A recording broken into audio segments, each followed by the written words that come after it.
Ladies and gentlemen, welcome to Day 3 of the Mason Cup 2 Retribution. Obviously, we are on to the day of finals. We have 3 or 4 games to bring you today. We will be starting with the loser bracket finals. These will determine who is going through to the grand final. Obviously, if we turn to the brackets, we can see that it is a certainty we will be seeing Vanguard in that grand final. Up first today, we will be seeing Apes A-Team versus Inquisition. Following that, one of those teams will go through to play Exemplar, who were eliminated from the final for the winner bracket yesterday, but they are onto their double elimination match.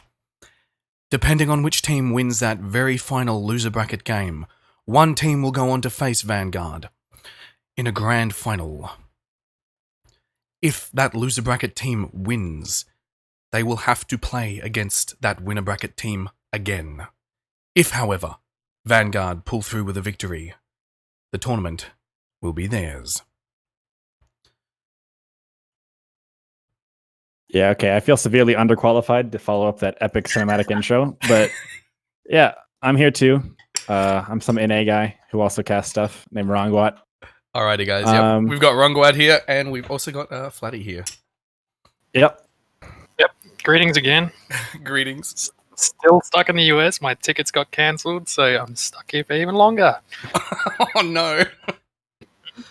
Might have to be an overstay on my visa. Uh-oh. Yeah, fun fact. Myself and this Aussie guy are actually 20 minutes apart, apparently, right now. Who knew? Might have to gate crash you. Hey, In a place to sleep tonight. I got you. Yeah. Just rock up with my luggage. Yeah, just by chance, we've discovered that Ronguat and Flatty are in the exact same place over in the US, so that's kind of interesting, pretty much. Anyway, some important stuff we need to probably cover before we get started with today. I think the first match is probably scheduled for 5 or so minutes from now. Obviously, we started out with 16 teams, but we are now down to 4. We had another 4 eliminations yesterday on top of the 8 eliminations we had the last weekend. We've already had 2 of our prizes identified for certain. 5th and 6th place, SPQR Praetoriani, as well as Kensei. Today we'll be determining who is first. What is that? 4th, 3rd, 2nd, and 1st. Flatty, have you got those prize pools there? Yep. There's, the previous winners both won 100 each.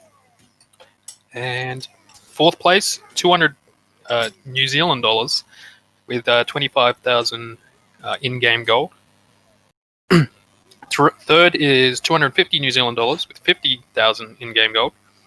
2nd is 450 NZ with 75,000 gold in-game. And 1st place is $900 and 100,000 in-game gold plus a what's the word?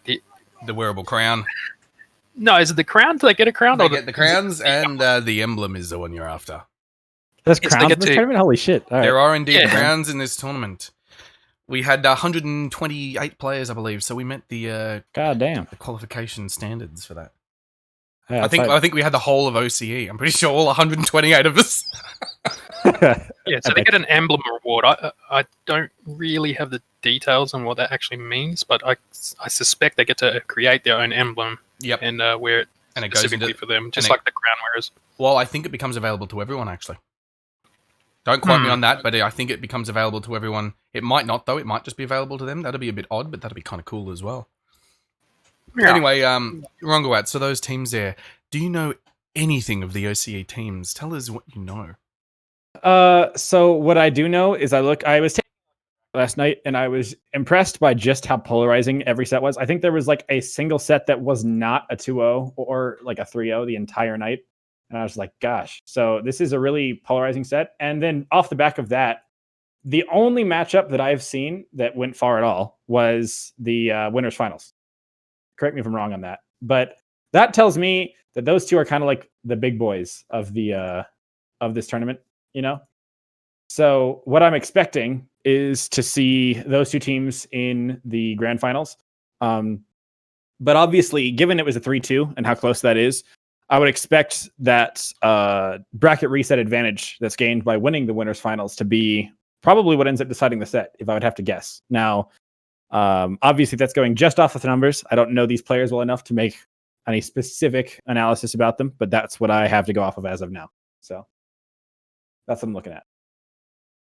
Yeah, it's going to be interesting because Vanguard hasn't had a loss yet to go to their thing. So now that EX are down in the lose brackets, if they come back and they knock out Vanguard goes back down. Mm-hmm. And they have to play again. Yeah. Yeah, look, Alrighty. the thing that I'm kind of looking for here is whether Exemplar sort of start off today by just clean sweeping, because obviously they're probably under quite a deal of pressure now. They need to succeed in all their games, and they need to do so very convincingly. And then when they come up against Vanguard again, there needs to have been a change there, because they've only got that one chance, those 5 games. We are all best of 5 games today.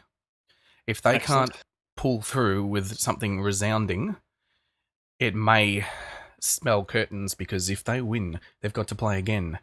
We're looking at potentially 10 games there. I'm sure there'll be gaps between them, but if they want to win, they've got to win essentially. The easiest shortcut for them is 6 games in a row in that grand final. That's not a small ask.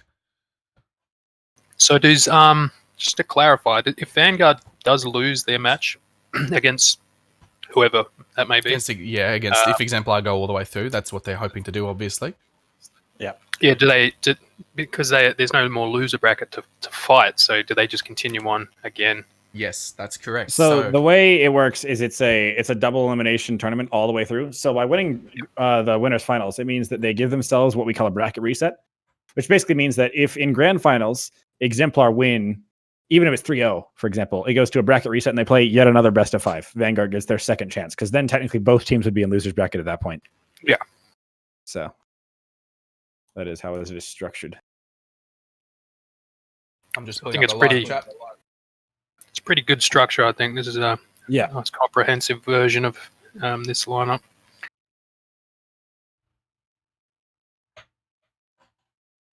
Because no matter what happens, it's going to be a big boy team winning. Not to quote the actual team name called Big Boys, but you know. Yeah, these. I mean, these are teams that have now had a rivalry essentially ever since the Vetinarix League, and obviously that last tournament there, which ended in tears for everybody. What's the story there? Well, I was not there to shed a tear. There were some issues in terms of tournament management, where it was unclear if the grand final was a double elimination or a single elimination grand final. And the teams had different assumptions, and the referees at the time hadn't been advised by the organisers how to resolve that. So the tournament ended with only one game being played at the end, and no sort of real resolution as to who had won. I see. So these were the teams that played there. Yeah, we had something similar happen in a 2v2 tournament where the refs had clarified beforehand that it was going to be a best of 7 simple grand finals, not a best of 5 WM. And a lot of people thought it was going to be a WM. So then a team won, and they were like, they found it very anticlimactic. So yeah, sometimes it's unfortunate how tournaments are remembered for how they end. But such is the way of competitive Mordhau, and most competitive for that matter. Yeah, absolutely.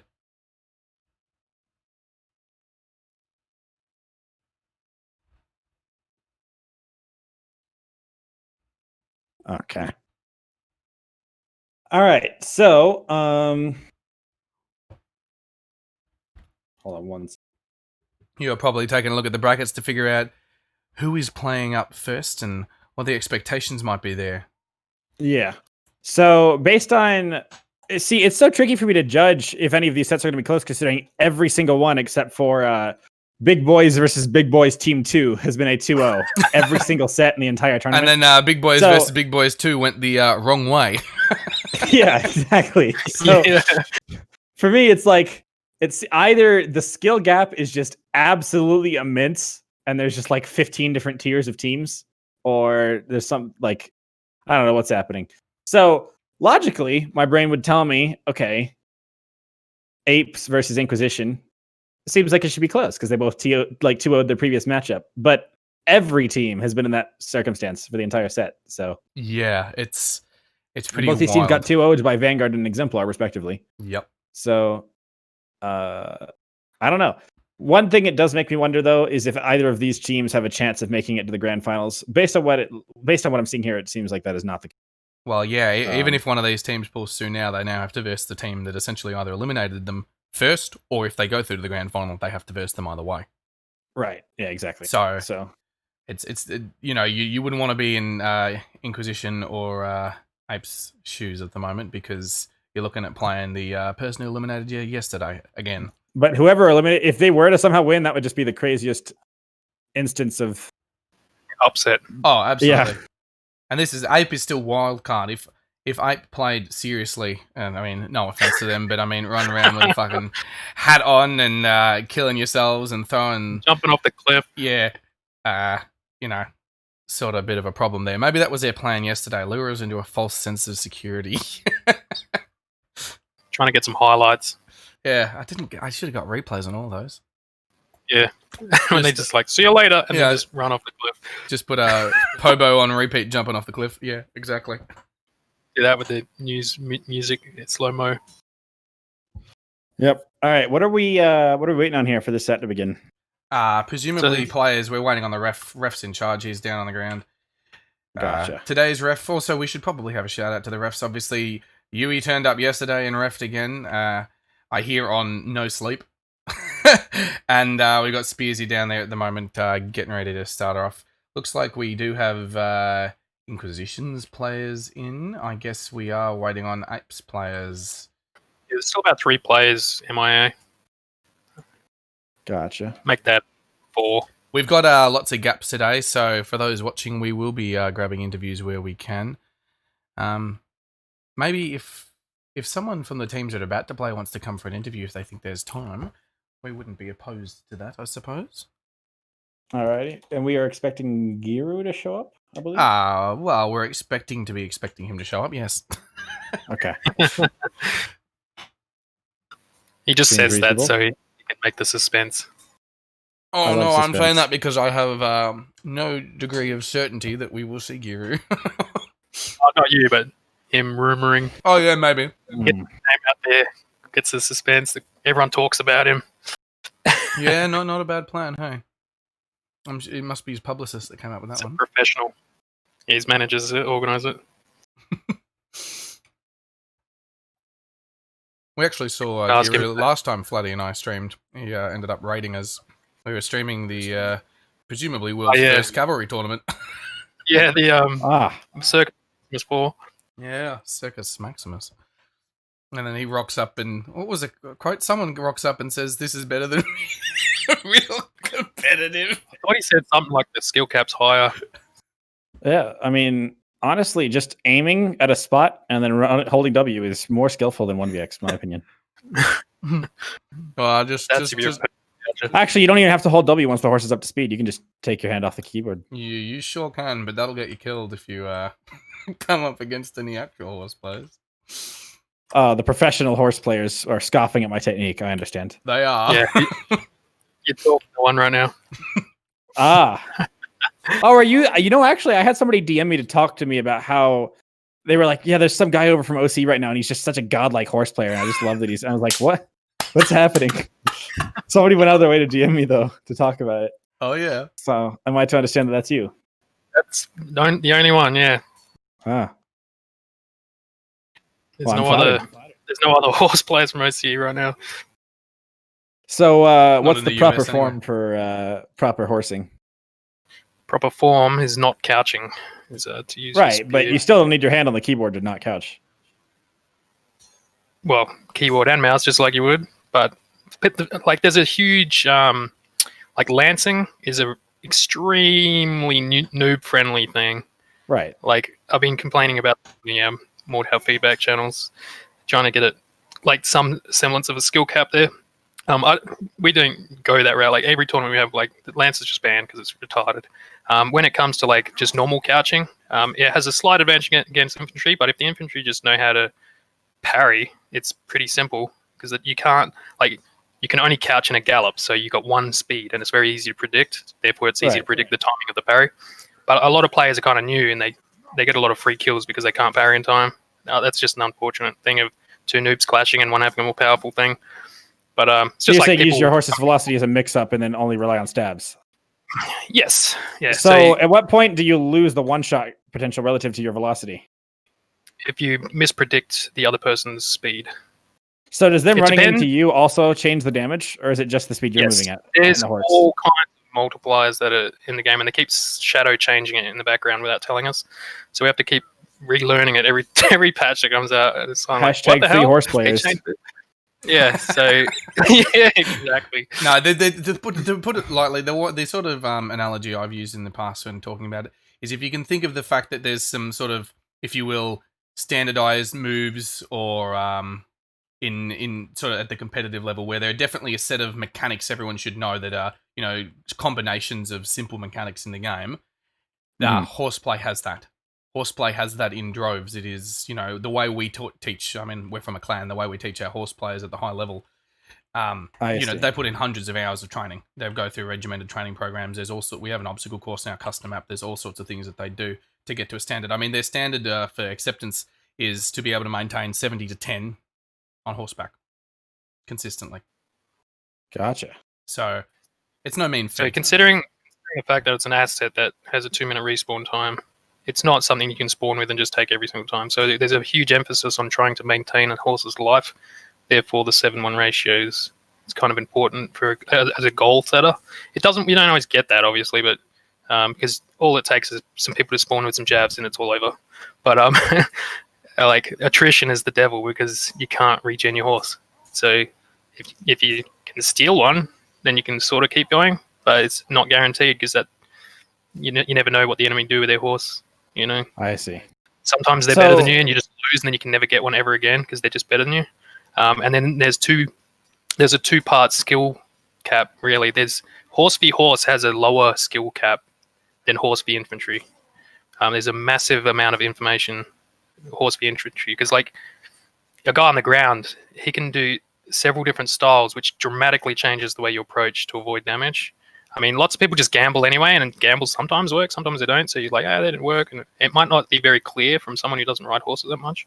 But when you ride a lot, you realize just how easy it is to take damage and how easy it is to go without horses for games on end and stuff like that. So there's a lot of little tiny things that you got to spend a lot of time perfecting. Just like when you perfect a drag and do the perfect excel and Bruno drags any like high level ground things. Similar amount of work goes into it. It's just less recognized because there's less horses around to use. So. Alrighty. Are there champ duels for any of these sets for any reason, or just you just jump into it? I'm not super familiar with the. They're gonna jump. There may be a duel at the start. I think we're expected to see a duel at the start to determine the map. Was it? I think. And the colors. Hello, boys. Can you hear me? Okay. Oh, we sure can. Is this Giru? Yeah. Hello. Hey, we were just talking about you, and he's here. We were talking about how you were definitely building suspense by being, not sure if you were coming or not. That was a strategy, wasn't it?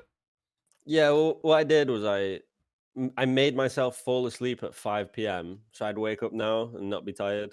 That's what I did.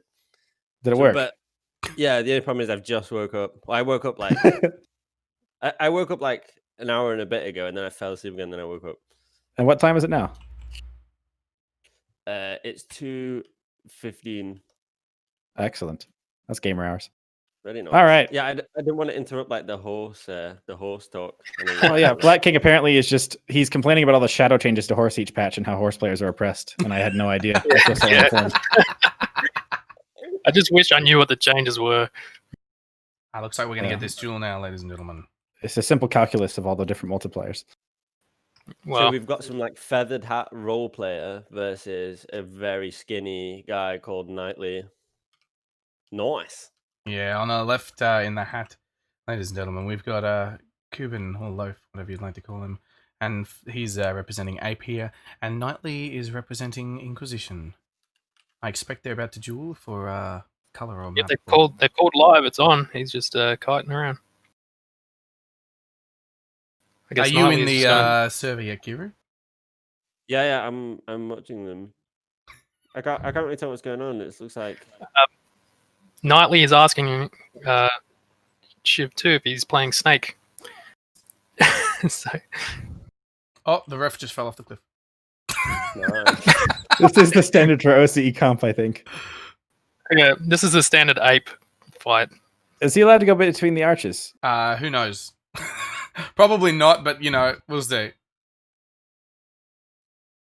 Oh, they're fighting. Incredible. Oh, it's not looking good for the feathered hat boy.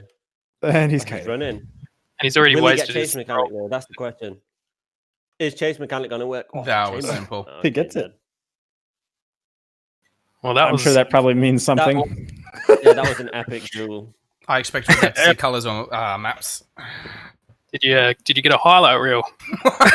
Yeah. Can we get an instant replay on? Unfortunately, no, I didn't. Well, someone will clip it, I'm sure. Those turns at the start really put a mix into the fight. All the I'd like to footwork see a mix-ups, not enough to win him the Holy duel. shit. Unfortunately. The Nightly guy's just laughing at him in the chat. Oh yeah, That's so toxic, man. I'm trying to figure out if Kuban to be died fair, on he- purpose. I would kind of laugh at anybody who's just running from me the whole time and then they just die without doing damage. So, is anybody So, aware? Gear, I of was the- taking a look at the bracket, and there has not been a single match except for one that was not a sweep, aside from a team that was playing versus their B team. That was the only match that was not a sweep in the entire set, aside from yesterday. Exemplar versus Vanguard. Yeah, that's right. That was a real close one. Went back So- and forth the whole time. Either the skill gap in Australia is or I guess as OC as a whole is simply immense, or there's something afoot. I don't know which is it. So I imagine there's some kind of like high tier player oligarchy where like the high tier Australian players are just like, no, shit is not on our team. So they like segregate. Yeah, that's pretty much how it is. Why is this on deathmatch? Just out of curiosity. Good question. They gather in deathmatch, so when they switch it over, there's no clock to worry about. Oh, okay, interesting. We just slow-mo at the start of every I think set we're 'cause still of waiting the- to make sure every player's in. I know we've done the duel with those two, but there's only 8 people in at the moment. I see.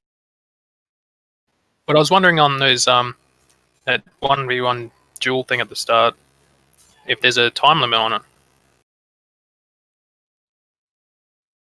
Probably Because God, I not. hope not. That's uncompetitive. I didn't see one in the rule set. Yeah, because if he could just run forever and kind of waste everyone's time.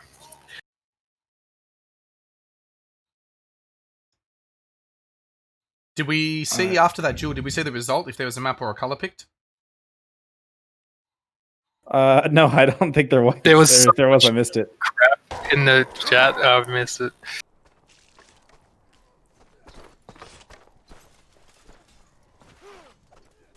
Top of these guys are in uniform. They must be on some sort of relevant team. I don't know if I'd call it a uniform. Okay, well they're sharing the same helmet with the same metal coloration. The crown. But they've all got straw hats on. Oh no, That's you're it. right, because that'd be a good evening in Poland. I'm expecting. Yeah. They won their crowns from the Vetinarix. No, it's Studio. Never mind, Studio and good evening.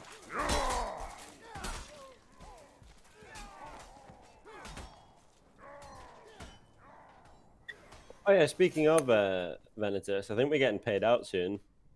August 30th is what Soon? Skills is saying. Will Skills pay Yeah. the bills? Find out soon. I still think it's just simply divine how the organizers of the tournament get to share the first place prize. They're just running around with All right, crowns we've on. got some That's pretty colors. sick. Anyway, Oh, and I predicted the teams correctly. Bringing up the live scoreboard there. We're waiting for the game to begin. Wonder if it's a Khan 6v4. There's gonna be 6v4. There's gonna be very balanced, I'm sure. All right. Did the Oceania have some kind of like do they utilize like role play formations or anything, or are they? Okay, just we're run at each starting this other. now. All right. Not role play, but competitive formation, sort of. Competitive formation. Okay. Got nothing to do with role Yeah, you play. tell him. Like there's only basically 2 role play clans, and that's like me and Okay, Vet, when OCE says roleplay clans, they really mean roleplay clans, though. That's the difference. Like SPQR, they actually use Roman legionary cosplays in tournament. Like they're really roleplay clans. And then there's another one. I forget the pronunciation. ANZMCT. It's not a roleplay formation; it's a structure. Okay. Yeah, so they play barbarian. So their role play is like barbarian horde blob formation, and sometimes So a it's shield the wall. unformation formation. I see. Yeah, but it's like real to barbarian hordes. So it works out. And they've got barbarian heaps of dudes hordes to like do. record the way they just blob up. To, like, make sure that the percentages are distributed this way. It's just like, you mob, go over there. Yeah. But clumped improperly. Lowe's got Shiv 2 in his name. Is this some kind of like boycott? Some kind of boycott behavior? Shiv 2 greater than Mordhau, no less. Yeah. I'm not sure I agree with that analysis, to be completely honest. Really? Shiv 2. You don't think Shiv 2 is going to be epic? It's literally on the Epic Game Store. It's also crossplay with console gear. Which means that everything that is added to the game has to work on a controller, which is a little bit worrying. Do you reckon the archers are going to get aim assist? I hope so. Yeah, sometimes the cross-play stuff, like, they leave out things simple, like crouch. I tried it on a friend's account for a bit, and god damn, dude. I literally had a panic attack and uninstalled because I couldn't tell what was happening with over 2,000 hours in Mordhau. Well, yeah, I remember seeing one of the trailers, and someone tells me, "Oh, did you see the chamber in there?" I was like, "There's a chamber in there?" What? Yeah, exactly. It's like, did they chamber something? Something happened in there? God, what? It's like almost 30 minutes late, and you were live for 20 minutes ahead of time. What is happening? Yeah. OCE in shambles. No, I think we're expecting today to be a bit light, and of course, with AP, you're expecting it to also be a little funny. And now wait for Con. She's probably taking another 40-minute shit, as is his usual strategy. No, he's currently typing Arabic in the Twitch chat, I'll have you know. How am I not surprised? We've just been asked when you we've just been asked when you're playing Giru. Which team are you playing for? When are you playing? Trevor's laggy. I get 300 ping. It's fucking. Oh, you unplayable. be fine. I guess- I'm playing 200 ping all the time. So Oh. Is it? Well, is it? Ooh, No, it is. Okay. it is. Yeah, Things we're are all happening. in. It's gonna begin. Cedric's going in. Oh, okay. He's dead. This is incredible. Hang on. Is this live? Yeah, it's about to be. We're Well, about to it be is. in 5 seconds. It's live, but not started, if that makes sense. Okay. Okay. There we go. Well, you have like upped render distance on your foliage. Just check the stream. What is this technology? It is not in my possession. Anyway. Here we go. So, bit of a just run at each other formation right now, if you want to call it that. There's some Maul in the back line, fainting against the Greatsword. The ultimate roleplay formation. Oh my god. This is, opens up with a team kill on the side of red. That's not what you want to see. Okay. So a lot of the players tend to start with a short sword or like a small throwable they can use, because the rules say you can't have a dedicated throwable, so they usually use a little one. So if they get disarmed, they can use it, or they can chuck it to try help a I teammate. see. Seems to be a normal thing these days. So yeah, they Most do of the kind of time, just take the 5 duels, it looks like. They're content Yeah, to they just try to engage pair in off, line. and then while paired, they look for switches. Gotcha. EU Switches meta. so that Yeah, that's what I was going to say. It reminds me of more of EU than it does of anything you'd see in NA. Yeah. Oh, see. Cons is in But, the EU. Okay, Probably- so far, only 1 death at all on the side of blue team. And not only that, the person who got that kill also team killed, so they have 0 kills on the side of red. was that Conj by chance? Yes, it was Conch. Yeah. So Ape is Oh, the Moloch Probably- pick comes through for Poland. Yeah, Oh He's my got God. rush on it as well. Look at the Oh. speed he's got with it. He's throwing as well now. Not very well.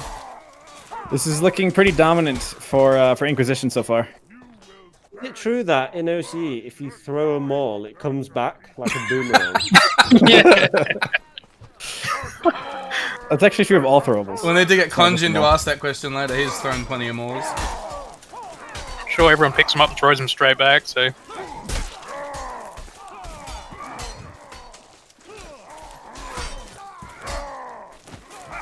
Looking good for the red team. Oh no no no! Loaf gets a pick. The first official pick for the side for Ape A.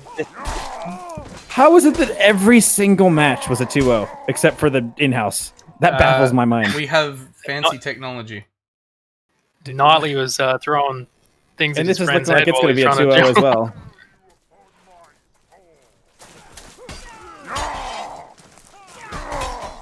Oh wow! Loaf separated bolds, into their just gambles pairs them again. all. Oh, the switch comes through. The lean back punishes though. Man, Price is 2 looking men up for here his switches. for Ape. They have a chance here. Big comeback. Oh, team hits coming out. Okay, he will get out. Christ got all the kills. Okay. Clean run for Ape team, or for Ape. They needed Is that how they should be referred to? It's just Ape. Yeah, ape.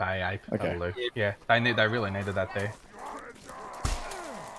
Oh, throwable comes out. I'm surprised we haven't seen the riposte strat yet from Ape. Is there any loadout limitations for this particular tournament? Yes, there are. In terms of weapons? Quite a I'm sure lot. there's like no bows and stuff, but like weapon limitations? No hell block shield. Okay. No dedicated troubles. No firebombs, smoke. Sure, The sure. usual stuff. And Did you say the strongest player on 8? the important one They can only is yeah, Weapons or something? 2 weapons over 5 points. So if sorry, I should clarify that. Any weapon over That 5 makes sense. points, a team can only have 2 of it. Gotcha. Okay. The whole team. So it's essentially a 50% rule. Yeah, okay.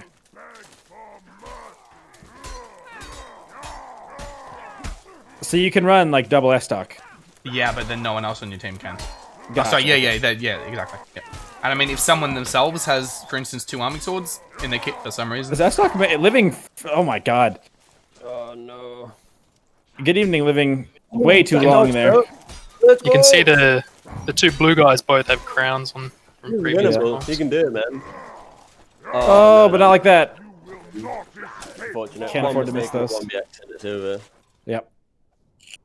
6-1 here. This is looking very dominant so far for Inquisition.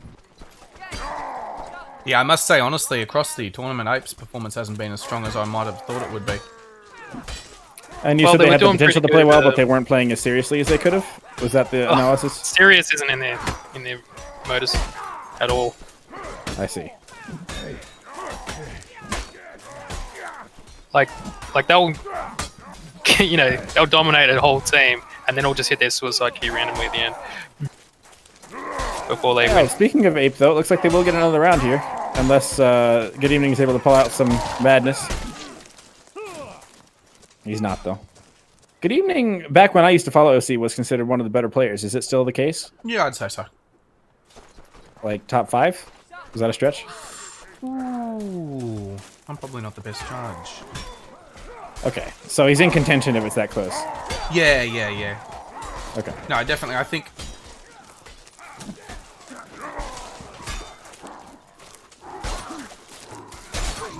Oh, big stab cleave, though, from Loaf. Yeah. Probably not going to be able to get much done there. But, yeah, Inquisition will take map 1. Yeah, it's short work. I'm really surprised they didn't do the riposte strat. They'll probably do it next round. Now they're a little bit warmed up because it's No. probably pretty cold. It is worth noting that we are best of 5 here because this is a final. Ooh, going long. Pipe. Colin just saying that's a warm-up round because his nipples are cold. Does he warm up his nipples by playing, or? By losing. I was Also, gonna what say, is this incredibly complex and cool overlay you guys have on stream? I'm impressed by the production quality. Oh, that's just how we're keeping track of the scores for people watching.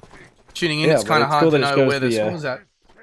Well, sure, but ours is just like, oh, it's 1-0. It doesn't show like the round differentials on each map. That's pretty high tech. You have the That's why- technology. That's why Vet got invited to do this. Excellent. Shout out to Vet. He's the man. Okay, a bit more strategic map style this time. They're all going into their pairs. Immediately, Conj looking for switches with his maul on the left side of the red star. Executioner's swords excels. Apathy on the longsword picks up 2. It seems like the weapon composition is a bit of a mix between the regions that I'm used to anyway. This is winnable. Oh. Oh, I mean, there's still a chance. Oh, coming over to help his friend. He's got no down. Oh. It's done. Heartbreaking. Like, we're seeing some S-stocks, which I rarely see used in EU. We're seeing an Evening Star, which is very much an EU weapon. We've got longsword. So it's kind of a mix. Well, I've Good Evening has been using quite the Evening Star for quite the duration of this tournament, and I often see him going around like a little bit of a sewing machine. It's the Good Evening Star. Oh, wow. Good catch there from Good Evening. Preventing his teammate from getting hit. Conj stopped in his tracks. That was a very open and shut round. All 5 alive there for Inquisition. I'd say the weapon loadout right now is very standard across almost all games. 2 mauls and a lot of the high power weapons. S-stock is not uncommon at all.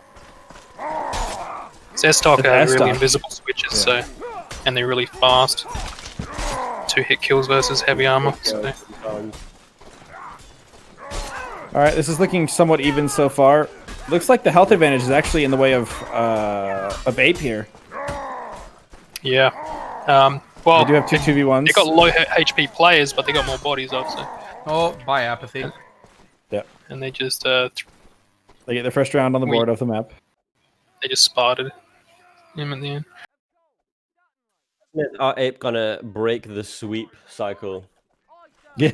Who knows? They've got a few games, so they can even afford to lose this one, and they do get a 3rd. Oh, good. Oh, God, double Christ on the mall. switch. Crunches apathy. And another. Alright, 4v3 here. 4v3. They do have an isolated 2v1. They win it. Okay, they're winning the race right now. Though. Blue team will make it to the... oh, never mind. Conj wins his duel. This is winnable too. Never mind. Whoa. Yeah, nah. Not once you're in the triangle like that. Oh, Conj with the teabag. Oh my god. After that, T. after that first round on Mosh Pit, Ape have got to be happy that they're going toe for toe at least at the very beginning now. Still an even spread across the way. Nobody's able to flank. Looks like Fred's looking for a switch. Keeps checking his shoulder every swing.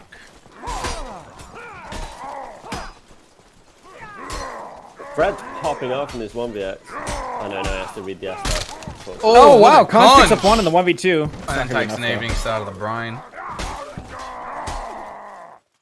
He is monkey brain. Conj popping off in the chat. That's it's I'm so glad nobody normal. sees that.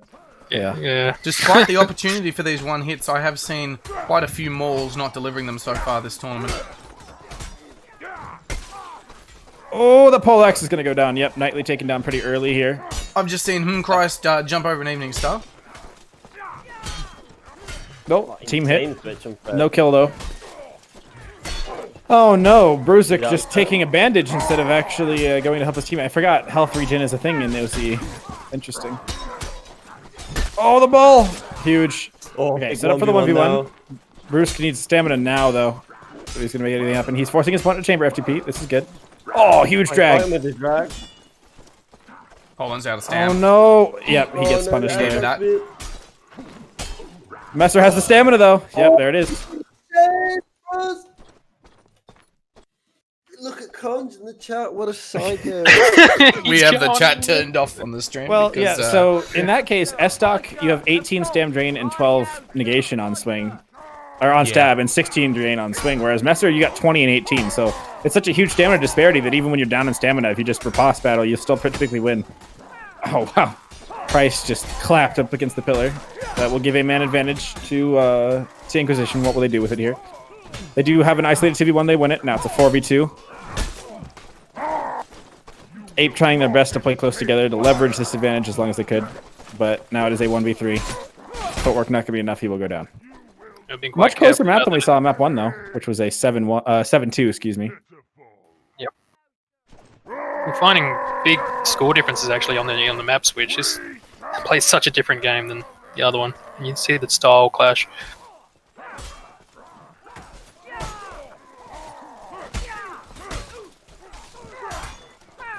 Insane switch on that. He just got deleted in 0. Oh, Poland smokes is popping off there. 1v2. Oh, Apathy Wow. catches an axe to the face. Or excuse me, Bruce catches an axe to the face from Apathy. Yeah, I did notice that. I think somebody mentioned in chat that OCE just reads stabs. I haven't been paying close enough attention to see it, but apparently it happens. The thing, I think it's possible to read stabs. I just think you have a lower success rate than you do on swings, and that if people overhype it and say it's like a 100% chance of failure. But no, it's just like 70% chance of success. Yeah, I think if you're watching, you'll see that there's a lot of chambering on all the stabs so far. Yeah. Every stab's a chamber pretty much. Because if they morph the stab into a swing, you can just fake We the are parry. once more on set point for Inquisition. I just mentioned that the map was pretty close, but then Inquisition just run away with it.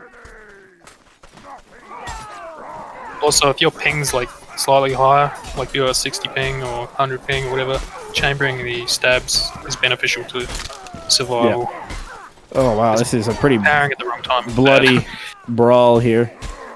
Oh, Christ does get taken down. Kicked He into was the robbed wall. of his. Yeah. Yeah, just like Bruce doing a pretty good job in this 1v2 though. Oh, unfortunately his drag a little bit too severe, They're all and now he's in the 1v3. Unfortunate. 2-0. just plugging him with the S-Dog. No answer for it. You're in a 1vx and you get flinched. You can't chamber anymore. So then you just I don't know. You have to Yeah, pray. it's surprising to me there were people you still have to learning read. that yesterday. Yeah. That's, Are it we gonna makes see a it really 3-0 makes here? that it really makes that Looks kick likely. combo into stab feint so deadly. Oh, Also, I know, back the, to mosh pit as well. Yeah, this is looking pretty brutal for Ape here.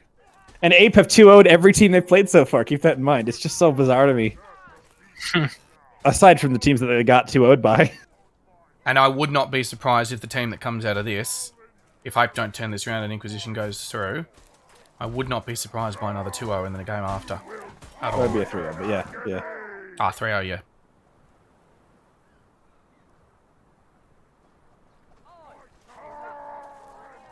Right, well, it's a big comeback from Ape, I believe. Do you? How strongly do you believe? They just let Apathy Very behind him, getting a rear stab. Was unchecked and didn't notice. This but they were XC in able that to- battle axe duel on the side was just chambers the entire round. They just chamber each other like 10 times. That's unfortunate. Fred made a tactical mistake there by heading over to that Fat other maul fight. drags though. If Fred had You headed got a over to his liability team, in the. Oh! This is winnable here. You got a full health ball player versus 2 players who are weak. 1 hit to kill from. Oh, never mind. Fred needed to head over to his team. He needed to go over there so they had strength of 4 and could all rock up at once. Yep. Instead, he got himself killed. I love that Ran phrase. into We should use that in a name more. Me and my boys rocking up to the team fight.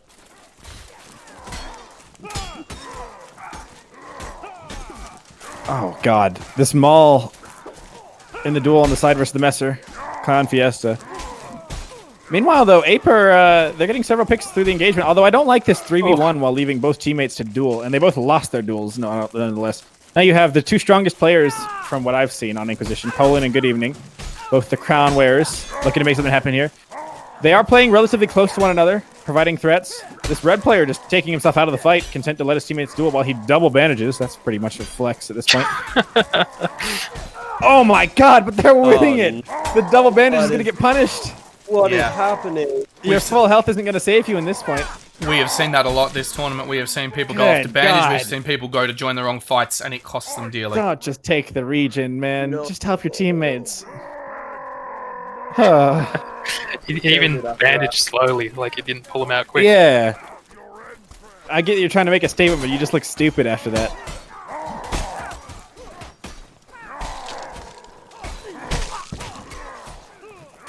Okay. A couple duels go the way of Apathy.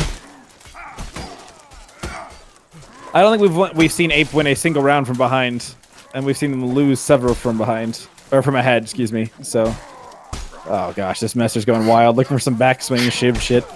Oh, the jump X, he comes through. He dunks him into the ground. Yeah, just get cornered. 4 games and we might be seeing Ape going back to the forest. Yeah. I like how even though they're losing, Pons is just still talking shit. Yeah. No fucks given. If you'd like, Giru, we can bring him in after the game to Yeah, talk shit in person. yeah. He loves This it. is gonna be degenerate. Oh, backswing from the battle axe. Triple. And he died. And then he Yeah. You can't just parry and hope that you catch something. You have to kind of look at the surroundings and then parry and attack that's actually hitting you. Just looking at the scores there, you can see Advice for massive him. amount of work being put out by Poland here. 11-0-2. Yeah, Good Evening and Poland have yet to die in this set. Not a single time. They're kind of the anchors for this team in terms of keeping them stable, keeping them alive. Oh, but while I say that, Good Evening catches the ball in the back of the head. Poland's short to about follow. to go down. Double maul here. Uh-oh, he gets a disarm on the 1, though. Can he make something happen here? Oh! Poland says, fuck you, you're bad. But the battle axe chops his hand off. Flesh wound allowed in tournament. That's something you don't see in A. He gets 1. Careful, that's against the rules. I'm pretty sure the devs banned flesh wound from tournaments, but alright. No, it is. It is banned. Yeah. Oh. Wait, so that's just a violation then, right? I believe it is. That'll be up to the ref how they're going to handle that. But last I checked, flesh wound was a violation of the rules. Interesting. Hello, hello. What's happening, boys? Oh, is this Bobbo? Oh. It's Big Bobbo. Number got- 1 cast OTA. What's happening, boys? Alright, 4-2 here. You know, actually, Yeah, we've Ape? just seen a pause. okay. Ape just won the most recent 2 rounds in a row. Maybe the start of a comeback. Who knows? We might be seeing a warning here, I think. That could be a point. Yeah, Ape are spamming the chat with DQ. Man, if if Inquisition get DQ'd here, I'm gonna laugh really Well, hard. the I'm question just being is, honest with you. how long has he been running it without anyone knowing? The whole tournament is what I would say. Yeah, definitely. Run the VOD back. Run the VOD back. Where's Why the are you video? casting from across the room? What's happening? No, I was just closing my door. Did you get a highlight of it? No, but a replay? Why do we need a highlight? We saw he used flesh wound. Is that Not a in contention? highlight, a replay for proof. Yeah, Well, no. we still saw he used flesh wound. Everyone saw it. Like nobody's saying he didn't. Yeah, but we can play it back to the viewers. we can play it back. Okay. Run it back. Run it back. All right. Yeah, unfortunately, Ref says I didn't play notify on. that. Okay. That's probably just a warning then. I'd expect we would have seen a notification if it was a point. Look, I mean... Okay, well that was a dominant round for Inquisition. I mean, this set's over in 2 rounds anyway, if I'm being honest with you. So Yep. not even probably- a huge. He probably put his perks into something else. Oh, that's me. And I'm just gonna be honest with you, they didn't win the set off the back of flesh wound, no matter how you slice it. So Yeah. And it made no contribution to No, I the mean, fight. yeah. We've only seen he's him got come the out pad that of one stats with time. the fist kill, which is kind of dank. But Is this the second map? What was the first map? this is the third map. Oh, okay. It's it's very soon to be the end of the set. 1 round remaining for Inquisition. Set point here. Oh, this is match point.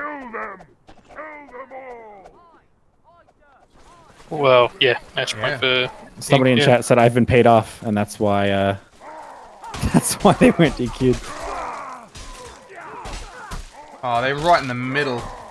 He Yeah, gets it's the created lucky a washing ball. machine. Yeah. Oh, he gets that lovely turnaround though. Oh, Khan's trying to make something happen. He punishes a panic parry. This is potentially something can happen out of this. Oh, glancing blow though. Studio's getting a lot Oh, of misses. team hit. Oh, Oh, panic parry. Oh, it's a 1v1. 1v1.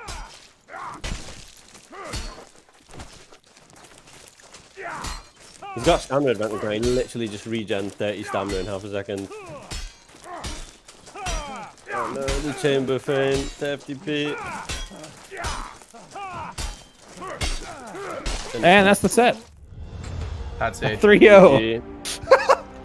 When will it ever not be a sweep?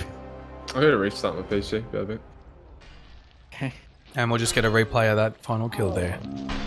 Oh, incredible. Slow motion replay. Through technology.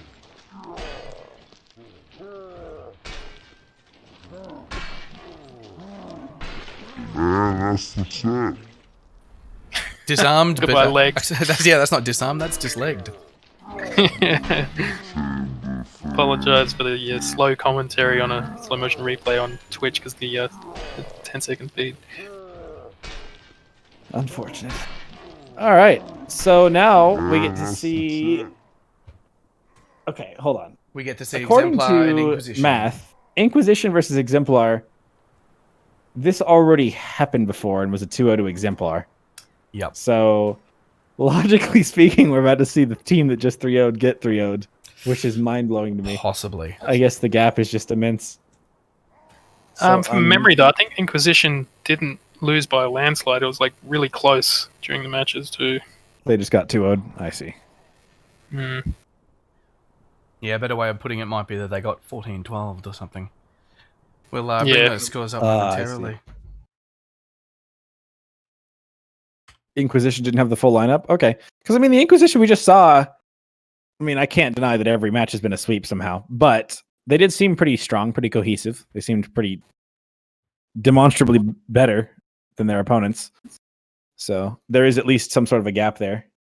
So Yeah, we've got in a order little for them time to be before the next reversed, match. or in order for them to be swept again, there would be, or that would be Exemplar as yet another tier higher. Maybe we want to bring someone in for an interview. Hey, Cast. No, not Cast. Frickin' Conj. I know you're out there. 10 seconds from now, he's going to join this thing. Yeah, Conj, jump up to the caster waiting booth. We might drag you in. We're really doing this. Okay. Yeah, he'll be fine. I'm sure he'll be civil. There he is. I told you. You better I'm gonna drag drag him in. Fucking is.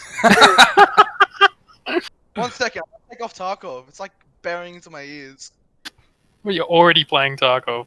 Yeah, I was gonna play it. But... Well, you're in the caster's booth right now, so welcome, Conj. Welcome. Yes. Welcome to what? What's going on? You're in the caster's booth. Tell us about your game. Oh wait, you streamed this? We sure are. Yeah. Oh, okay, my bad. So what? What'd you say? Tell us about the game. So We lost. Cons, I need to ask Yeah, you, yeah. what do you think about Poland cheating with Flesh Wound? It's What's fucking your, bullshit. He's a cunt. Bullshit. We would have won that if he didn't use that flesh wound as well. It's lucky for him. Yep. I knew that that punch in the back of But whoever's don't was worry, legs. we're gonna change the beat game. them in chivalry too. So You had a few nice moments in there, Conj. I saw some really nice reads. Well, I just woke up like straight away, and then I found out the tournament was on. And I just ran downstairs. I'm like currently naked right now. So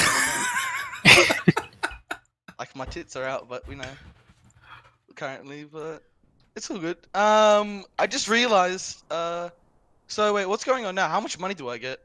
Good question. Well, I believe the answer is you've come fourth. That would be 200 New Zealand dollars. It's divided amongst you, I suppose, and But I have 25,000 all go to me. in-game gold each. Well, you gotta fight your team for that, I guess. Maybe you can play kendo. Oh, yeah. Okay, we'll try that at Kendo maybe. I think that'd be best. How was your voice chat while that game was going on? Or chill. It's pretty fun actually. We weren't mad at all. Apart from Cuban, he cried a little bit too much at the end as well. He actually broke down in tears towards the end. His girlfriend had to come and like accompany him for a bit. I think we are And still just waiting. Why on was an he update. crying? Just because of Yeah, he stress was- of the match? Or? Nah, he cried because he lost. That's it, pretty much. He's just crying. he said sob. It's actually pretty funny. We all bullied him for a bit as well. Oh man, it's kind of a little bitch behavior. I'm not Yeah, gonna lie to man, you. But fucking bitch. What's wrong with him?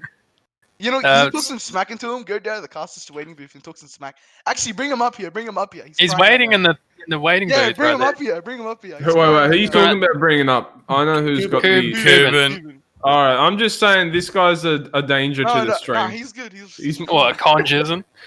Well, yeah, true that. But I mean, this man's potentially even more dangerous. Just Hey, saying. Conj, before we drag Cuban in and make war in here, Mhm. Why? What are your thoughts about doing the riposte strat with Christ like you were doing the other day? Oh, that was just the meme on SPQ. It never works in real competitive. Oh, it worked. Does it? It worked it against worked SPQR. Well, I want to do it, but nobody else wants to do it because they think it's a troll strat. I Oh, well, only do it because it it was an worked. SPQR match and nobody really cares about it. Sorry. Oh, That was a little too oh, it Vet, burns. Get this man out of here before Vet bans him. at least bring He's already Cuban banned. out. At That's least about bring to Cuban throw out. some haymakers. We actually your way, mate. we You're actually not ought to get careful. someone from Inquisition in here. Conj, would you drag you out? Oh, can I stay? No. No, listen. you just gave us shit. Fuck you, Black. Who are we getting from Inc? Fez, surely. Yeah, well, did he play? Why don't we get someone who played? Yeah, When check, does the next match start? Presumably in 10 minutes. That's when it's scheduled for. Okay. Got These it. matches were scheduled for half an hour each on the expectation they would be, in some cases, the full half hour.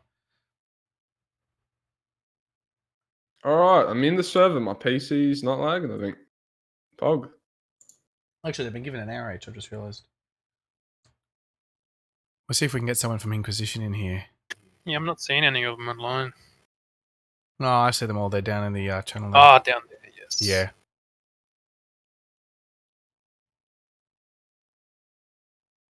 Can someone explain to me why Picus is such a meme? What was the question? He asked why Peakus is a meme. I don't know. I think something happens with some Mordhau streamer where he told them to go look at something and it wasn't what they were expecting.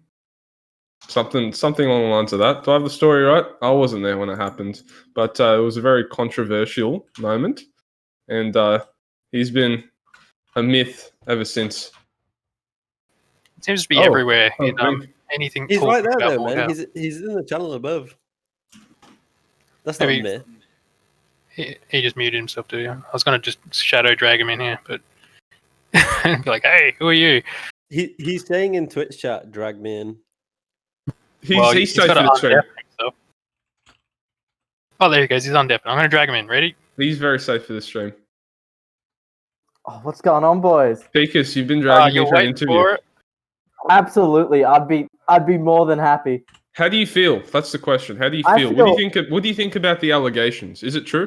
I feel unemployed and I feel amazing. Okay, yeah. But Alright. how do you feel about what you're feeling right now? That's the second question. Over what? I don't know, the allegation, something. The Why are we interviewing allegations. you? I don't know why you're here, Peakus. All right. So it's very simple. I have a very cool laptop. It's got red lights. Yes. Yep. It's pretty wide. So Yeah, good girl for my Stouty, laptop. being a very proud British man, he wanted to see my laptop. So I showed him my laptop and he gave it a 6 out of 10 in front of 300 people. And then the rest of the comp team got to see it. It was amazing. That's what I was talking about. Yeah, you told him to check out your laptop. And I think he wasn't expecting that kind of laptop. Your laptop was just very Do you want to advanced see my laptop? RGB. I'd love to. Please You know, direct me to your laptop. Direct you? All right. It's got, just so you know. It's already there. It's already in your DMs. It's already in my DMs. We've already been over this. I'm guessing you're Giru. I talking. was joking. Hey Giru. Hey Giru. I'm guessing you're talking about the top of your lap and not the laptop I computer. don't know what you're talking about. Hey Giru, do you want to see my laptop? Yeah, send me your laptop. Absolutely. I don't think it's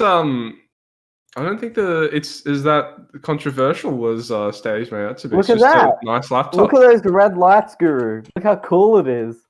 Have you ever seen cool. such an amazing laptop in your life? I think. Sorry. Picus, what the fuck? Giru was pausing because he was just absolutely awestruck by the What do you engineering mean? brilliance of your Look- laptop. I think. Look I at think my that's what he feels. trackpad, dude. I got a fucking amazing trackpad. What? He's got nothing to say. It I'm was- so He's just awestruck. Speechless. He's Speechless. absolutely. What would you give it speechless. an out of 10? Stouty gave it a 6 out of 10. What do you have to say, Stouty? I mean, Guru. Laptop is cock dick balling right now, people. Awesome. Let's go. All right, good fight. Maybe let's get someone else in here from Ape. There's like 10 people waiting. Yeah, in the Cuban. fucking- I'm supposed to Yeah, keep Cuban. interviewing the Okay, entirety of the Cub- gap between I us. don't we'll think. just- we'll I don't come think. up by I one. don't think Cuban will be coming in. No, maybe I'm not Cubes. sure I Fred was wants to cued come in, into though. the fact that this was going to be the approach, but now I know. Oh, Well, we if he's- normally do one interview, but like we've never had. We've got quite decent gaps today. We've got Why time to talk to people Yeah, the we've talking got about players. decent gaps, so we fucking haven't pedophile had on the plans that Twitter. wanted like interviews so much. Normally it was like a struggle to get one person in. I see. All right, Pikus, I'm gonna drag you out. Good All fight. right, thank you, boys. Yeah, For good the fight. stream, I've just got some replays from that last game there up on the stream. I grabbed a few.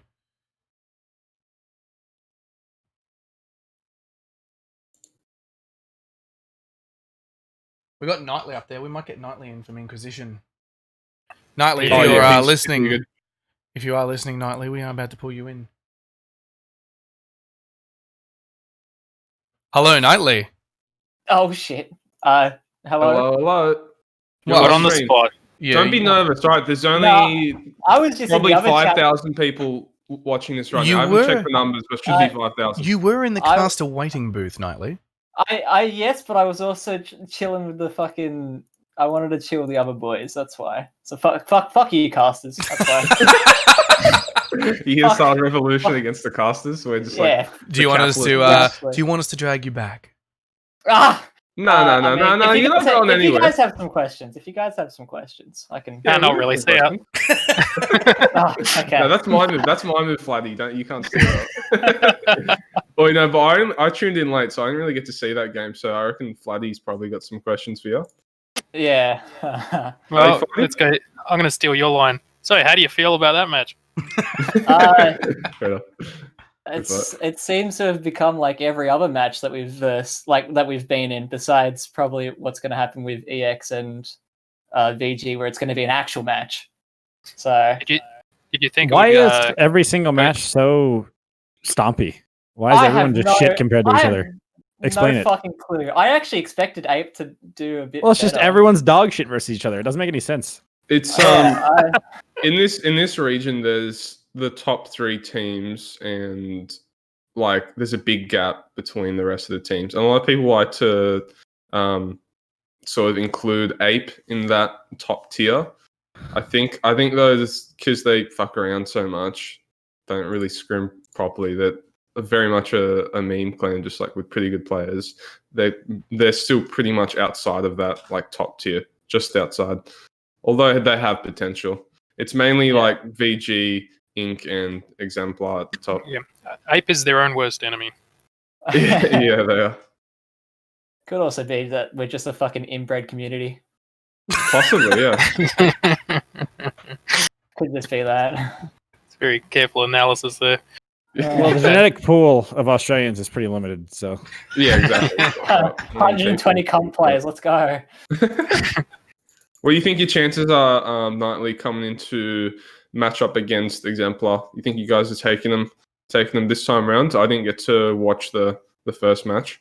I like to be realistic and say it's gonna be fucking hard. Like Mm-hmm. they're good players. They've mastered cheese, and you know it's the top of the game right now. Them and VG. So yeah, I had a question for you though. We don't cheese though. We're not that cheesy, are we? Oh no, like you guys aren't that bad, but you gotta master the cheese to win this game. So Yeah, I kind of agree with that. I got a question for you though, Nightly. On the second map rotation there, yeah. at all worried because the score started to plateau a little bit for at the start of the rounds, or were you confident and calm? No, we're all calm. I have my own opinions, and it's mainly just to do with fucking map. The map. For some reason, Mosh Pit just feels, for me personally, Mosh Pit feels easier than Contraband, and you can kind of see it. Like we just kill on Contraband. That's something that's happened with all the teams. Like every matchup so far, even the stompy ones, whatever. Like there's always like a dramatic change in how the scores were across the two maps right at the start. And it's either one map someone completely stomps, and the other one starts to, maybe they get killed in the end or something of the adjustments. But there's always a big dramatic change across the thing, and it's happened with your game too. Yeah. No, like we're all calm. We didn't really care that we lost rounds. But I just think legit, it's just a map. Something about it, at least for me, it just changes everything. And what was the go with the flesh wound?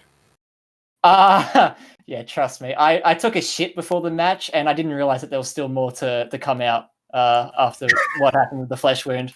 So no, we Poland just being him. He just completely forgot to take it off, even though we told him to take it off yesterday. Yeah, ref decision. We didn't hear what they said. That's all it is. Did you have Speezy down there, or? No, he just typed to us in the game chat, but It's a warning. yeah. Okay, we weren't sure if there was any. No, we didn't even fucking realize that he had flesh wound on. Like, we told him to take it off yesterday, and we just assumed that he did it. So, but I mean, if it went fucking 3 games and nobody noticed that he had flesh wound, Yeah, that's kind of our speculation from the booth here. Like it didn't make an impact on the game at all because nobody even knew. He didn't die, so and then it's like, hey, he died at the end, but the match was won already, so it didn't really change anything.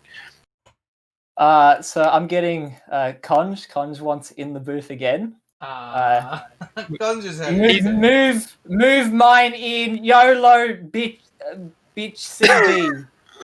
Is there a reason why Cast has a no, sorry, Cast. I keep calling him Cast. Why is that?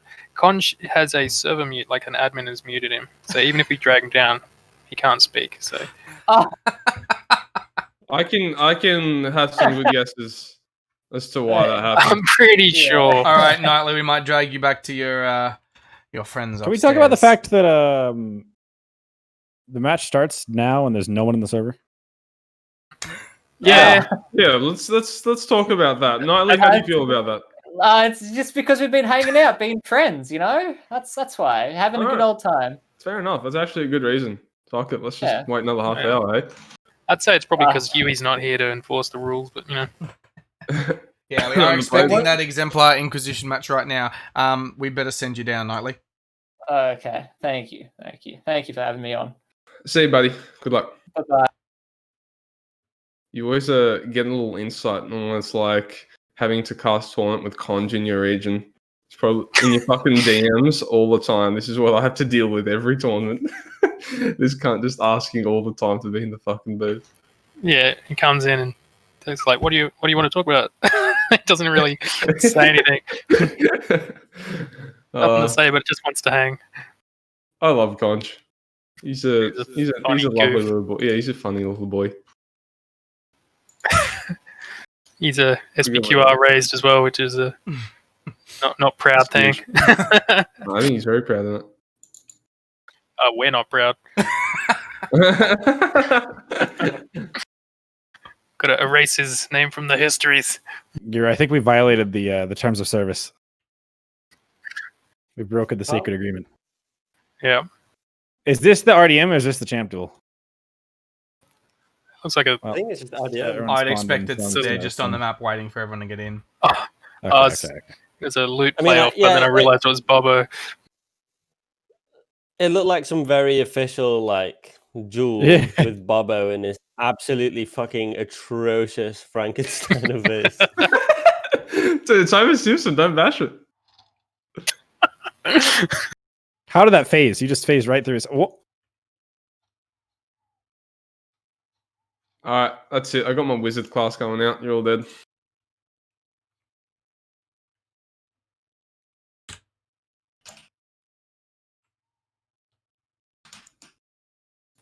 Pingu's in the house. Oh. Yeah, you want to watch out for that one. All right, Exemplar are one of the big boy teams, so this is interesting. Yes. Let's see how this goes. Some of these guys remind me, were they over on a team called Krabby Thugs, or is my history just completely Your wrong? history is on point. If you're looking at the Inquisition players there, Poland, Good Evening Studio, their crowns come from being Krabby Thugs, which was sort of formerly Conquest.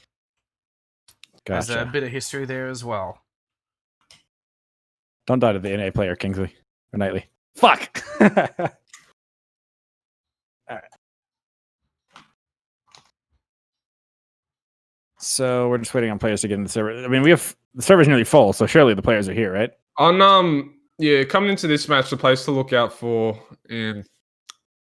on Inquisition side is Poland and Good Evening. They're the two.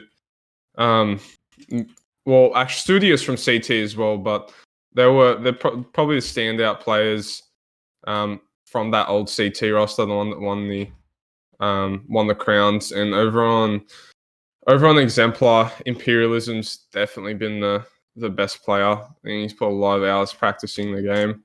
I think on Steedy Contraband, you're going to be looking out for Disenthrall as well on the mall. I mean, knows how to sneak in those mall kills. No Pingu mention? Pingu will be a nuisance on... I think they run him on Mosh Pit. They haven't been running him as much on Contraband, but yeah. That's true. On Mosh Pit, though, yeah, for sure. He's like one of the best duelists in our region. Thankfully, this tournament, they've enforced the rule no held shield because so he's using the Taj now. He's very annoying with the held shield. I mean, to be quite This fair, is duel started. even if you go back 2 patches, violated the rule. Even if you go Sorry? back 2 patches when What's the rule? the kite shield didn't have the extended Spawn out, parry, bitch. he was still a problem. So it's not like a Taj isn't the same as that. Oh, yeah. In fact, the Taj is pretty much identical to a kite shield from 2 patches ago now.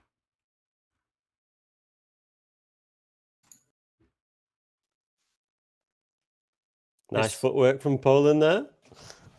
Oh, they've got to restart the duel according to the ref, I guess. They start so far apart. I mean, I guess it's fair to prevent quick starts, but seems a bit overkill. Okay. Look, he's got the ref fucking out there. One player with the barbute with the crown, the other without. Imp's a very good duelist, but I think that he has a bit of a mental block against Poland. I'm going to give this duel to Poland. Poland's drags are a bit wide. He's behind him in. Oh, he's not parrying, though. Yeah, he's missing. No. He's going to get out stand now. I think Poland still did. Oh! Tilted.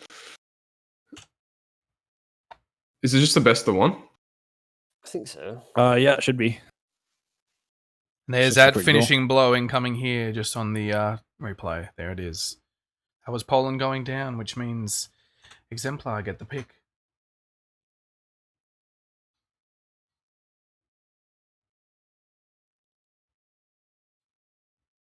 Oh, you're trying to duel on our 200 ping, are you? No, of course not.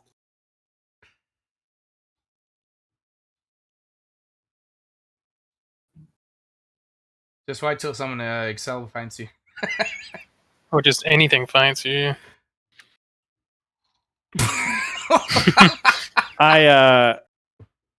Listen, okay. I'm a higher level, so I'm a better player. He knows this. It's all in the numbers. Oh, that's cute. Let me just bring my level 216 in. Be right back. Well, after you go above 215, you just revert to shitter, actually. Yeah, no. If you're me, you would just always shitter.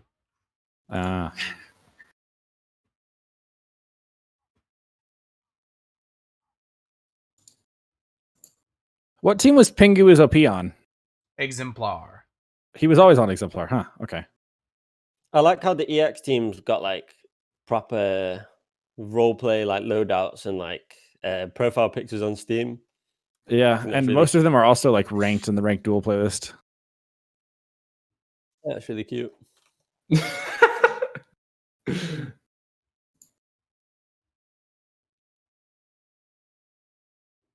Okay, Spearsy's called out live when it starts. All right, so we should see red team kind of just mop from the math on the board because these teams played yesterday and it was a 2-0 to Exemplar. So I'm expecting a 3-0 today, unless they can break the curse of all the sweeps. I think Inquisition do okay in the scrims. That's not really as one-sided as it was in their first match. So far looks pretty even. In fact, Inquisition actually get the first pick. Yeah, Poland's getting a kill already. This guy's in a 2v1. Oh, but Cheeky staying alive as long as he could, buying Pingu time. But looks like Inquisition are going to run away with it.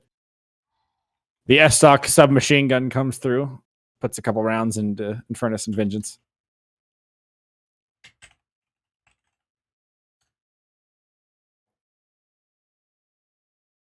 All right. Well, that's a good start if you're Inquisition.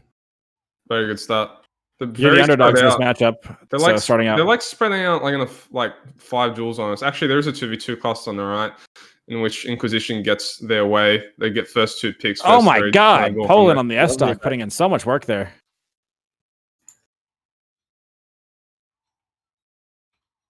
Winnable. This is another good round for Inquisition. Apathy was not even helping in the 1v. He was just killing his teammate. Yeah. Psycho.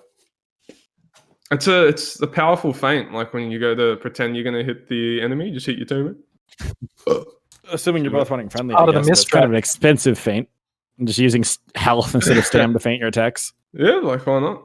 It is what it is. Imperialism's running light more, so he's 2 hits of the S-Stock, and Good Evening's trying to abuse that, but Infernus gets the first pick. Now they're surrounding GE, the best player. He's going to go down probably soon, but he's staying alive a long time. Not going to matter because EX cleaned up on the other side of the map. 2 people left for Inquisition. Apathy gets 1 pick. Apathy gets 2. Wow, now it's a 2v2. Oh, it was a nice E-star drag there. On the It's for a stamp. massive switch.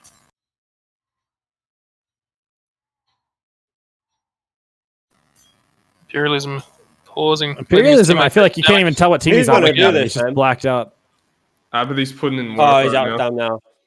Oh, the full whip! Oh, Oh, I don't know how wow. that kick missed. I guess it's my ping, but looks like it went through him. It looked pretty close, man. I can't do play-by-play at all because the ping for me is just like everything happens like a week after it's happened. No, you're only a third of a People just second kind of behind, you pop should out be of fine. existence. All sorts of It fun was artifacts. it was very close. That Apathy played that really well. Turned a 2v4 into a 1v2. Pretty Oh, much. the leanbacks from Pingu on this Arming Sword Targe combo, laying waste to Studio. Brings out the dagger sewing machine. Yeah, no match for the S-Stock sewing machine, though. Oh, he survived. And back up into the arch. He's going to come around the backside. Wonder if they've seen him. Oh, Nice cleave there, but he hit his teammate. switched too big. He hit his teammate. And we've drawn it 2-2.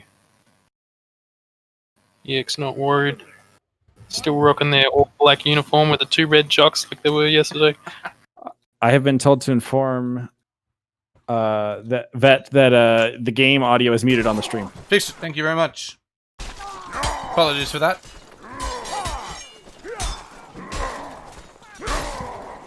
This is looking like a good, clean round here for Exemplar so far. One of the few teams I've seen that still run a proper clan tag kind of thing. Yeah. It's a rare thing in OCE. It's a weird thing in all regions, I think. Clan tags were very like a year ago. And uniforms too. Yeah, and uniforms. as The well. numbers advantage flipped around back and forth that round. It was a 3. I think it was a 4-on-3 for Exemplar, then a 3-on-2 for Inquisition, and then finally 2 people left on Exemplar. 2v2 on the right, 2v2 in the middle. Poland capitalizes with the S-Stock, gets the first pick, gets the second pick. He knows how to work those tight engagements, those XVX situations very well with the S-Stock. Now it's a 3-on-2. Ink could have lost this before, so they need to be careful and play this right. EX are going to try to lure them into the archway here, where the numbers advantage doesn't make as much of a difference, but Ink are doing the right thing and just staying patient in the middle of the map and just making EX come to them.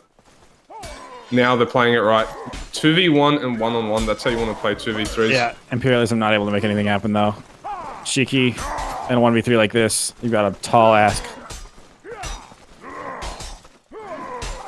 Oh, good drags. He needed the start of that swing to just excel an inside on Good Evening on the side there, but it didn't. Good so far though. It was a good effort. Shiki's pretty good at staying alive in the 1vx's. They need him buying them a bit of time. Oh, Imperialism gets caught in that switch. First pick goes Studio's way, and Imperialism, the best player for EX, has gone down as well. I was going to say he was low, but he's dead now. Third pick goes Inquisition's way. Snowball is in effect. This is going to be an ink round very shortly.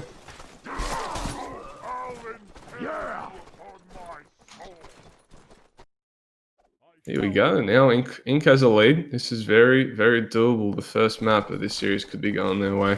They're up 4 rounds. Oh, It's 3v3 and 2v2. Infernus just smelt that maul behind his head. Still a 4v4. I tell you Going what, down. even with team colours on, it is quite confusing with all the black armour going on here. I've seen multiple accidental wrong switches. I believe EX were trying to uniform up so they make their switches easier because they're a very switch-heavy team, but Can I just say this uniform is a lot nicer than their last one, the one that Vengeance made. Man, the old school uniform was absolute dog shit. Oh, what with the shoulder pauldrons and everything? Yeah, actually the worst. And the square hats. You gotta see. We gotta show fucking screen cap to Ronguat. He will be in disbelief. Anyways, this is a very tight round on all sides. Everyone's very low. It looks like EX gonna clean up. Can we get a description of the old custom? What was that, Ronguat? I said, can we get a description of the previous custom? If you were to just like 3 words to describe. Chunky, clunky. Imagine 12-year-old plays World of Warcraft for first time and reaches level 70. Yeah, no, he's nailed that. Oh, nice drag by the A-Star there, in fairness. Oh, Infernus gets a peek in the 2v1. That's bad. like a side angle chamber. I'm looking to see if they're tending to put Pingu on Studio to try and pin him there so that Maul can't do any work when they're not looking. Because I have just caught Pingu in a fight with Studio there, but it looks like Studio managed to have the upper advantage there.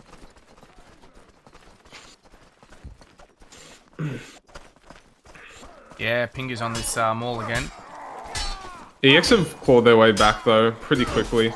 Seems like their win condition is easier than Inquisition, and they're going to take this first map now. Again, first 2 picks. Poland doing a great job of staying alive in the 2v1. Infernus needs to be rescued very quickly here. Nicely done. EX takes the win. That game was pretty close. The game was honestly really close. The only problem is on Poland's team, Cedric normally does well, but that game he just went 1-8. I think he's like tilted or something. I'll say yeah, again, I think you're right. We he was saw pretty that absent. We saw that traditional slow start from Exemplar there, didn't we? Yeah, again. Took a while to warm up. I think this the has been first common. 3 rounds, if I remember correctly, went the way of Inquisition. That's been almost a lot of their games that we've noticed. Even when they win them, it's those first 2 or 3 tend to go the other way. Yeah, across all time. Maybe it's part of their grand plan. They ramp up over the course of the game. A little bit of psychological warfare. I just got a last-minute call to say I'm actually flying out of the US tomorrow. Oh, there you go. Oh, that's interesting. Big development. Random. I was thinking I was counting it a month, you know. No beers tonight, then. Yeah. Unfortunate. Catch you later. Mate, what do you mean? That's a great idea, getting drunk before you go on a plane. I hear people do that all the time. No, what you missed, Bobbo, is Yeah, that security love it. Ronguat and FlatkinG have discovered they're 20 minutes from each other in the US at the moment. Oh, okay. That's interesting. Look at that small world, isn't it? 325 million people. It's kind of a coincidence. Yeah, it is. It's a very big coincidence. Unfortunately, I'm not 21 for another 5 days, so... Oh, boom. I'll smuggle you some. Perfect. Is there nothing where it says that you can drink with like an adult or something? An adult can buy you alcohol and you can consume it. You just can't buy alcohol. Can you enter a bar? And it depends on the context too. Like if it's in a public bar, they're not allowed to serve it for you. But if like your parents bring you booze and bring it home, the cops aren't gonna like break into your house and arrest the child for drinking. Lovely plays by Good Evening here. Yeah, geez. Cheeky sidestep by Pingu. Paid back though. G's not the man to target in the 2v1 early on in the round because he's so good at surviving in 1vx's. Like he just stays alive consistently way too long. He knows how to keep the distance with that spear. And while he's staying alive at the beginning of the round, like his team is just capitalizing at other points and snowballing. Oh, nice cluster on the left. Oh, good collapse on the right side there. Exemplar have that one. Yeah, EX played that snowball very well on the left side. That team fight, the 3v3. with a highlight reel. That one probably. That was very quick. Yeah, very, very, very quick. Textbook Couple of a throws snowball. exchanged. Is the definition of one. These Exemplar guys, they have like this like Spec Ops outfit on. They look like some sort of Navy very- SEAL Mordhau operatives. When they come around the corner, they're a bit like ninjas. Yeah. Clandestine operatives. Oh, dagger comes out. Like, look at them. Until they're bloody, they just look like Spec Ops knights. Yeah.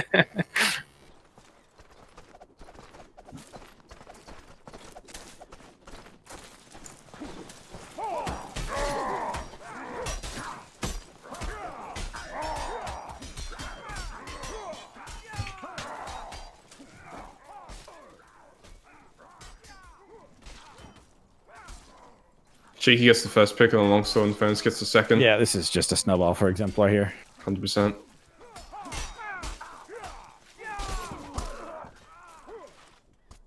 Oof. 2-2 though.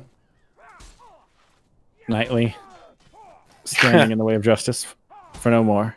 That weapon that Pingu's holding in his hand is an absolute disgrace to this game. Yeah. The arming sword. Just a spit into the face of competitive Mordhau. Everything that makes this game competitive. If they just remove stab combos, wouldn't be an issue. Yeah, that'd be nice. He doesn't use stab combos. He uses morphs pretty much always.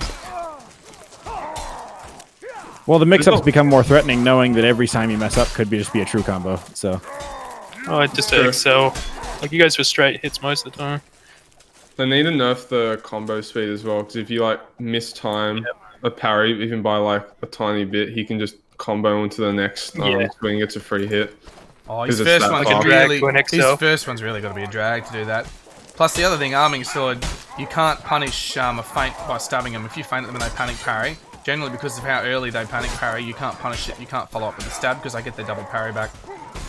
Mate, I don't think that you've versed Pingu, because he gets double parries a lot.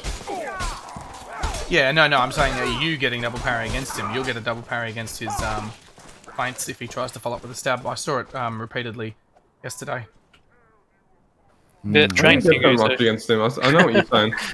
because the feint recovery is the same as most weapons, but it wind up is so much faster that it makes you panic very early. I see. It's interesting. Yeah, plus also the fact that stabs have 75 millisecond lockout to feint after feint.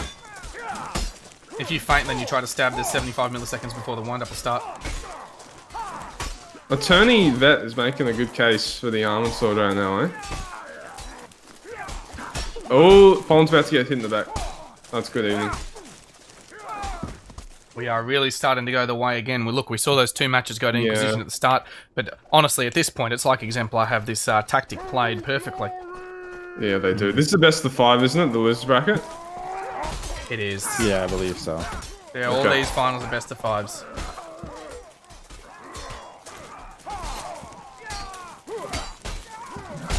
Not looking good. They're down 2 players. Inquisition down 3. It's 2v4. And that cheeky dagger in the back. 6-3 EX. Sorry, I had the wrong score on the scoreboard there, ladies and gentlemen. Ink can still claw this one back, but they need to dig deep. I don't know if they're mentally strong enough. Vengeance gets the first pick on the messer. Oh. Maybe. I think Giru may have DC'd. Uh-oh. 2 on 3 now. Good evening does get the pick. Looks like they got good HP. Good HP advantage. So Imperialism's low. Imperialism goes down. But even he's just doing a lot of work. He's doing everything he can to keep his team in this game right now. Yep. Studio should just walk back and heal. Alright, he's regened up a little bit now. And now he's one hit again. Oh no, Hey, the S-Doc Stamps. disarm, that's brutal. Try to get his dagger out, but it's not quick enough. Unlucky.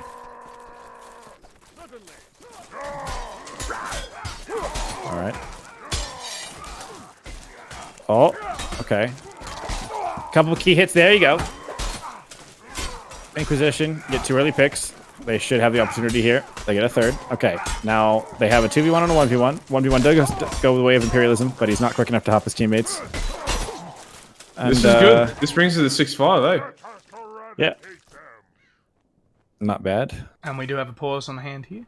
This could be a tactical pause by Exemplar. Oh, look at him ragdolling the air. Does anyone else see that? What the hell? Does anyone else see him, like, spinning in the air, the dead body? That must be mine's on the ground. Oh, damn, you should see what I'm seeing, boy.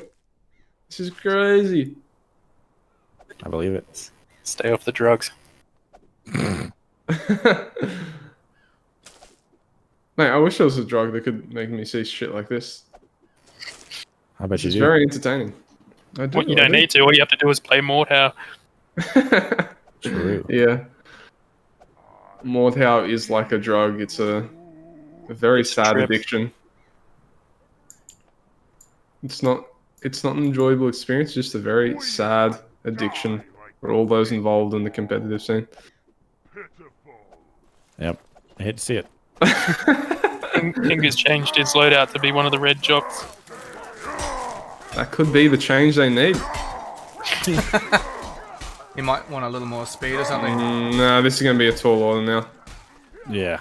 Yeah, no. Oh boy. They're losing too many jewels, I think, is an issue. The momentum's just not there, unfortunately. And the underpants win it. Oh, there you go. Crucial Okay. change there.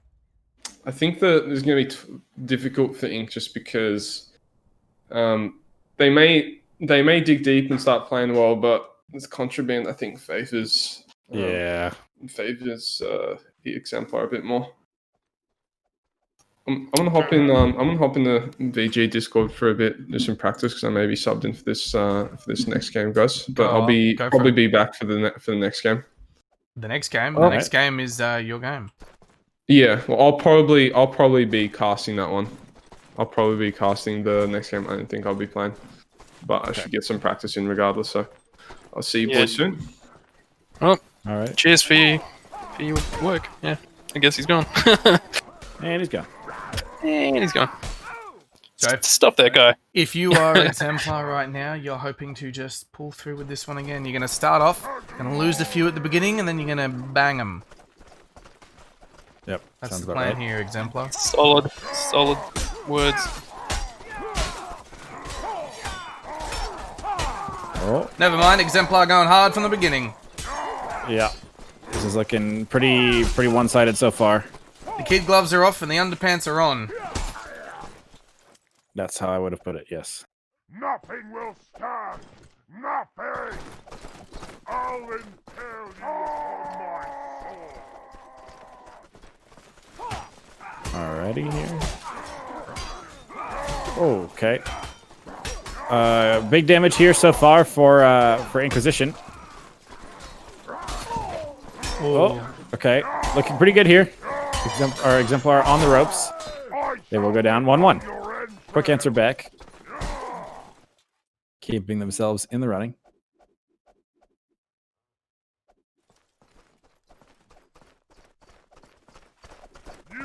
Pretty similar scores across the teams at the moment. Yeah, seems about right. Pinky's staying close to Vengeance. Just mark up his flank. Goes down quickly though to the Maul. Double kill with the Maul. Still going around looking for more. Yep.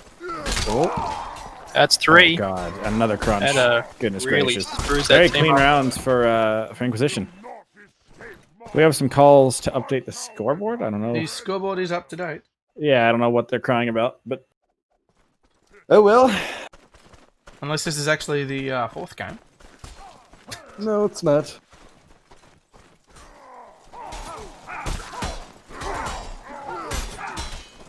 Heroism, back to the old lightweight maul.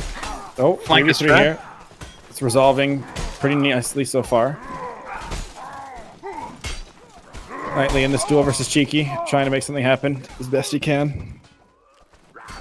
Olin gets his ass kicked.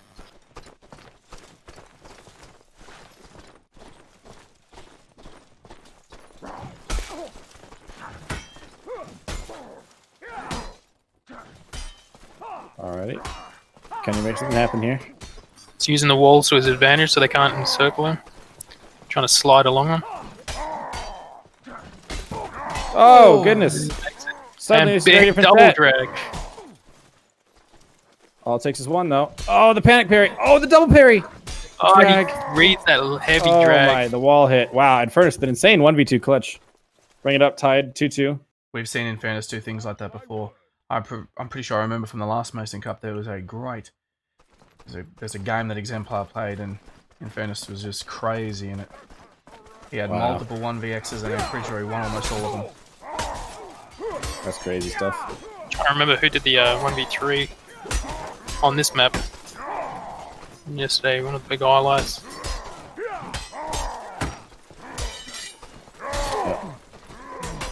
He can hit Knightley. Knightley's got no stam. None at all. I think I'm thinking about Jats, actually. Not the food, but the player. Wow. Of course. Alrighty. Exemplar with a bit of a lead here. Inquisition looking to make something happen. Again, we're seeing these duels between Studio and Pingu just on the side off towards where the water normally would be on Contraband. Oh, Vengeance gets the first pick onto Apathy. Infernus letting Vengeance save him. Bandages up, comes back in to help. Ooh. Poland playing out of his mind in this 1v2, but he will go down, unfortunately. Studio picks up a maul pick. Will he be able to find anything else? No. He will be silenced by Infernus on the Evening Star. I think Swinging it from the outside I of the think camera. their strategy, they're pinning Studio there, so that maul is not free to do any switch works on that side. Obviously, Inquisition, I don't know why Studio keeps playing that side. He ought to be going up somewhere else, because when he's pinned on Pingu, he's never going to be getting any single hit kills on anyone else. Yep. Oh my goodness, the headwork from Studio. He will go down though. Pingu's free And now you've got a loose Pingu to do whatever he sees fit. Oh, but the backswing from Knightley keeping him tied up for now. Insane survivability so far. Unfortunately though, the man advantage, Cheeky just was able to get free from whatever duel he was in. Oh, Knightley trying so hard to make something happen here, but he will be knocked off the cliff to his death. And now it's a 2v4 here. Poland and Good Evening, the two strongest players on Inquisition, alive and well. But will they be able to find any value here? They are full health and stamina. They do have a choke point to their advantage. Behind them. They must know this. Yeah, They're going to take this 2v2. They've got to push out. They can't leave that option of being set up on from behind. They switch chokes. This is very, very good positioning from them. They were able to negate the flank. Oh, but Good Evening messes up his chamber, and now he's left Poland in a 1v4. That's not going to be winnable. Probably the best effort they could have put in. Yeah, that was very, very well played by them to take the time to take that 2v2 while they had it, and then eventually reposition to another choke point. Like, yeah, that was clinical. That was very, very well played off. Okay, this next split engagement, we see 5 more duels. Oh, goodness, Apathy takes 2 early hits from this Master, though. He's at risk of going down. Knightley as well, very, very low. Apathy will fall first. Infernus and Knightley still dueling. The snowball is Good Evening also dangerously low. Studio falls to Pingu. Some counter stabs coming out. Knightley putting out a fantastic effort here. Meanwhile, Poland and Good Evening do win their duels. Poland will go down, unfortunately, along with Good Evening. 6-2 here. This is, suddenly we find ourselves at set point. We are at match point. This is it. This is an elimination right here, right now. If Exemplar get this point. Yeah, also, can we hold up the in-game scoreboard a little bit longer between rounds just so people can get a feel for who's doing what impact-wise? Sure, we sure can. Just, yeah. Alrighty. Oh, good evening, trapped in this 1v2. He's stuck in the middle. He's trying to get out. He does get a stab with the S-Duck, though. Finding a lot of value. He's got one player versus him on low health, the other on low stamina. Is he going to be able to capitalize here? No, unfortunately, he's not. Infernus will take him down. Fingu also gets a pick. Studio counterpicks at the mall. 2 counterpicks the mall. 3v3 here. Both teams looking to take the advantage, regroup, recenter. Oh, 3v2 here. Excuse me. Vengeance and Infernus.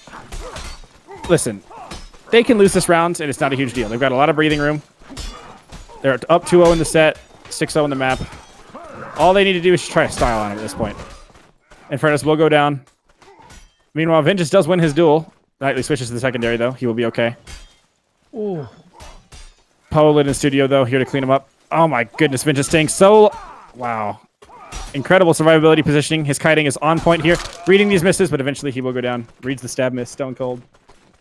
But unfortunately, not enough.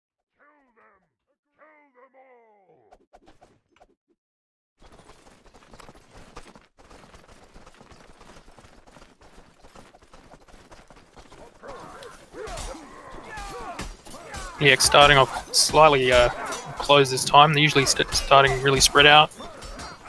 Eventually spreads right out naturally though. Furnace goes down early, which is a big blow for EX, as well as Imperialism. 2 major 1vx players on their side. Comes down to a 2v3. It's evening out.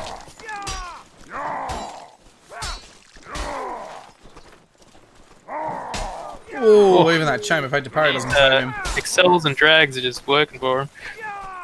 Oh, And wow, look at that the positioning. Oh, he tried so arming hard. sword just too quick. And that's that.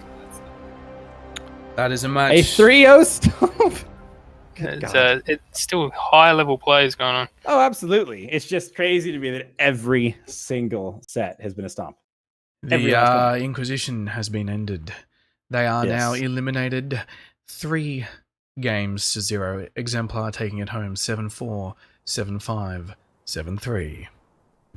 The Inquisitors have been vanquished.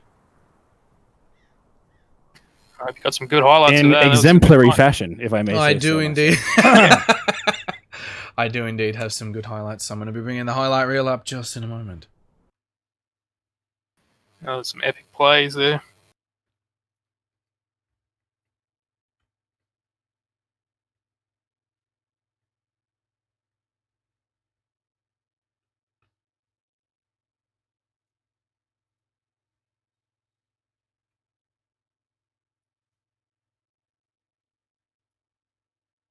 I'll see if I can get the highlights to play in order as well.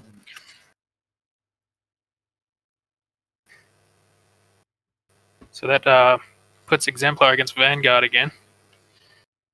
Now I And believe also, this time it's set aside for an intermission. Yeah, it also means that Inquisition. That's the end of Inquisition, is it? That is.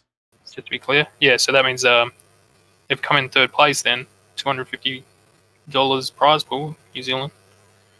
And 50k each to players in their team. 21 from Exemplar and Inquisition. We're expecting, I think, an intermission now. I'm not sure how long it will be. I know it's scheduled for the next game to be in a little under an hour's time, but I'm sure they'll bring it forwards. If you are in Inquisition or if you are an Exemplar and you want to hop up to the caster waiting booth, we'll be more than happy to drag you in.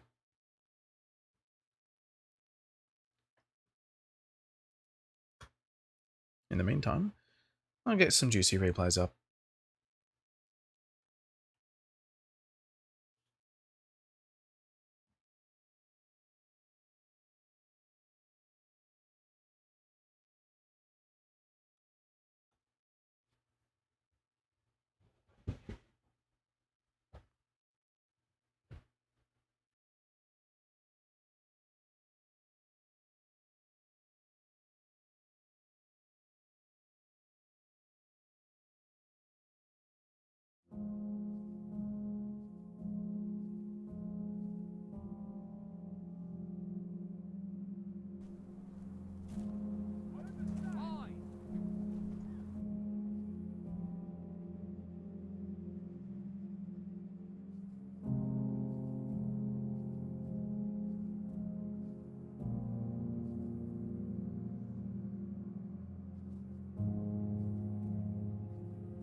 Hello, welcome back. Not much. Ah, you fuck me. Ah, shit.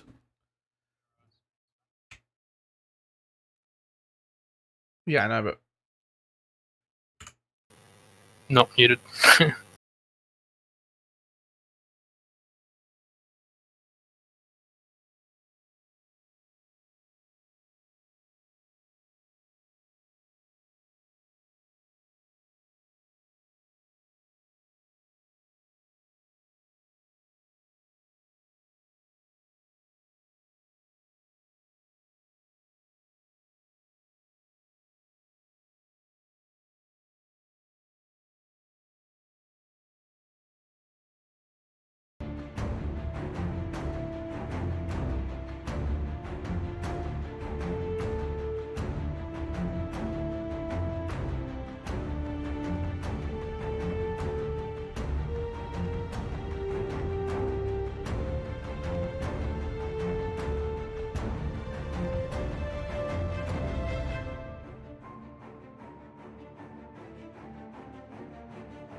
I don't know how to find that.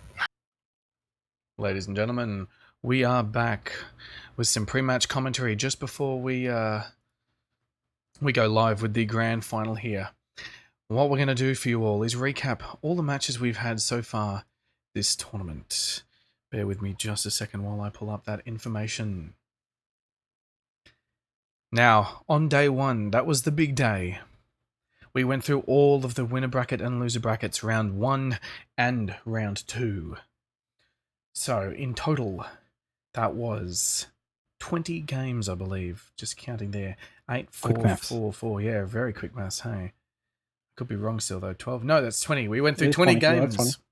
Yeah. So, to recap the scores of those. In the winner bracket round 1, we saw Exemplar defeat Apes B team 7-0, 7-0. Following that, we saw the Praetorians defeat White Stallion Company 7-2, 7-1. Inquisition taking down Kensei 7-0, 7-2. Big Boys taking out the Templars 7-5, 7-4. Then we had a forfeit. Void forfeited, so Vanguard were pushed through. Kensei defeating Fruit Glue 7-1, 7-0. Ape A team, Ape Feng Shui, the best team, defeating the Big Boys team 2, 7-0, 7-1. And then, of course, Clover defeating Victorium 7-1, 7-1. That covers that first winner bracket there. So then we saw some eliminations. And up first, Big Boys Team 2 eliminated Victorium 7-0, 7-1. Void eliminated Fruit Glue 7-5, 7-3. Probably the closest game we'd had up till that point. Templars eliminated Kensei B Team 7-4, 7-2. And then another forfeit. The Ape B Team had to forfeit, so White Stallion Company carried on. We then returned to our winner bracket round 2, where we saw Exemplar take down the Praetorians 7-1, 7-1. Inquisition took down Big Boys Team 1, 7-1, 7-1. Vanguard took down Kensei A, 7-1, 7-2. Ape Feng Shui, the best team, which is Ape's A team, took down Clover 7-3, 7-1. And then, in our first 3-game match, we saw Big Boys Team Number 2 take down Big Boys Team Number 1 in a game which went 3-7, 7-6, 7-2. The Praetorians took down Void 7-3, 7-0.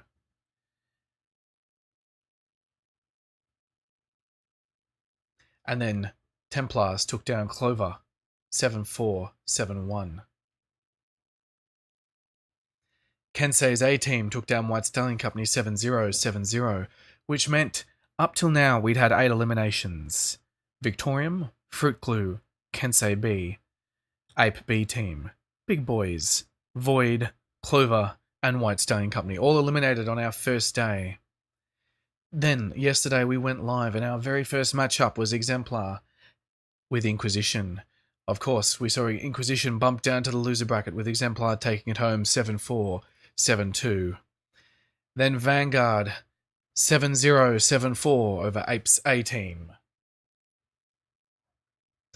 The Praetorians, now in the loser bracket, took down Big Boys Team 2 7-3, 7-5, guaranteeing their 6th or 5th place. Kensei A demolishing the Templars 7-3, 7-6 to knock them out, guaranteeing also a 5th or 6th place there.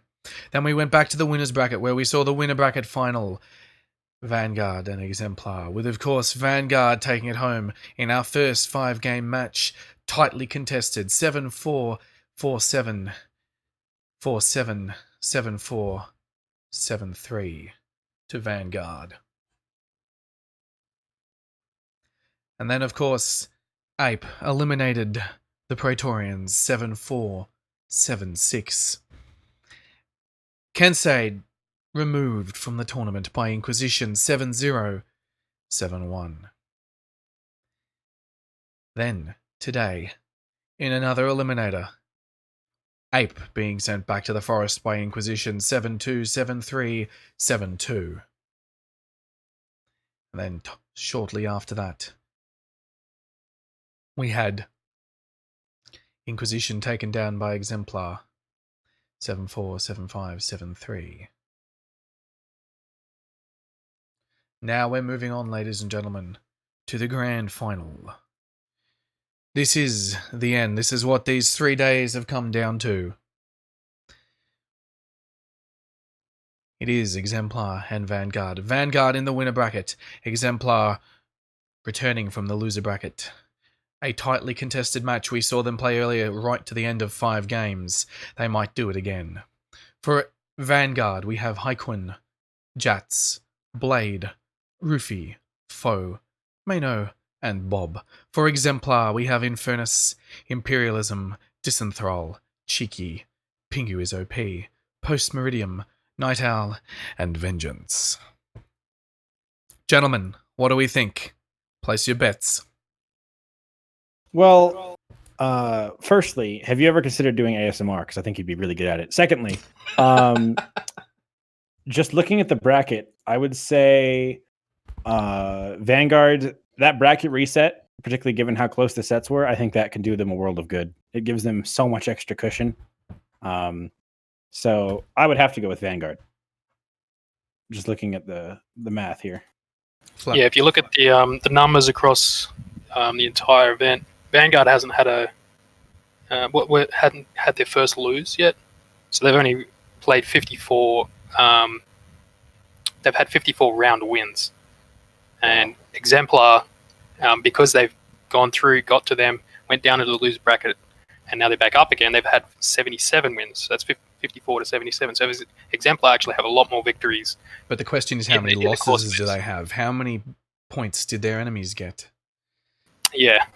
So just looking on that, I mean, if Exemplar being a little bit more practiced now, like having more practice games, might come out kind of strong at the start, I'd say.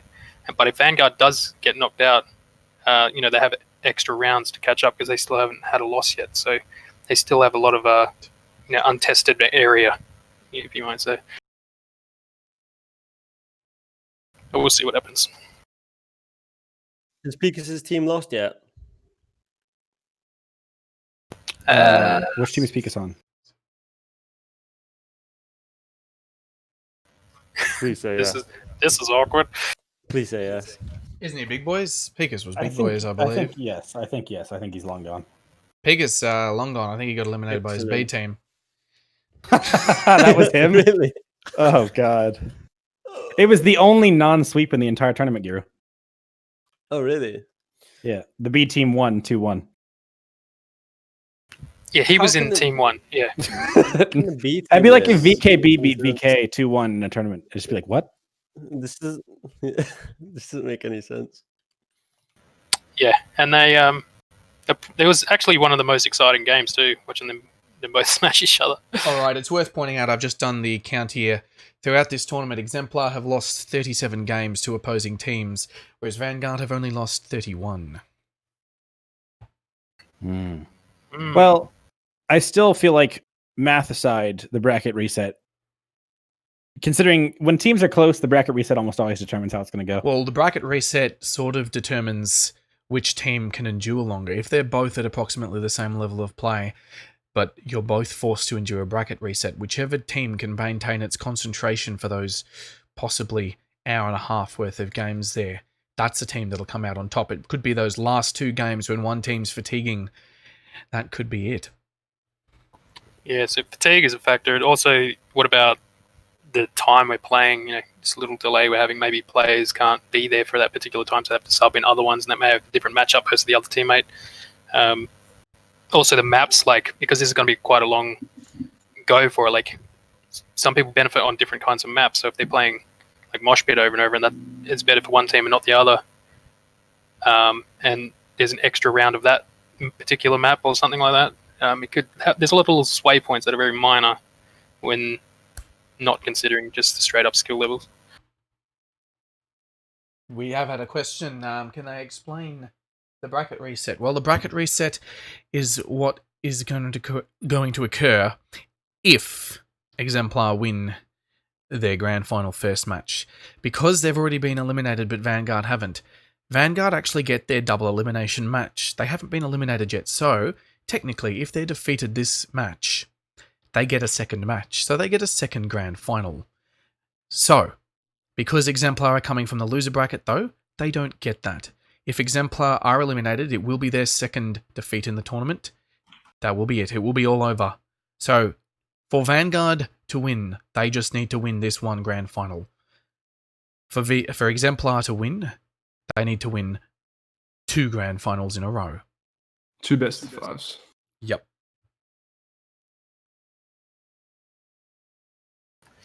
That's a long game. It is a long game. I would anticipate they might put a break between them, although I'm sure both teams would be like, nah, we'll play on.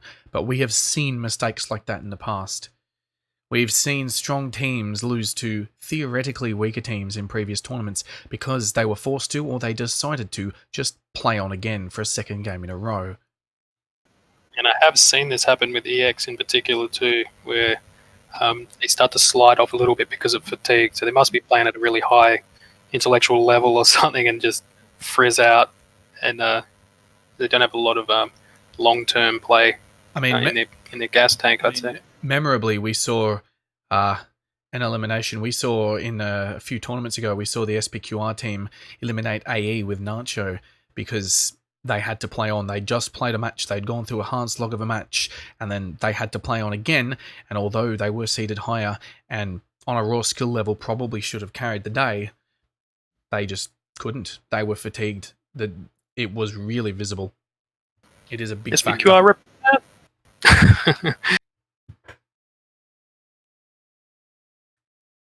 Oh no, Giru's just murdered one of our referees. This is going to complicate things. I just assassinated him, sorry. Rest in peace, meme. Yeah, the good run. Died 2020 in grand final day. Meme, you will be remembered. Oh, he's back. It appears everything is getting set up. Oh, We might bring and you he's into the dead again. game. Whoa. Ronguat, you've got like a Spec Ops customization though as well.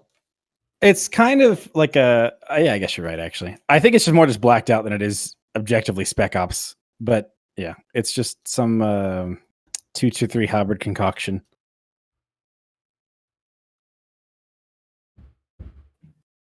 You know, actually, high ping is pretty playable in slow-mo.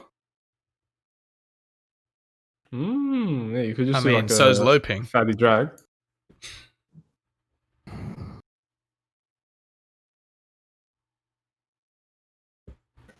Oh, that was good. What the You got me, hell? you got me.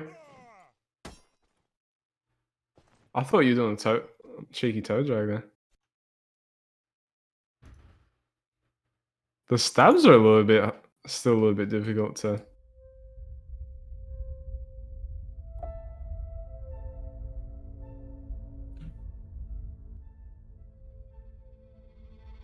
Ah, really? Vladdy, did you still have those numbers of victories and losses there? Yeah, 54-77. That was Exemplar. Oh, not the- Exemplar just have that, played more victories. They've played more Phased. games, so they've got those more victories there. 77 versus 54. However, Vanguard, of course, have lost fewer games. 31-37 losses. Now, we are having a kendo now. What you are about to see, ladies and gentlemen, is a kendo for the color and the map. A kendo is where both teams will line their 5 players up in sequential order. The player at the front of each queue will then meet in the middle and duel the other person. If one of them survives, the next duel begins immediately, with the player from the opposing team running out to duel the surviving player from the other team. That will continue as a queue. It will not stop until one team's players have been fully eliminated. You can see on the right there, Exemplar, and it's begun.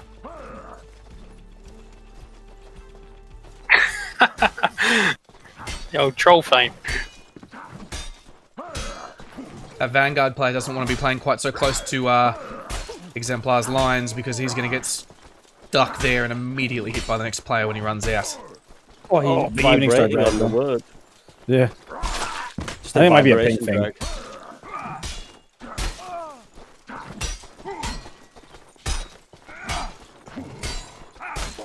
Very honorable greatsword ditto. He has no stamp. Oh, the missed kick tack. That was lovely. Genetic trash signature. Maina loves to play Oh, this Maina map, is man. the god. Now he has to guess. Can he get? Maino's unreal. The lead. It's the first time Pingu's ever been kicked in his life. Maina, good run. That was sick though. Pingu might be an issue for VG. Yes. I saw VG Nice players footwork. dealing with him twice nicely earlier. Pingu is merely a vessel for Mordhau being a problem for VG. That's the true. true thing. Yeah. That's very true. He's got to get Yeah, a have fun stam playing here. first. Look at that, beautiful. We've evened the scores, 2 deaths each side. Just read the arming sword. Come on, guys. Yep, just read it. Simply done. Oh. I think the arming sword went down in price. It's that easy to read. He's taken out 3. See Blade. Well, Blade's guessing wrong. He's not guessing correctly. Goes to the chamber. Oh, he gets a good guess. Back and on the kick. That was really nice. He has the stamina. Just hit him. Oh, Oh my. no range. The No. fucking Pingu taking out ridiculous. 4. This my could be God. it. It's Jat's last man Jats standing. is here though. Oh. Nice guess. He's doing it. Pingu down. Uh-oh. He could not afford that miss there. There's up on the back foot. The problem Stuck with this up against sequence the of duels is you can be done for stam. Even if Jats is going to go through all of them, he needs to get a lot of stam back as he does. I don't think he has Fury on the class. In fact, he Fury might is be better off beginning. getting a few stabs in just to reclaim some stam. It's too late. EX take the kendo. Be interesting to see what they're going to pick. Because they did pick Steady Contraband in the last series, but it was actually VG that were winning on Contraband more, and they had more wins on Mosh Pit, so I'm not sure what their pick is. Very curious to see this. Those duels are actually really those nice. I'm 4 impressed. kills by Pingu there, critical.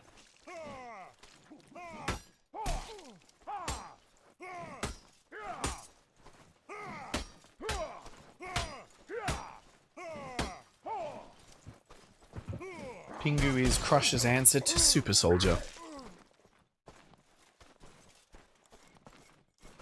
The thing is about that arming sword charge setup is that the way how you beat it is if you just guess right and gamble the Morphine, then he'll run out of stam really fast. But the problem is in a tournament scenario, it's really hard to just do such a stupid gamble because it goes like against your instincts because you see the attack coming towards you. Yeah, you're exactly right.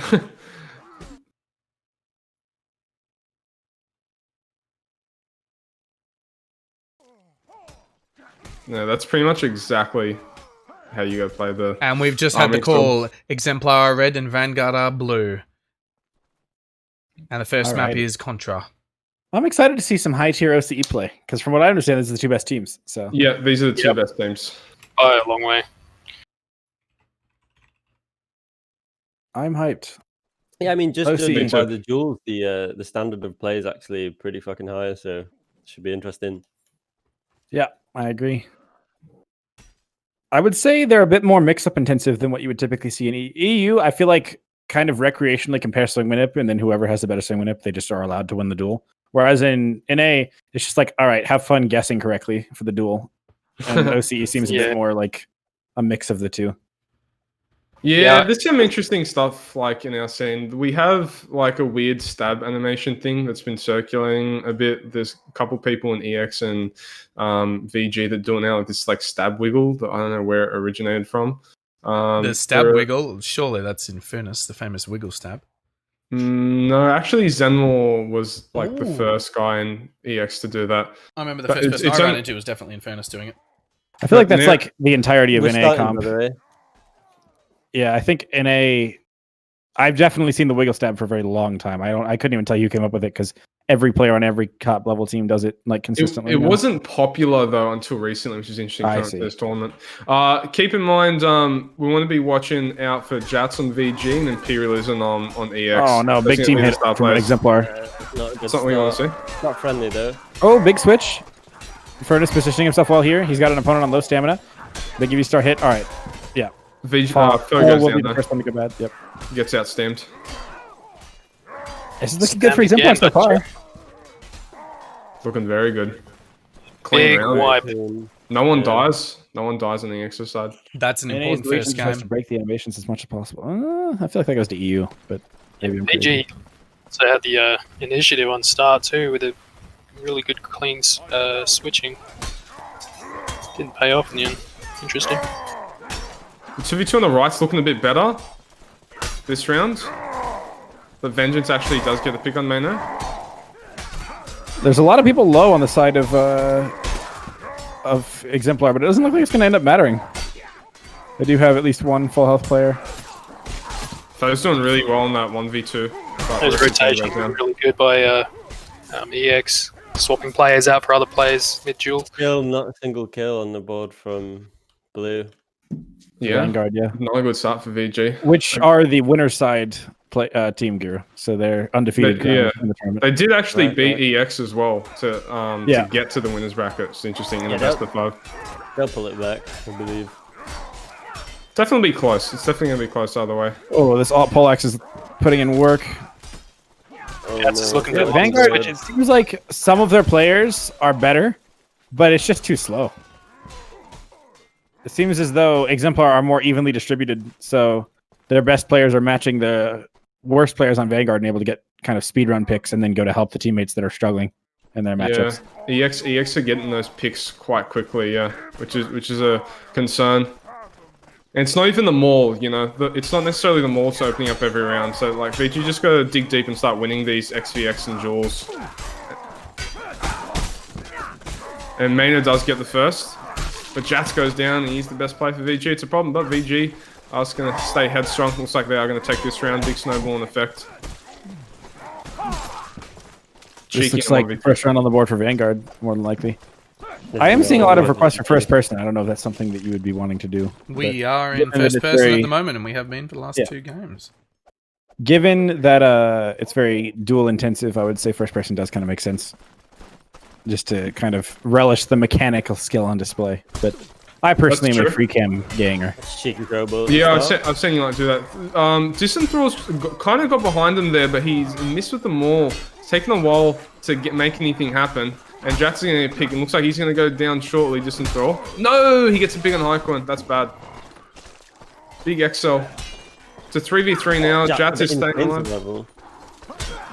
They have to take down this guy fast. They have to. Yeah, he's running around the walls though, which makes it difficult. He's bandaging. And a really good example of cycling. Missed trap by the furnace. They just can't punish Another the rotation.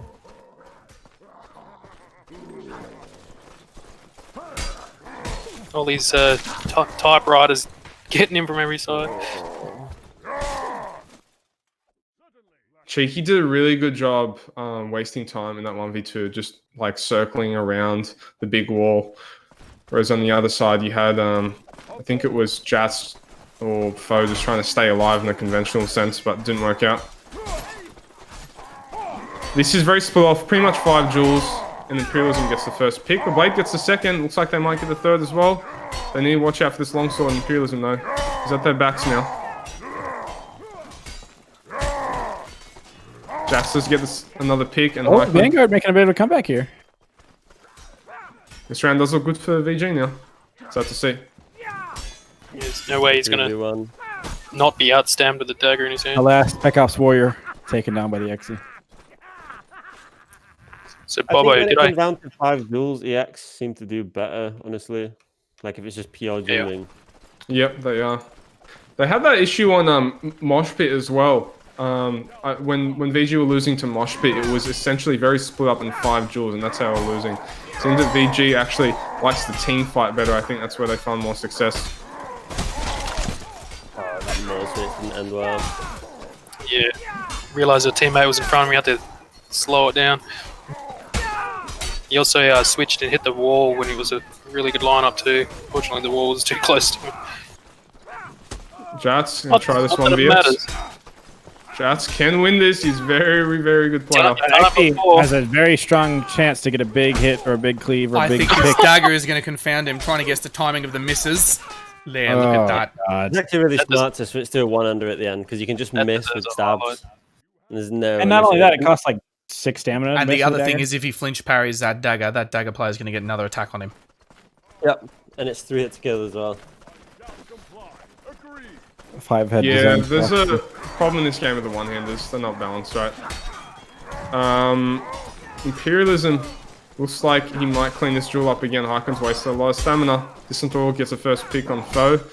This round is going to be difficult now for VG. Blade does get one back, and Jats was trying to survive the 1v2, but he does go down. That's going to be 3 on 4.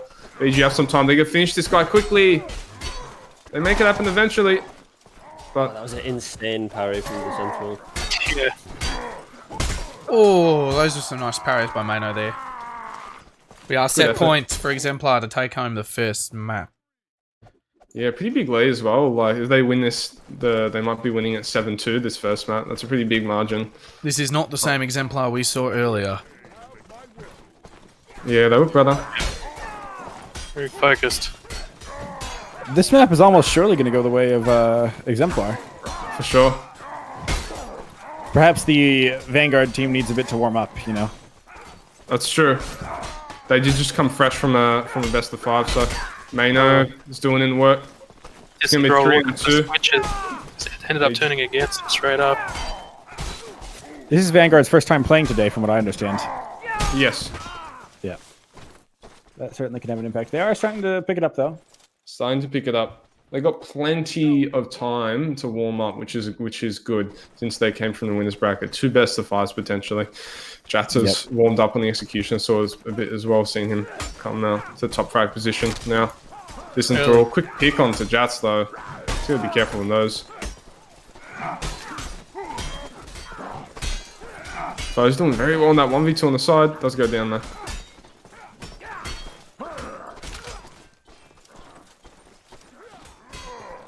I like how you got Caster's curse on that round. It's like, oh, Jackson's starting to get the top score, and then he instantly dies to a Yeah, to the mall. That's a big Caster's curse. Yep, Exemplar able to put a map on the board. Not unexpected, though. They put several maps on the board in their first set versus Vanguard. Yeah, they did. It was close. It was really close. It went all the way. It was 3-2, I think. Yeah. It went all the way to the last map. We could be doing the same again here. Imagine going 10 games, 10 maps. That might be what's going to happen. We could do very possible. We could do over 100 games in a row here. I think that they're going to sub out Disenthrall for Pingu. They tend to do that because the run around maul switch is less effective on a super open map, and their top duelist in Pingu is a bit more effective on a duel oriented map like Mosh Pit. It's also worth keeping in mind that, I mean, normally Disenthrall's playing in armor. If they do want that speed there from the maul, they're not going to have it anyway, so you're right about Pingu needing to go in.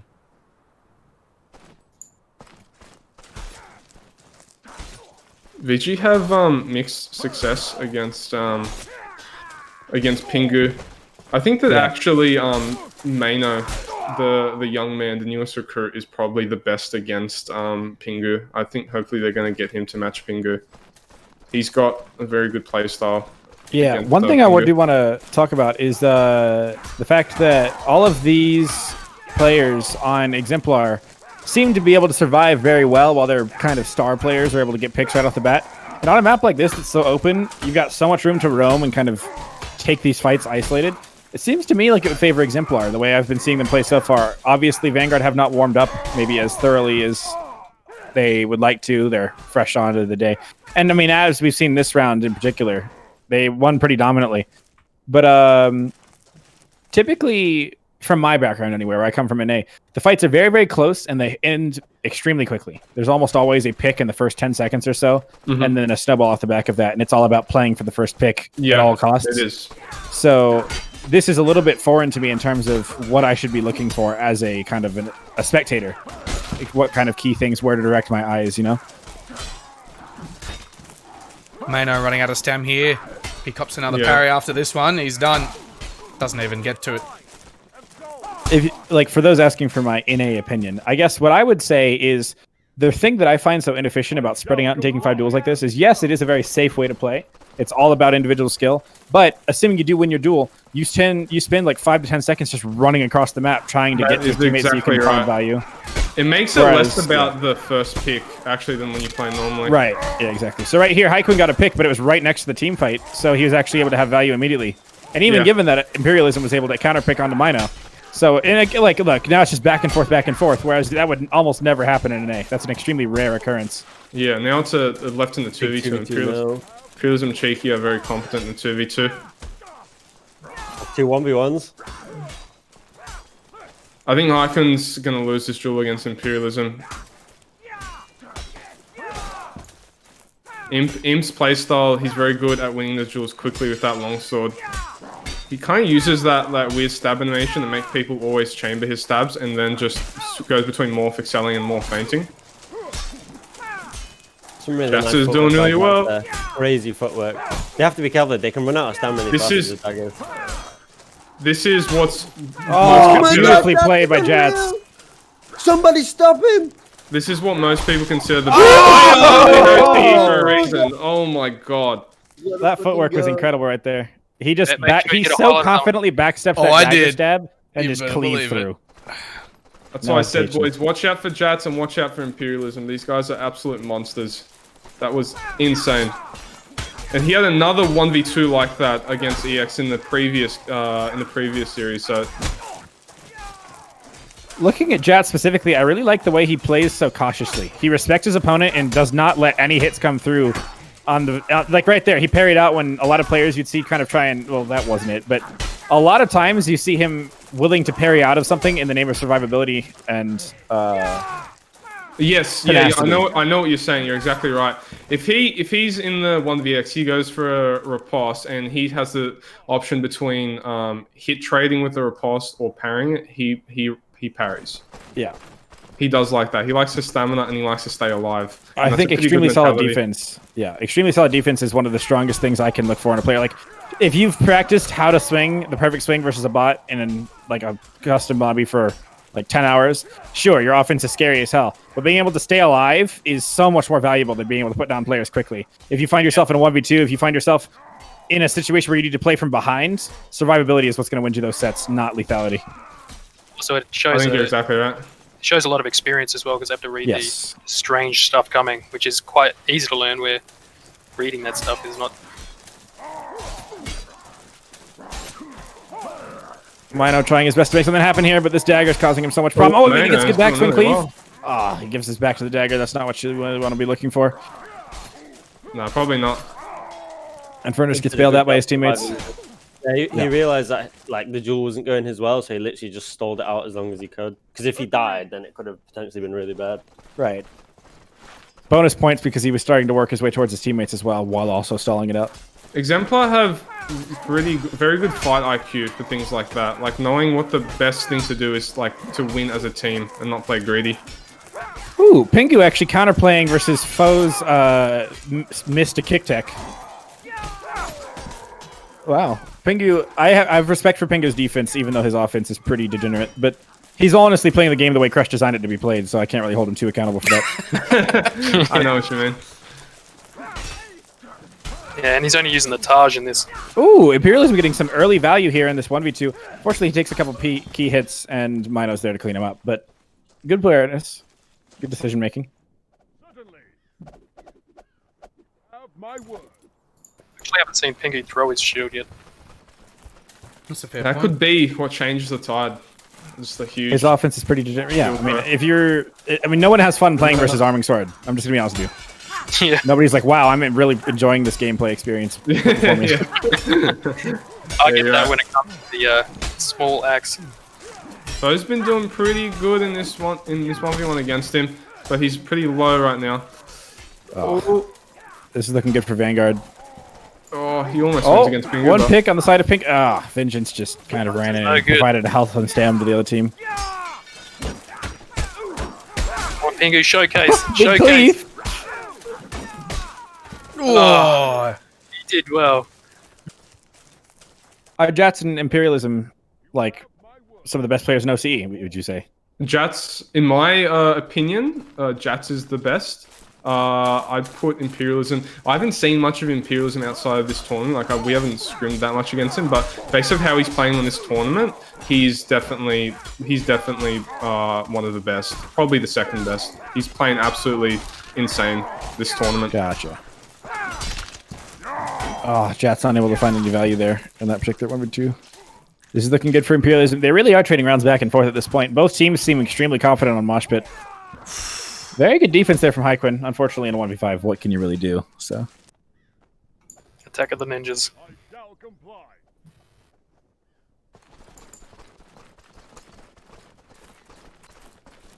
All right, 4-4. It's been equalized in this map. A real tight one.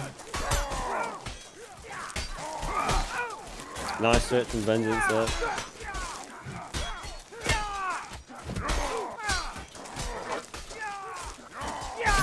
oh no, huge miss from Imperialism versus Mino. But nice work from Just Stay Alive. Not gonna be enough though. Ooh. That's not what you want. I mean, things get desperate. You're gonna start doing some wild swings, and I mean, if you team kill whatever, better to try something crazy, I suppose, in that situation than just try to win 1v2s. And if there's a player out there that wants to team kill someone, Jats is definitely the person you don't want to be doing it to. No, you don't want to be team killing. Especially after the hype you just gave him. All right, 5 duels once again. See, this fight on the side by Cheeky and Mino, I just want to highlight this. If one of these players wins the duel, they're not going to impact the main engagement for at least a good 5 to 6 seconds. Yeah, you're right. Look at that. Imperialism wins his duel. It takes him a good 7 seconds to run over before he can even help his teammate. That's stuff that I view. That's why I personally lean towards team fights as being probably superior, just because it allows impact quicker. But we'll never really know decisively. That's just my take on it. It's a little bit problematic having them separate so much and not being able to help on the riposte switch. Oh, insane defense there from Cheeky, but not going to be enough. Yeah, Cheeky's really good at staying alive in 1vx's. Really, you know, honestly, to be a little roleplay here, the way these teams' customs are set up, it kind of seems like you've got Vanguard, they're like the defenders stalwart standing strong, and you've got like some rogue assassin team sent in to murder them on the other side for exemplars. Just like these blacked out knights just going in. Yeah, you can't true. Yeah. Good way to look at it.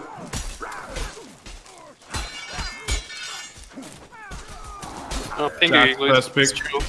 There's a great duck by Imperialism there. Imperialism gets another pick though, so as long as I think that this is going to favor VG, it should be if they clean this up a 3v2. Yeah, and because Regen is enabled, these fights can really resolve to a proper 3v2. Yeah, some of the players been seen with Tenacious even just S King and getting some extra little stamps and health. And Jats is very heavy on the underhands and the XV1s. They're pretty difficult to see when you got overheads as well. You got to look up and down. The traditional tactical pause for two wins. Curious. It's always at 5 wins. EX always have attack pause. EX it was very interesting. I haven't seen before the tactical pauses in the last series between VG and EX. They were very impactful. Like yeah, they both teams were using them. After. Yeah, both teams were using them and actually having success after the pauses, which is really interesting to see. It sort of brings depth to the game. Look at Imperialism and Jats just hard carrying each of their teams. Yeah. Like Jats' involved kills is fucking unreal. What an absolute psycho. Yeah, he's a psycho. That is a good way to put it. Leading with the assists over there too. That again. More careful on the rollout here. They look like they were matching players for players. This really is just a proper line fight. Ooh, speaking of Hyquin actually disrupting the mold, looking for some switches here. Man, I really love the fake switch mix-ups. You don't really get to see those in those proper duel scenarios. Jat's trying to make something happen. He will get clobbered by the Evening Star. 6-6 on map 2. Yeah, something I've noticed is Pingu matched up against someone else this time because he got taken out by Jats before. He's probably trying to make sure Jats is not on Pingu. Speaking of, if we look at the stats here, Imperialism and Jats just buying away the most impactful members on their teams. Jats in particular with 19 involved kills and only 6 deaths. Yes, as Giru did point out, you're right. If you are Exemplar right now, you really want to win this, and then you want to win your next map as well. Vanguard. They have a 2v1 and they are up a man. All you have to do if you're a blue team member right now. Jats is looking good in this duel. Oh no, but that's oh, they're getting a shish kebab in this corner. Cheeky. Run, buddy. You gotta help your team. Oh no. Oh, they got assassinated.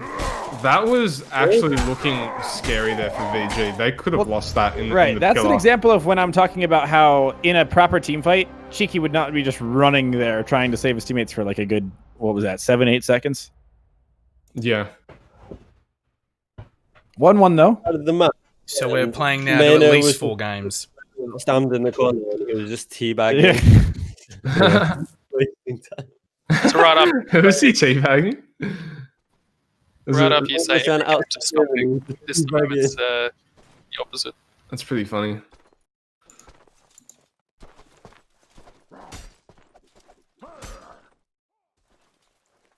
Con's just going off in the Twitch chat. He's just going fucking Yeah. Is he asking to be put in the booth to cast? No. And even if he was, it wouldn't matter, right? No, it wouldn't matter. It would not have. We're not putting him in here during the game. We got enough casters. Alright. CD Contraband to map 3. This is EX's pick. So this is going to be pretty important. BG, they don't want to have to go to that second best of 5. They want to end it here and now, so. Foe gets a first pick on Disenthrall. They're accounting for that more. That's what they need to be doing. Blades opted to go for the bandage. That might mean this round's going to be slower for VG. Doesn't matter because it looks like Maynard wins his duel as well. Now we see a 3v2. Blade If you're rather. Exemplar here, you got to play close. You can't afford to split up like this and leave one of your players in a pure 2v1. A lot of teams, even at the highest level, I see... Oh, okay, Cheeky wins his duel. If you are Imperialism, you got to either S-key or commit. Nice! Very good survivability from him. This is looking pretty good for Exemplar at this point. Incredible survivability from Imperialism, just living in the 1v2 long enough to allow his teammate Cheeky to get the win in the duel.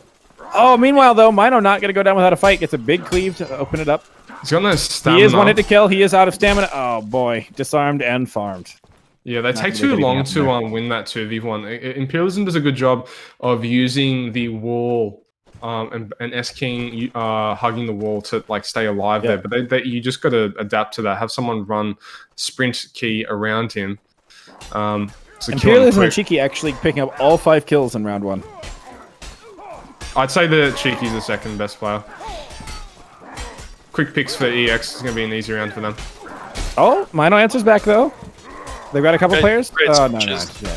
Yeah, Exemplar made a lovely washing machine around Vanguard just then.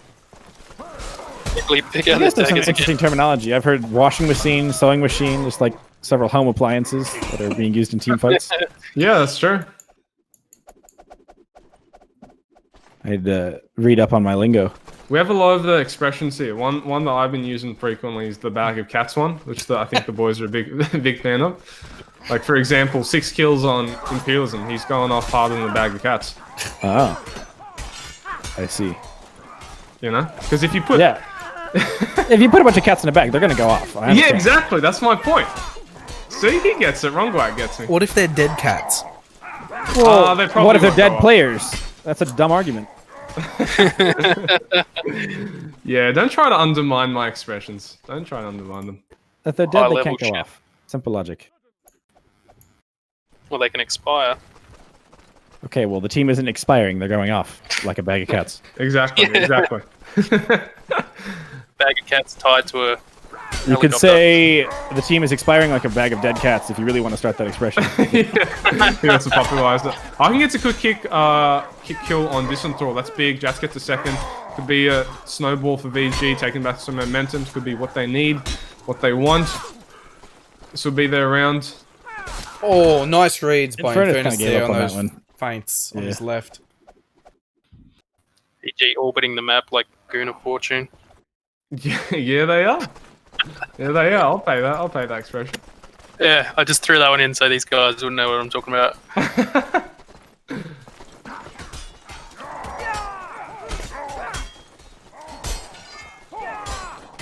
Oh, nice stab dodge from Blade in the middle. Looks like the Maul play is pretty low. Oh, Heroism mixes his kick. I've seen him get Man, the punished fact for that there are no picks for the first 30 seconds of a round just blows my mind. I have no idea that's possible. Oh, Blade! Oh, say that. just finally goes down. Yeah, Blade punishes the disarm.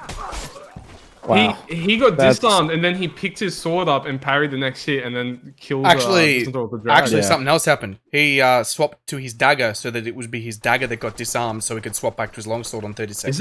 Is that what he did? That's what he did. That was smart as shit.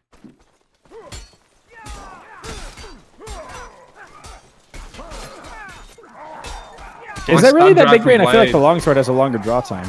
I don't know. Whatever. It worked out. I guess he just knows better than I do. It didn't work out. But he did it right. It just, unfortunately, he died anyway. Not looking good. Typically, you want to keep the dagger out, or like keep the dagger in your pocket. That way, when you do get disarmed, you can pull out the dagger, and it's got a much faster draw time, so you actually have a chance of entry stuff. Yeah, another I think thing you can do he was going to be going into that we a 1BX occasionally see. start. Yeah, occasionally what we see in NA is just the old sucker punch. The second you get disarmed, you spam left click, and it'll just queue up a swing, and you'll just sock the guy in the jaw and buy yourself time to pick up the weapon. And if they don't exactly clash combo punish, you get initiative. That's interesting. Man gets first pick on longsword. Vengeance gets a second pick there. Blade's pretty low here. Low stamina. He's about to get hit in the back. Oh, easy. Effortless switch from distance roll there. Oh, nasty. Mine picked up two, trying to make something happen, but they will be too late to save their teammates. The EX tend to play these. Oh, the double parry from Mino. Situations better. Insane awareness there. They're all trying to waste as much time as possible against foe. Distant thrall puts down foe. Things are looking bleak for Vanguard. They will fall. Fourth round on the board for Exemplar now. Is it Mano and I've been saying it wrong? Minnow? It is Mano. It is Mano. Mano? Yeah. Whoops. It's right. We forgive you. Everyone was pissed, and I was like, oh no, my American. Minnow might not. I might not forgive you. Oh, quick pick onto Imperialism. He's their best player. This is probably going to be around for VG, I'd say, since Imp's down. Oh, high level defense by Vengeance. Mano with the pick on the cheeky. Yeah, there you go. Vengeance is very old school player. He actually took a very long break from the game. Only came back about 2 months ago to practice up for this tournament. So but he was summoned very specifically to get Exemplar those crowns. Excuse me. Ooh, Distant Throw doesn't find his target with that Maul. He's still looking. He does. Realism with the first pick on the foe. Oh, Distant Throw took a long time to get that pick. The problem was VG just losing their engagements on the other side of the map. You know, in NA, we actually had a set that played out where a team hadn't played all day. They came in, they lost the first set, and then on the bracket reset, they lost the first two maps, and finally were warmed up enough to come back and reverse sweep it. Oh, really? It looks like that may be what ends up happening here. That would be my prediction. Is that Exemplar came on here with all the momentum, but Vanguard appear to be the better team, and they're just making small mistakes here and there that are causing them to be down a little bit behind in rounds. So my expectation is that all this time, that cushion provided by the bracket reset is going to be what ends up winning them this set, or winning them the tournament rather. Also, just the overall fatigue of EX being a factor in their history as well.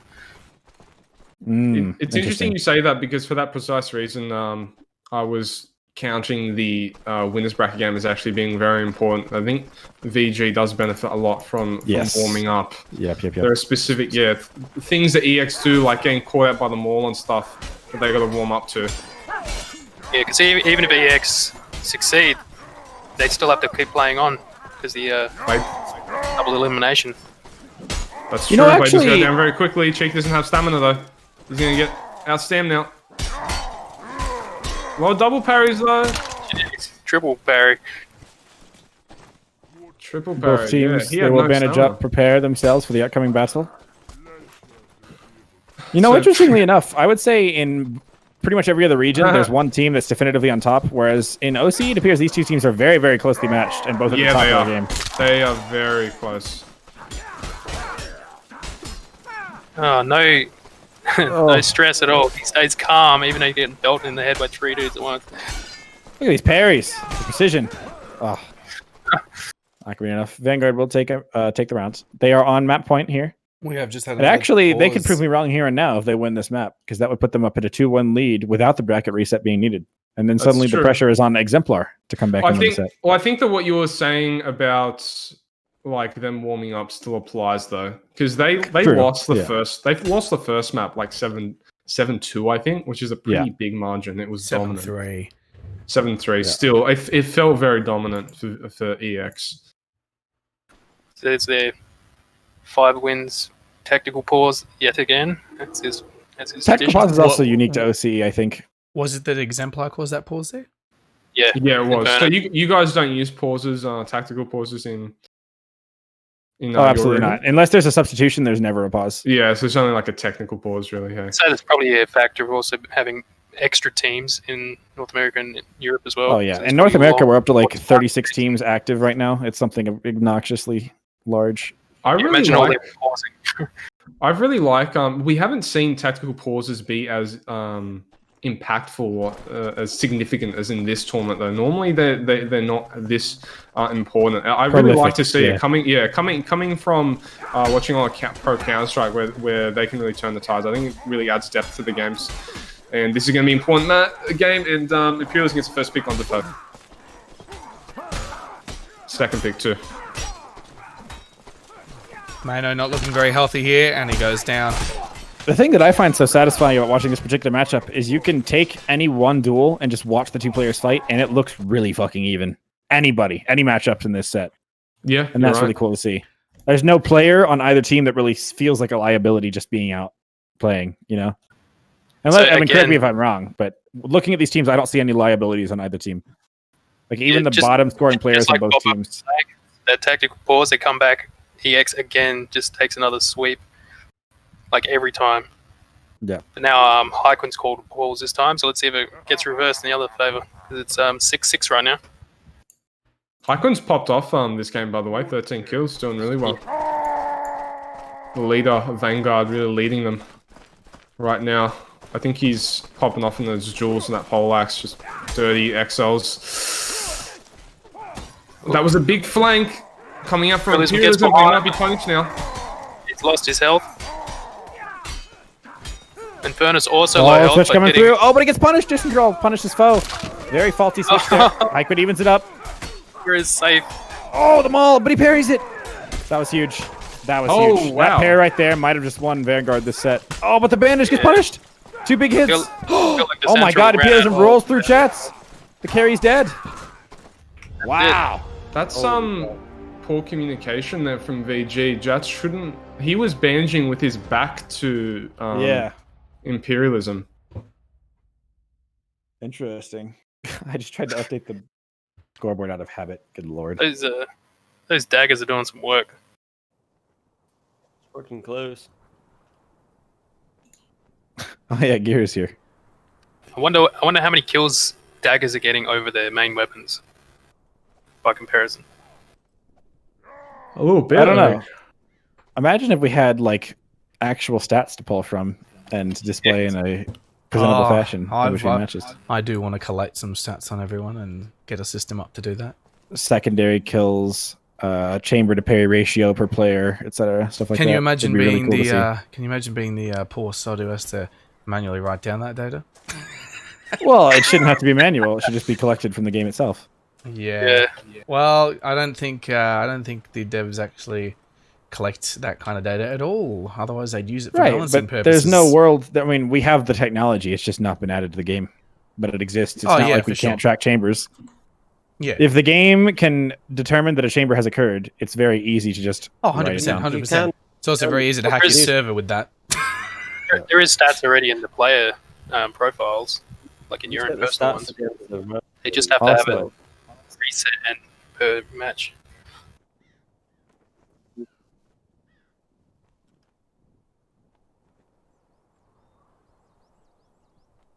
Using a timeout is not a tag pause.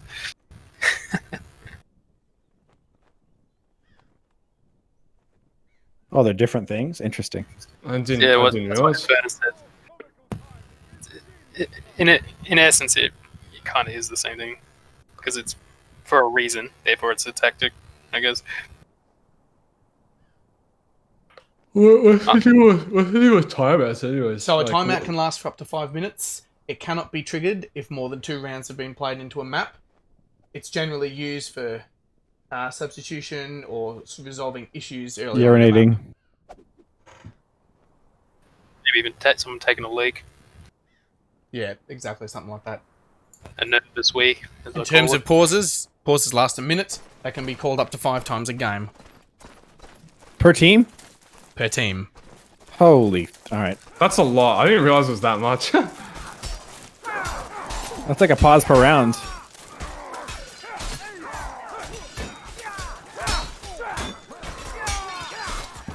Cheeky. Having a hard time reading. Blade picking up 2 kills with the longsword. This is a pretty open and shut round for Vanguard, it would seem. It is. Oh! Very clever positioning and footwork there from Imperialism, but he is out of stamina, so he will be dead. Yeah, he just turns his back and walks into the side of the castle.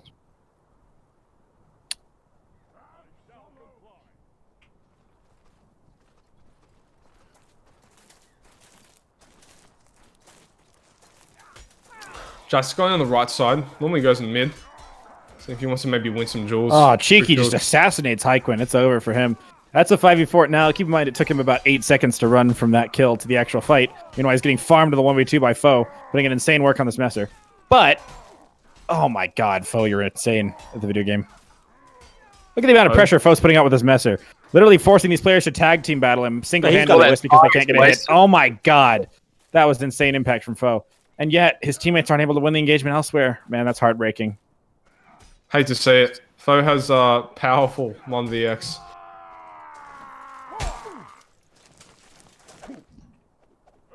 Second round goes EX's way. 1-1. Pretty even matchup so far. This will be set point and first match point for EX. They win this. Oh, not well. If they win this game, sorry, it would be the first match for them. So VG want to avoid that. First pick's going EX's way. Evening Star and Longsword's what's opening them up. Evening Star and Longsword.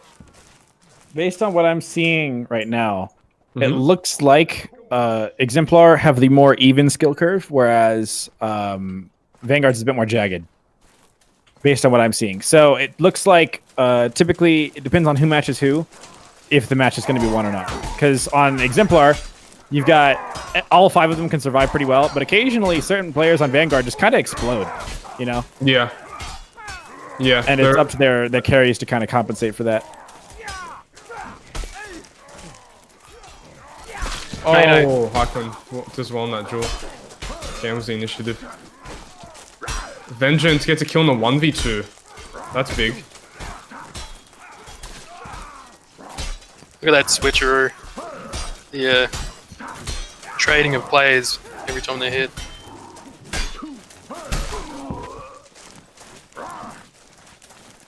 They should just ban the jump here, I think. Because that weapon's 1 hit. It's gonna be... Fair enough. Got that win. But Hyquin... it's kind of dangerous to 1v2 an Executioner sword if you're 1 hit. I only have to hit you once. I get the kill anyways. It doesn't matter. 2-2. Cheeky drove off to try to 2v1 their left player. Series of duels again. We keep seeing this. Exemplar like positioning this game into a series of duels.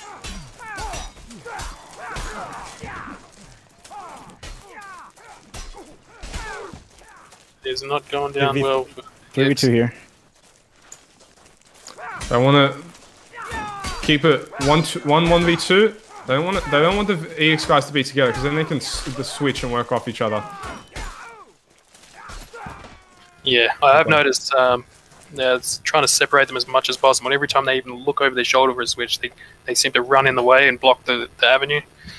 That's what you want to do, in my opinion. It's safer to have one duel and one 1v2, and the person dueling should just be chamber fence to stay alive. Alright, these 5 duels once again. Pingu looking for his early pick with his arming sword shenanigans. Able to footwork the kick. To his right, Mino and Infernus battling it out in the Evening Star Ditto. Both players 1 hit to kill. But HiQueen gets the pick early. Cheeky. Win a 1v2. They're both 1 hit. Jats goes down. Oh. Impson on 1v1. He does really well on these 1v1s. Infernus bought his teammates a lot of time. If I'm Pingu here, I need to be sprinting in and getting some value here. You got to kill this guy now. Okay. Now that you've bought yourself this space, this is OCE. They're not going to push you. Take a bit of a region here. Meanwhile, though, Mino just not content to wait around. Sprints in, looking for an early pick. He does get it. That was good. VG had a... Oh, parry and flinch there by Imperialism. I think That regen conditioning was good. a lot. It made it harder for the 2 to have a chance because the 3 they were really low and then they just like bandaged. They maybe should have conned that Giru to the exemplar players, but they seem to always, even in the 2v3s, whatever the final situation is, they tend to opt to take the regen, which I think isn't always the right thing. Yeah, I mean, like just off attrition, like they have way more health. The best thing you can do is try and fight low HP and see if you get a like lucky pick. Even if I you don't. agree. If you run into a 2v3, the 2 just run in, they could get like a nice fake switch, sort of catch a low HP player off guard, and that brings the momentum right on back to you in the 2v2. Yep. Going for the good old 5 duels. Oh my god, Cheeky just a hard-hitting god in this match between HiQueen. I've noticed every round these guys typically match the same players. They're just content to take the first two. Double stab. Just killed everyone. That was huge. Go on, Mano. I'm surprised he survived that long with like. I think he went for the switch like stab, drags it through the enemy back to his original player, kills him with the same move. So, like, if you watch where these players go, they all kind of match the same person. You've got, it's switching back and forth. Oh, we got a little bit of 2v2 action on the side. Oh, Infernus plays that 2v2 very well. Vengeance is a liability. Oh my god, beautiful play from Cheeky to stop the switch. It's not going to be enough, though. They need to be careful. Oh, he goes down. This is huge. Okay, 2v2 and a 1v1. Oh, but Imperialism wants his 1v1. Now suddenly blue team are put on a timer here. The Xe sword. Oh, my teammate forces. Oh my gosh, there's so much happening. I can't even keep up. Finger comes out for the tactical wheel. You see at the start there on the EX's right side, they switch players and then the enemy switch sides. They switch back and then they switch side again and they switch back and ended up being a 2v2. They're clearly trying to pair specific players with specific players. You know, HiQueen over the course of the set has begun to really adapt properly to Pingu's shenanigans. I've seen him apply the use of kicks a lot more liberally, really fat drags to throw him off here. Good footwork.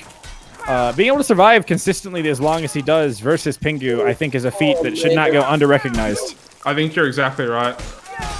Like, fighting an arming sword every round and not dying for your team to make plays, that's pretty difficult. Even if his kills and stuff, like, he's still top scoring on his team, even when he's the one taking the duel versus Pingu every round. And that, I say, deserves some recognition. Yes, HiQueen's really pulling his weight as the leader. Super impressed with his performance. Yeah, once again, his job is to match the arming sword duel. That's just AIDS. And he's able to make it work. Oh, this is perfect. He's pulling. God, that's just beautiful from HiQueen. Creating the 2v2, forcing this arming sword into a situation where he can't leverage his range as well. Disarmed and farmed. Proper engage here. Yeah, that was absolutely beautiful from HiQueen. Yeah. I am a HiQueen simp after that round. You actually go for the regen here again. They're looking for the escape. They don't want to be up against the wall. Looks like Cheeky's not going to get a choice in the matter, though. Oh, he does get a stab. He's allowed some space here. And Furnace forced to back up into another blue team member. He gets... Oh, no, he parries out of the switch. That could have been huge. Cheeky not able to get anything done. 4-6 here. Vanguard looking to bring it to a 2-2. This would be another tactical pause from Exemplar. Oh, my lord. Jax hasn't even popped off this game, and Vanguard are winning. Yeah. This could be... Vengeance has some impactful rounds for Exemplar, but overall, I feel like his kill contribution has been fairly low consistently across the series. I feel as though we did say that the curves. I think he's maybe the exception on EX. Like he might be dragging them down a little bit. If they had someone a little bit more up to par in his position, that could be the difference between making these turning these close ones into wins for Exemplar. With these kind of situations, not everyone can impact, and he's 2-7. He might be staying alive, but this is where if he was on my team, I'd tell him to switch to something like Rapier or Arming Sword, where he's guaranteed to get some hits in, and he'll do better in the 1vx as well. Look at this. Yeah, I think you're right. I think he could use with a switch up to something different. He's getting a kill already on Infernus. Imperialism 2v1. He's dead. Yeah, and luckily Mino actually got a pick in a place where he was able to immediately help his teammate, and that allowed them to get some value and snowball much more distinctly.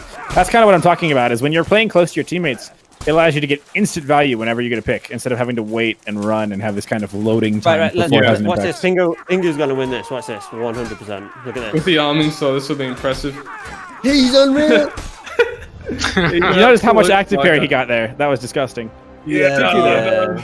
The active parry is the bane of our existence. Everyone that has the verse EX, that active parry on Pingu, you'll be hitting him in the back when he's not even looking at you, and he'll be parrying just these phantom parries because they're active parry. But anyways, it can only get you so far. Pingu did well in that map, but wasn't enough. VG still clean up. I think that it is a double-edged sword, though, Ronguat.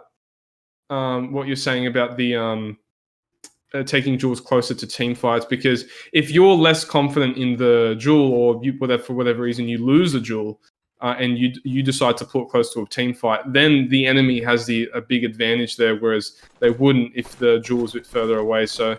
Right, so it's worth noting, if you are matched up versus someone who you know is better than you, and you are just, you've come to terms with that fact, right? Mm-hmm. At that point, your job is to haul ass and not die.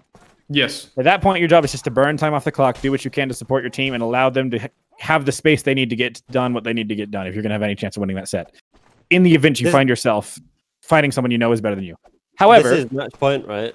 If Vanguard win the tournament. Yes. That being said, if you are the better player, you should be taking those fights aggressively. And if the guy does back off, you should be taking a fight elsewhere so you can have impact earlier rather than being content to take that duel. In my opinion, anyway. Yeah, I think you're right. I don't think anyone could disagree with that. You're on the money. Distant throw, doing good with the maul. VG just needs to adapt and take him into account. He's looking strong for Exemplar, though. So far, anyway. Can I just say that distant throw is just cancer on this map? He's actually just a cunt. Yeah. Can I just add as well, looking at the scoreboard, you can see that first set we saw was contraband. The third one was contraband. This one is contraband. And each of those two earlier contrabands we saw, Exemplar won. That's true. Pycoon's chasing down the mall now. He doesn't want to beautiful drag from Imperialism there. Distant throw with another switch. I love how they pull out their secondaries when they go into a 2v1 because they know it's just more aids to deal with than an act. This 2-point weapon, this is much more annoying than my 27-point fucking whatever the hell. It's just, yes, good balance. Yeah. Just pause it all in. There's not a single kill on Vanguard again. Yeah, that's not a good start. With the observation, they struggle on this map against the X. You know what I must say though is that these teams have been remarkably surgical with their hits. I don't think I've seen one team kill by Pingu over the entire set, but oh my god, no! Mano's fucking unreal. He's winning a 2v1. Oh shit! I wasn't even looking at that.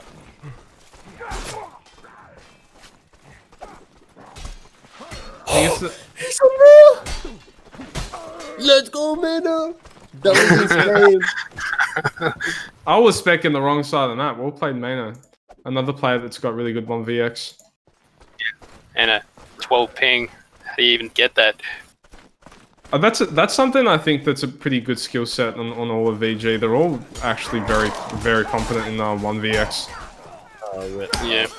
This is gonna look really... Yeah, this is bad. Thank God, I've lost this now. If someone dies that fast, that's it. Game over or round over.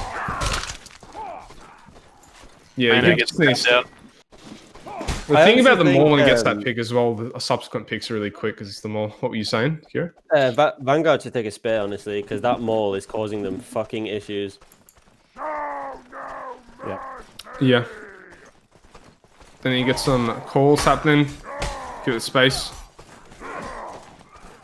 Oh, no, a team kill. Yeah, oh, don't do it. Was it now 3v4? My friend just got hit in the back of the head with some dagger or something and just turned around and just looked pissed. Wasn't even annoyed. Who threw that?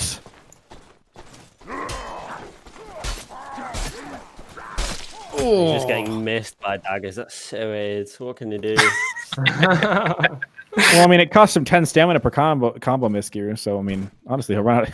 Yeah, just You've actually got get an opportunity to stab or riposte them, though. Dude. Guys, they added miss mechanic. It's fine. Yeah. Yeah, what is it? Miss detect the 5,000? We're waiting on 12,000, I think. When they double the scale. MD5K. It doesn't work on walls. It doesn't work on projectiles, and it doesn't work when they hit their teammate, which is really problematic. Yeah. And it should probably come off cooldown. Yeah, I love when someone right now uses you can Rock Buckler and they get free true combos. It's like, yes, yum. Just delicious game design. It's cancer. I don't even think rocks are viable. It's just annoying that things get free hits. Also, you have to look pretty direct. Even if there's just a normal intentional miss, you have to look pretty directly at the swing to proc it. Imperialism's very low, but he's going to get the pick on Blade. It's a nice switch from him. His team fighting really well for his team.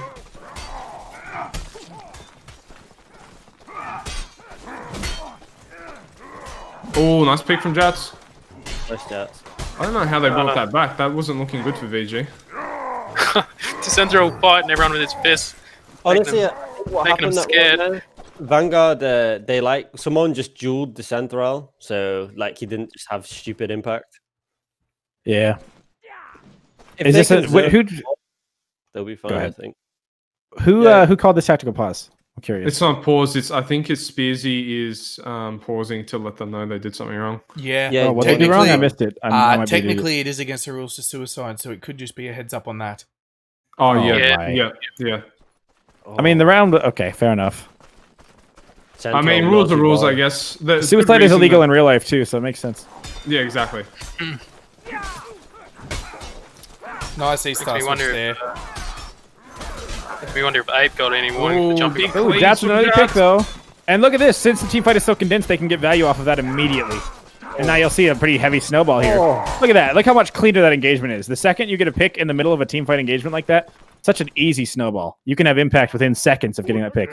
Yeah, you were exactly right. It's a double-edged sword. Whoever gets that first pick, they're in the money. Right. In the money pot. It's really just think VG it's would a bank on spectrum.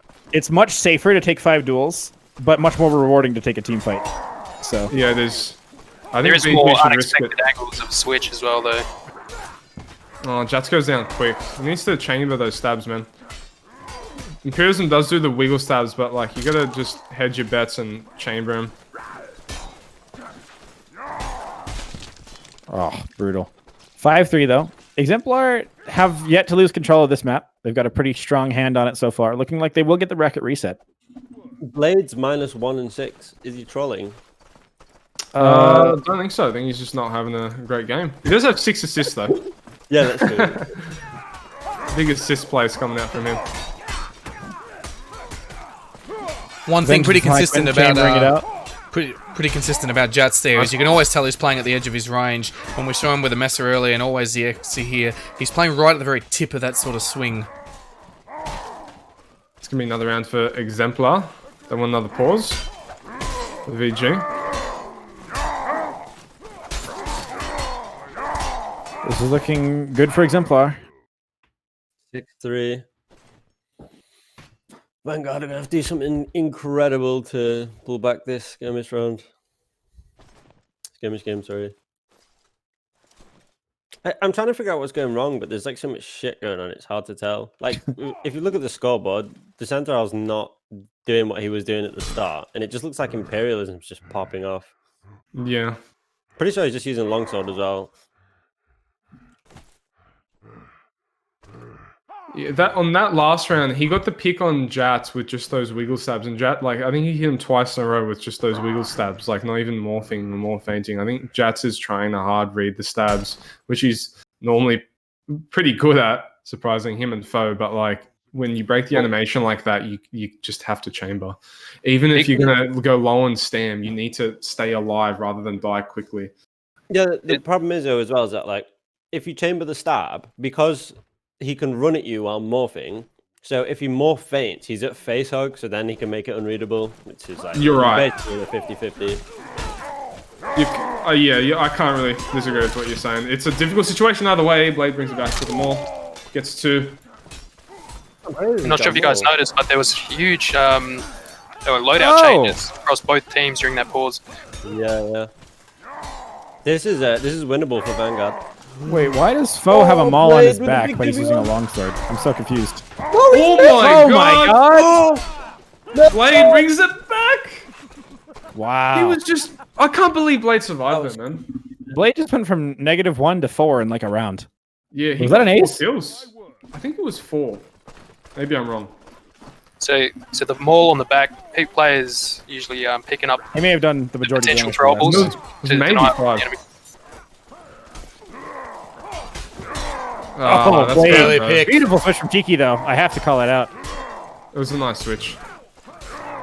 Just Vanguard plays looking pretty still just Oh low. no, God. Foe's missed there. That doomed him. Oh, Jats put down like a rabid dog. Is that stock firing submachine gun rounds at the? Oh my god. Oh, Haikun.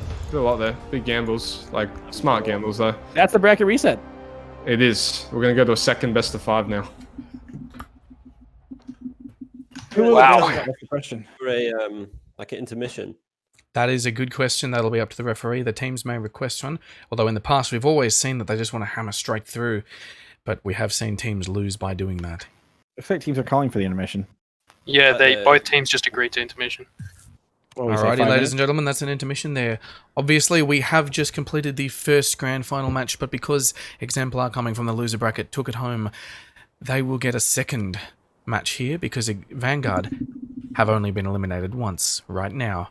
So the scores currently stand 7-3, 6-7, 7-6, 4-7, 7-3. Exemplar to Vanguard. Exemplar winning 3-2. But we're about to refresh that with the bracket reset. We'll have a new round, a new grand final coming to you shortly. But the teams have agreed to an intermission. Not sure how long it's going to be. He's asking to go up to 10 minutes, but if you're both ready before, we can start early. Okay. So we could have an intermission of up to 10 minutes there.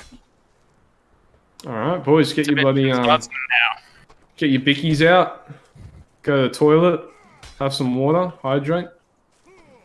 I'll have banana or something there. Have you got any highlights to show off in this gap bit? I do indeed. We've got some highlights just from that match we just saw. I am just compiling those now. Yeah, there's some really crazy plays going on.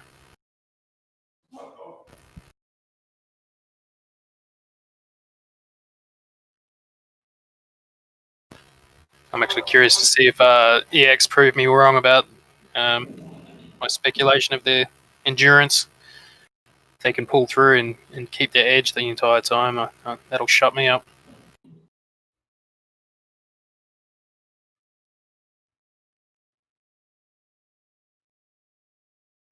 Vanguard never waver as well, so I wonder if they have an a cut-off point where they start to fatigue. Haven't witnessed it yet, but we'll see.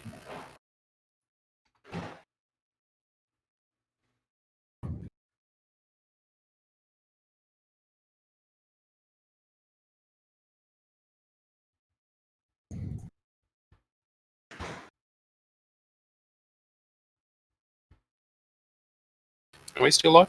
We sure are.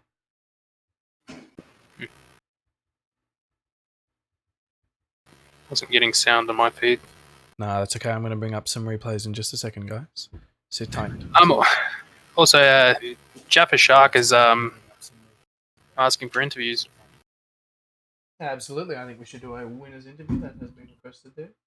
Not a bad idea. Not a bad idea whatsoever. While I'm eating my yogurt.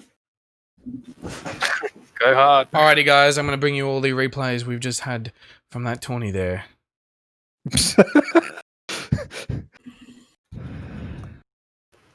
Pika's interview, anime once. Oh, please.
really offends me that the Palisade numbers are asymmetrical for like the 2-5. Alrighty, ladies and gentlemen, we are back. We are about to witness the second kendo. This kendo will be the same as the first. Both teams will line up, they'll face each other in a dual queue. This one is to decide, again, the first map and the colour of the winning team. Just gonna throw it out there. Exemplar won the kendo last set, and they won the set because of Contraband being played 3 times. So... kendo may matter more than you might think.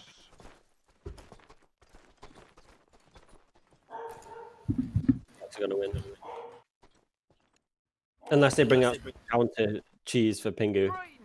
Yeah. It'll be telling when they line up, and you see which players switch around in the line, because it might give an indicator of when they line up in the scrim later, which opponent they'd prefer to face. Giru, how would you counter an arming sword dueler boy in a scenario like this? What would be your approach? Well, you basically have to. It's whichever cheese you want to be more comfortable with. Honestly, I'd probably just take longsword because I think longsword's stronger than that setup, and you can do the exact same counter with the longsword. Like you can do just as unreadable, more faint stab mix up with the longsword. Sure. The difference is you've got more range and better drags. We appear to still be waiting on a 5th for... There they are. You're saying longsword over which weapon, sorry? Arming Against sword. the arming sword Taj or arming sword buckler. I personally think it wins, but at the end of the day, like the arming sword it's just fucking frustrating. And the combos on it are just disgusting as well. Yeah, I hate when if you slightly miss time of parry in the combo. Just and you get hit and you twice. can't. Yeah, and you can't fucking punish it. Doesn't feel right. Also, Pingu runs like second wind on it as well. Weapon costs nothing point wise. He's full armor, has plenty of perks as well. Reads by Highquin actually, that was fucking insane. Oh, and the footwork as well. Stab feint. Oh, that stab feint was. Oh, the kick to open it up. That's key. You got to get that stamina up. Oh, a huge headshot. I think Highquin's That feeling does it. so much damage. How much does all Poleaxe do on a headshot? Jesus fucking Christ. Fucking technical genius. Oh, and the kick as well. Playing statue Oh, doesn't pay off. Highquin's got a very unique playstyle. Highquin says you suck. He almost topped that before his body hit the ground. Oh, Mino versus Imperialism. Mino out of stamina somehow. The Also, vibration there's some tech chamber on the FTPs that I power missed. I think the vibration tech is restrained a bit by ping. Man, you understand him. Mino somehow takes it over Nice, Imperialism. that That's first huge. try. Now they have to deal with Pingu though. He has to gamble. He's gambling wrong. He's just gambling wrong. All right, Blade has the longsword. He's using the Giru approved. Oh god. Eating the XLs. And then 50-50. Another longsword. Oh, this is what you want if you're Vanguard. Just whittle them Oh, down my range. little by little. They need to parry these strikes.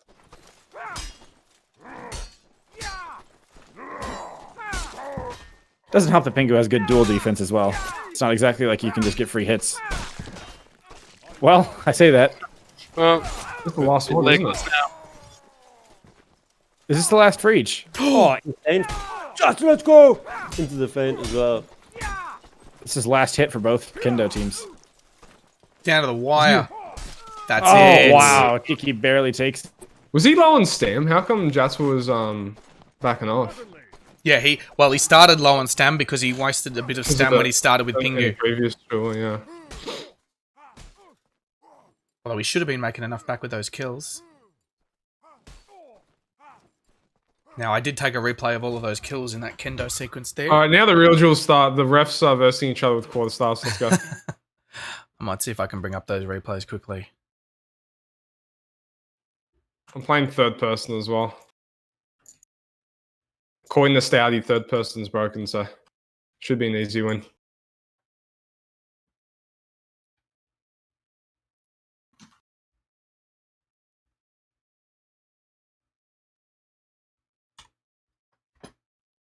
I'm thinking he was selling the floor here, and if he walks into it, he's gonna die.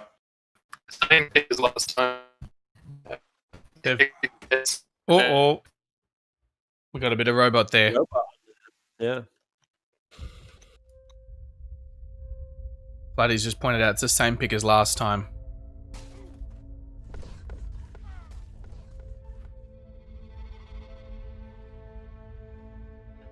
Oh, I just finished building my mounted crossbow. And it looks like we're going live. We better cut back in.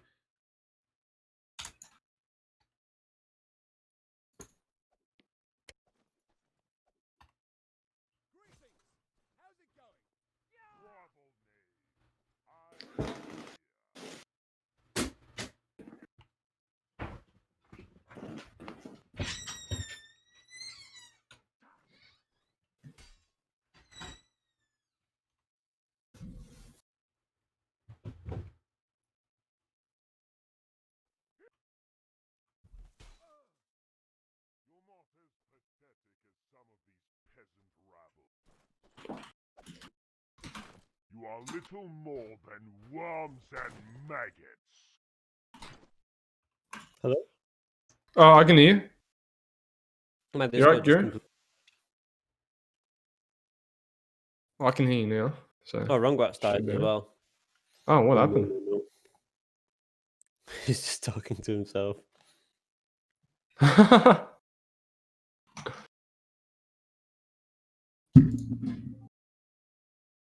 Yo. Yo. Welcome back. I don't know if you guys heard any of what I was just talking about, but I'm going to assume not. You'd be a worthy servant. Okay.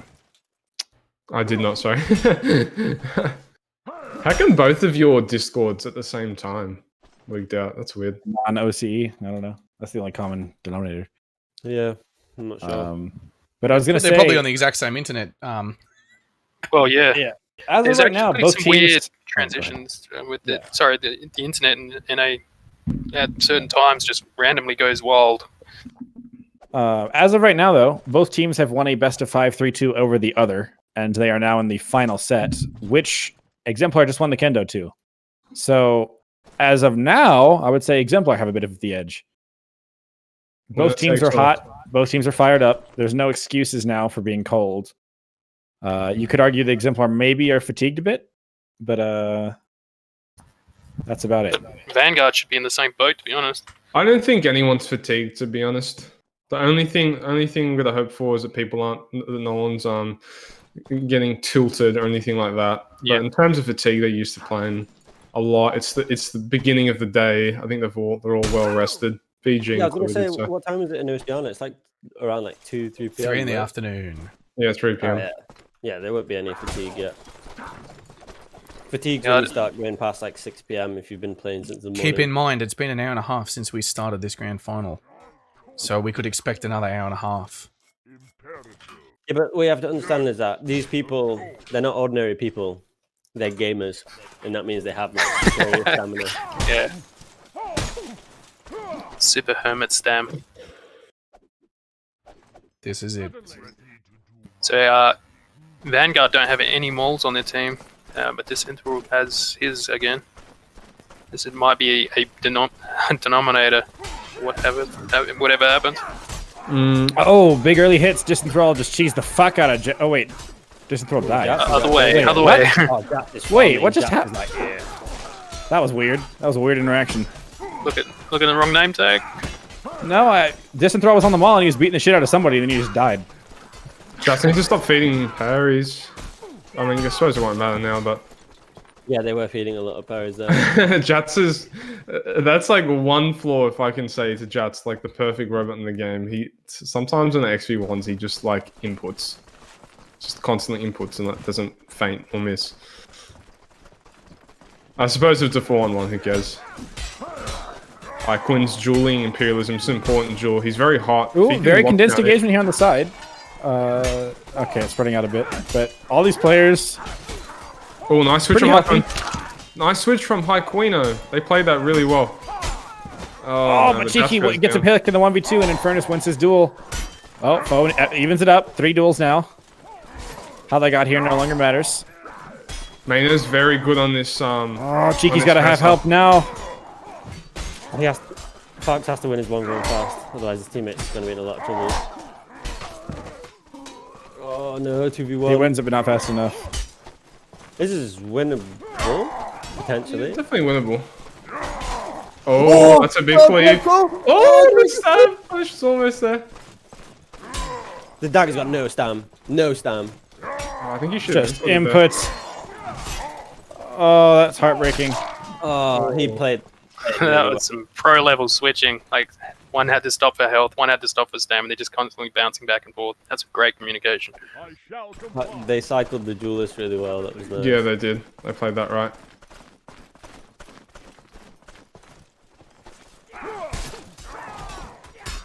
I know Imperialism just got caught completely out of positions. Quick picks right now from VG though. Very quick picks. They're hungry for it, I think. Oh. This is looking good for Vanguard. Jatsu is really playing really aggressive now. Looks like he's turned on a little bit. Working from his slumber, he's like, no. I'm also turned on a little bit. You're turned on a little bit? That's good. We're all turned on a little bit, I think. Yeah. Quinn looking for this duel versus Infernus this time. No more Pingu. Pingu actually taken out for distance draw. I should point that out. Oh yeah, that's standard. They always run distance draw on this map because the maul's good here. This round's looking EX's way. Oh, these backswings are beautiful from Mano, but it's not going to be enough. Dash trying to make something happen. 5v1. Oh, beautiful parries there. Jeez. Yeah, I don't understand how he can like parry so well. I don't get how he does it. Can't compute. Draw suicide DQ. Oh, Jats misses a hit straight up. That costs him some HP. Oh. Oh, yeah, big drag. Jump. Oh, okay, it's down to snowball now.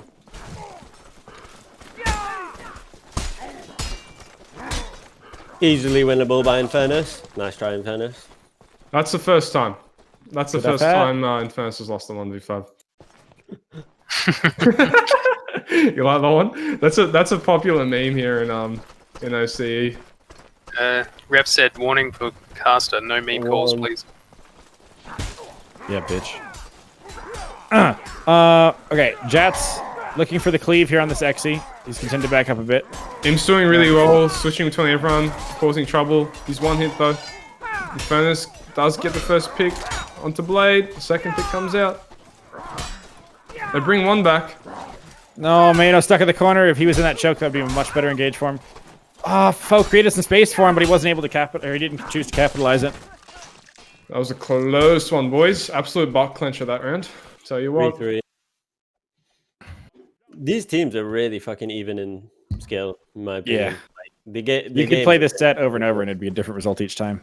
Yeah, yeah. It's really cool to see the top two teams in a region be so close in skill. I don't think EU or NA really have that. I feel like they're different kinds of skill though. Because Vanguard clearly have a really good 1vx game. Better duels, I would say, you know, other than their very close kendos. But EX always have these really, really good communication calls, and you see them switching and choosing terrain, and they're way more tactical visually. Speaking of tactical, it looks like attack pause. They're definitely more creative in how they choose to team fight Exemplar, I think. Yeah, it's more obvious too. Like, I'm not really sure what Vanguard's doing because it's very subtle. I think I can speak being in Vanguard for them. We kind of just like to run in and sort of capitalize on chaos. Just gamble everything. Oh, that's not a gamble. Just sort of like run in very, very aggressively. Normally, like this is how they normally play, and just trust the reads and switches in our team compared to the other team. Like to win the initiative on the just looking at the distribution of kills there, it's almost identical. The thing is, that's not what they really do against EX, for example, on Mosh Pit. Like, VG is spreading out and dueling on Mosh Pit.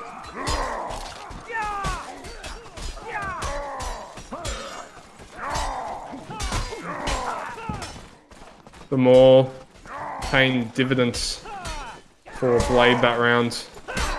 He opens up EX like a can of beans, I think. Yeah. You know, it's interesting. Exemplar have consistently won these contrabands, but not by a landslide by any means. It's true. I mean, most of the maps are pretty close. Even when a score doesn't look close, they've been pretty close.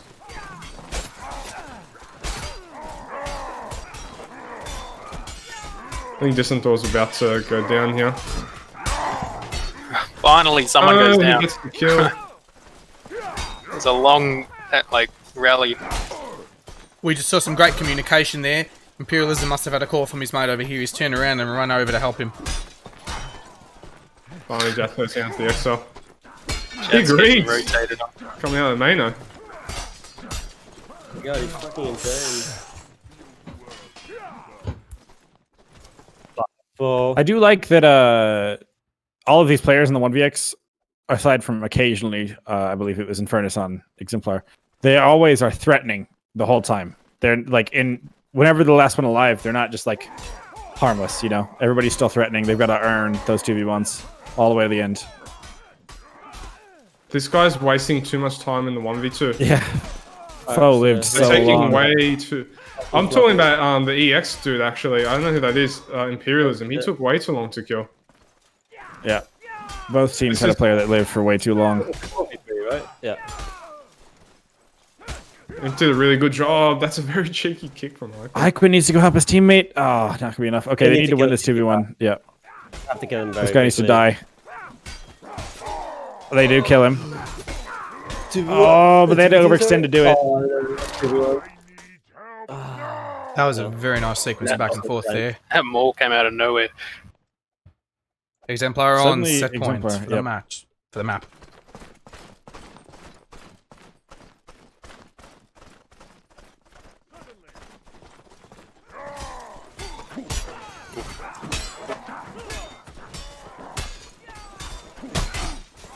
Oh, just they're all looking for one of these heads. They're not able to find it though. I like this proper team fight between the pillars. And look at that. The second they get a pick, suddenly it's just a very easy win there for Vanguard. We see that consistently. Whenever there's a close engagement, it just instantly snowballs the way of whichever team get the first pick. Witnessed the most insane fake switch from Blade, and it caused one guy to get deleted because Blade's fake switches were more actually fucking beautiful.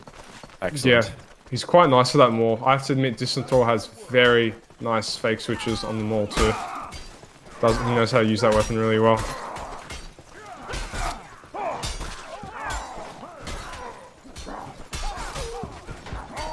Blade seemingly forgetting Cheeky was behind him. Yeah, that Jats would have killed Cheeky there if he hadn't exactly right then gotten that kill. He was able to tank the hit and then bandage up and actually takes down Jats in kind.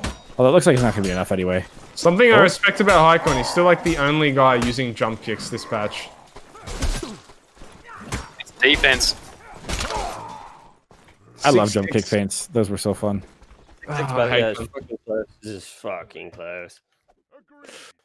Well, this was 6-4, and now it's 6-6. VG could have just stolen the momentum from EX here if they win this last one. Vanguard winning a map on Contraband would be huge, too. Yeah, I think it would. Oh, big cleaves here. Open up the round for Vanguard.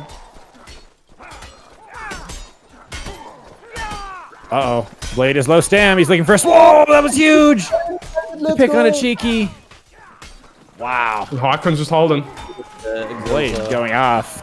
Yelling. And that's going to be a Vanguard win on Contraband. Blade is laughing in his face. I think that's the eager laugh. Oh! Not able to make anything happen. Really good attempt. Wow, that came back.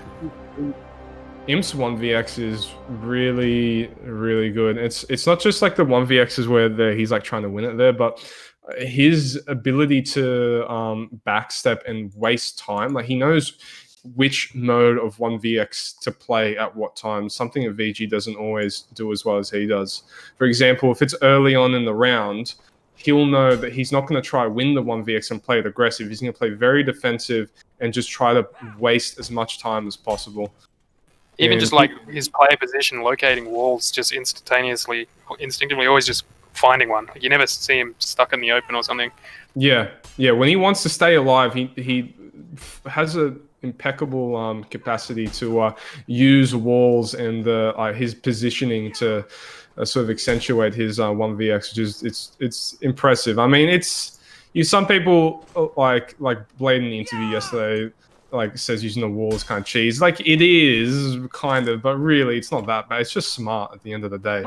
That's the point of the map. It's the point of the map, yeah. You know, like, yeah, it is kind of obnoxious, like, but it's also like, what's at the end of the day, what are they doing? They're just S-king next to a wall, you know. I mean, if you don't like it, you might as well just have a big spherical oval and you just play on that with no cover. Exactly. I believe there is one of those maps.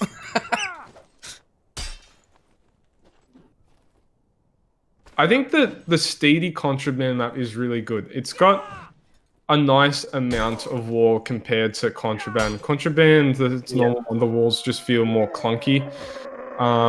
And Mosh Pit is nice. It's nice to have a variation where you fight on the open field. There's very different kinds of skirmishes, potentially, depending on how teams play. A skirmish on a map like Contraband and a skirmish on a map like Mosh Pit. So I like that the tournament's using both. Yep. Yeah. And it's really polarizing just how people winning on one, winning on the other.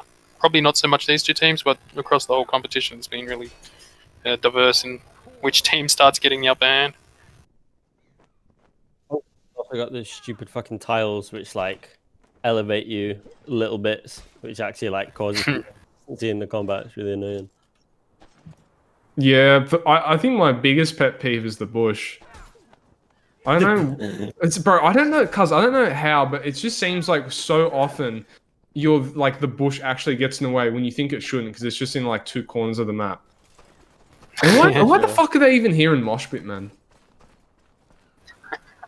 Honestly, Crush. I've had it. Weed your garden, Crush. Yeah, exactly. Get some fucking clippers in there, mate. Highcoin's not looking good in this duel this time around. He might be bringing it back. A pick each. Oh, he actually brings it back into Vengeance. Foe here, getting a key pick. Now they have the man advantage. Oh, Player comes in to help in Furnace, but he's just instantly taken down. Nothing more than a health pack for Vanguard. Jats 3 kills. Good start for ZG. His defense was looking a little bit tired than what it usually is. Had some easy things, but he was panicking a little bit. Is that Jats you're talking about? Cheeky. Cheeky, yeah. I've heard that Cheeky gets a bit of tournament nerves. I think he's played absolutely fantastic today, though. Yeah. Hopefully he just keeps the form he's had. Some of the better 1vx's. Oh, Imperialism with the wiggle stabs takes down Blade.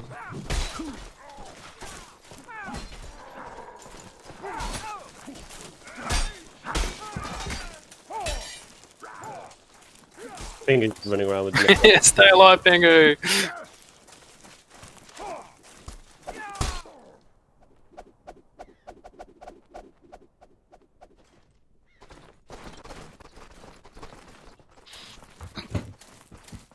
Alrighty.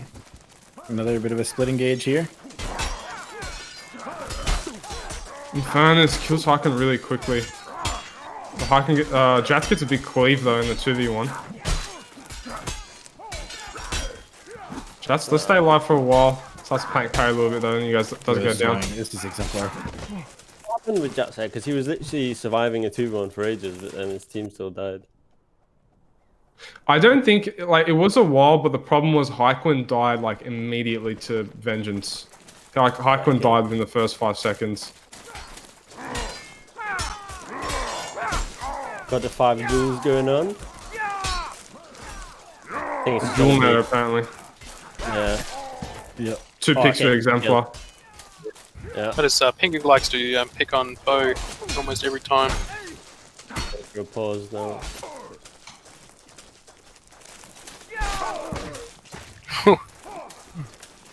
How is this guy still alive? It's a long journey for these other guys to run. I could play really well there. And here we have our pause. So I actually wonder what they're discussing during this pause time. They're probably just discussing what they're going to do for the literal next round, and that's it. That's why they do a pause every other round. We should have a little spy bot just sit in there and listen to them.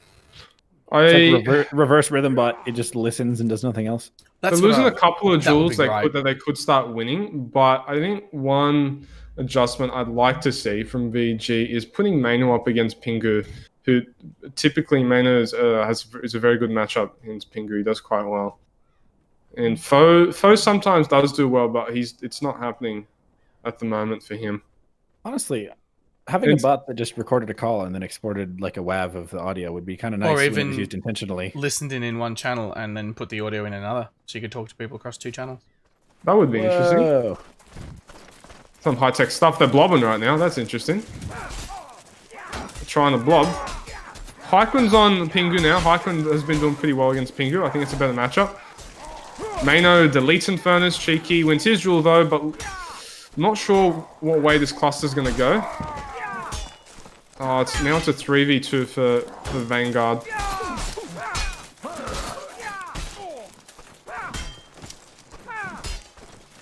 Well, it's going to be thirsty on his stem. Other round for Exemplar. Tactical pause doesn't pay off this time for VG. And Exemplar looking pretty strong so far. We'll see what Vanguard does to adapt. That was a close round.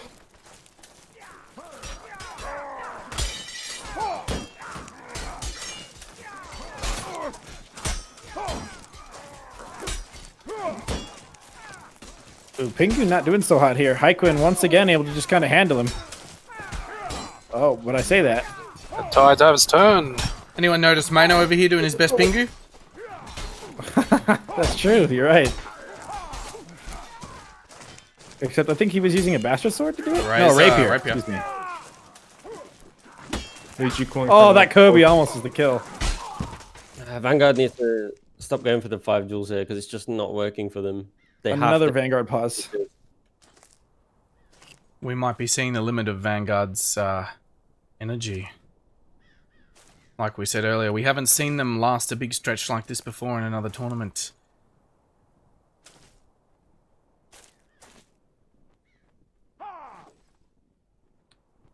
Perhaps.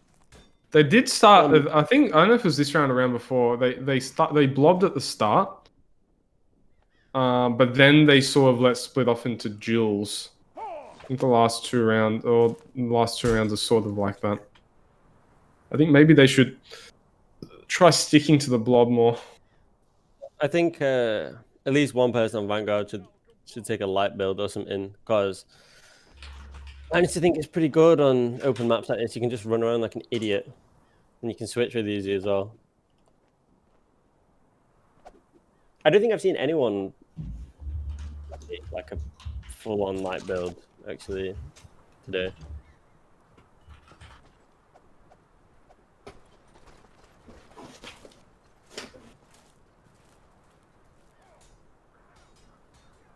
Wearing the same uniform now. This Jules looking a bit better against Pingu. See what I can make happen. Backs off into Imperialism though. Oh, Pingu out of stand there.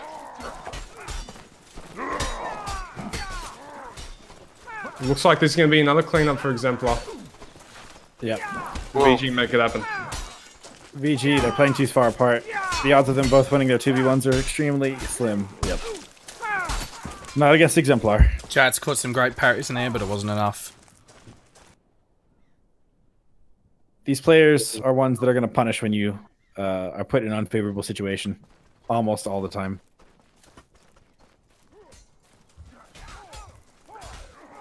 Oh, Imperialism opening up cuts.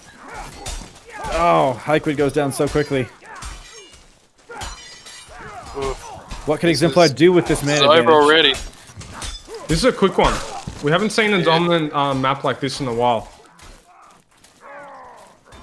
Yeah, Imperialism just deleted him straight away. This is a big momentum shift here for Exemplar. Yeah, 4 kills to Imperial. Holy fuck. That's remarkable. VG need to dig deep. And you forget about this and come in mentally reset on the next map. Yeah, it is only 1-1. Like, it doesn't matter how big the deficit is when you lose a map. A map is a map, so it is still 1-1. And That's VG the has shown that they logical can. choice, but it depends what their comms are like right now, because they there's a chance that they could be getting like frustrated at each other, or like someone's frustrated at the game and he like takes out on his teammate, and it can like all degrade from there. So hopefully they have like a reset. See you on the flip side, boys. I'm being subbed in. Good luck, Bobbo.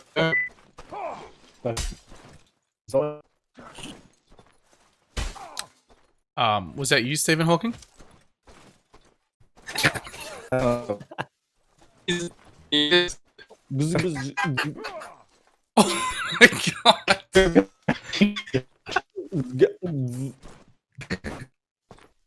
I like how Bobbo's name is just King Bobbo. It's not Bobbo, it's King Bobbo.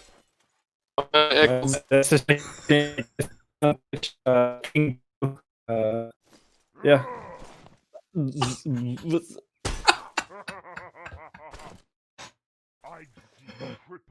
That's annihilated by Discord. Okay, American internet. It's just time, man. For some reason at this time, it's like all the servers just get switched to Canada or something.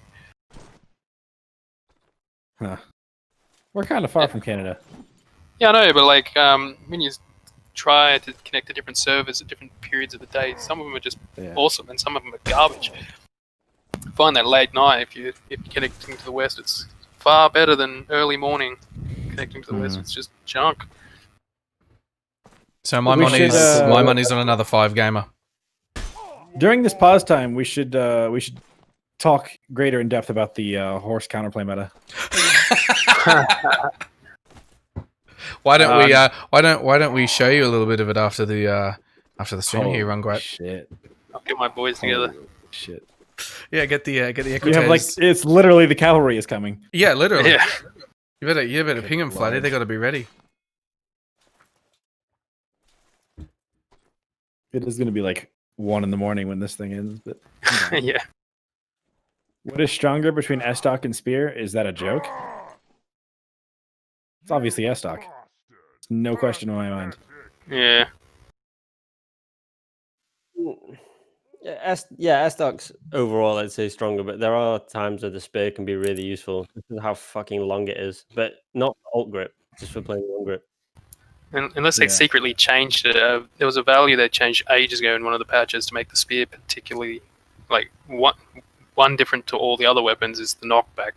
So being able to like push a player back, have him get out of range just a little bit more if he had a shorter weapon, can play a little bit of a role. I'm not sure if they got rid of that or not, but yeah, the only I think thing it's with still that, there. Chambers don't have knockback, so if someone's parrying a spear, they are fucking cock dick balling to try to parry you. What the hell? Some dude just flamed me.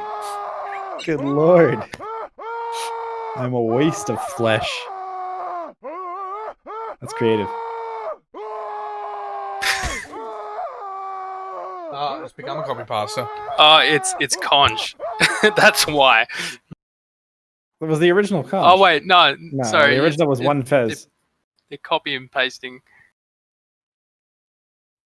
I'm not sure what we must be. This must be a timeout for the sub there.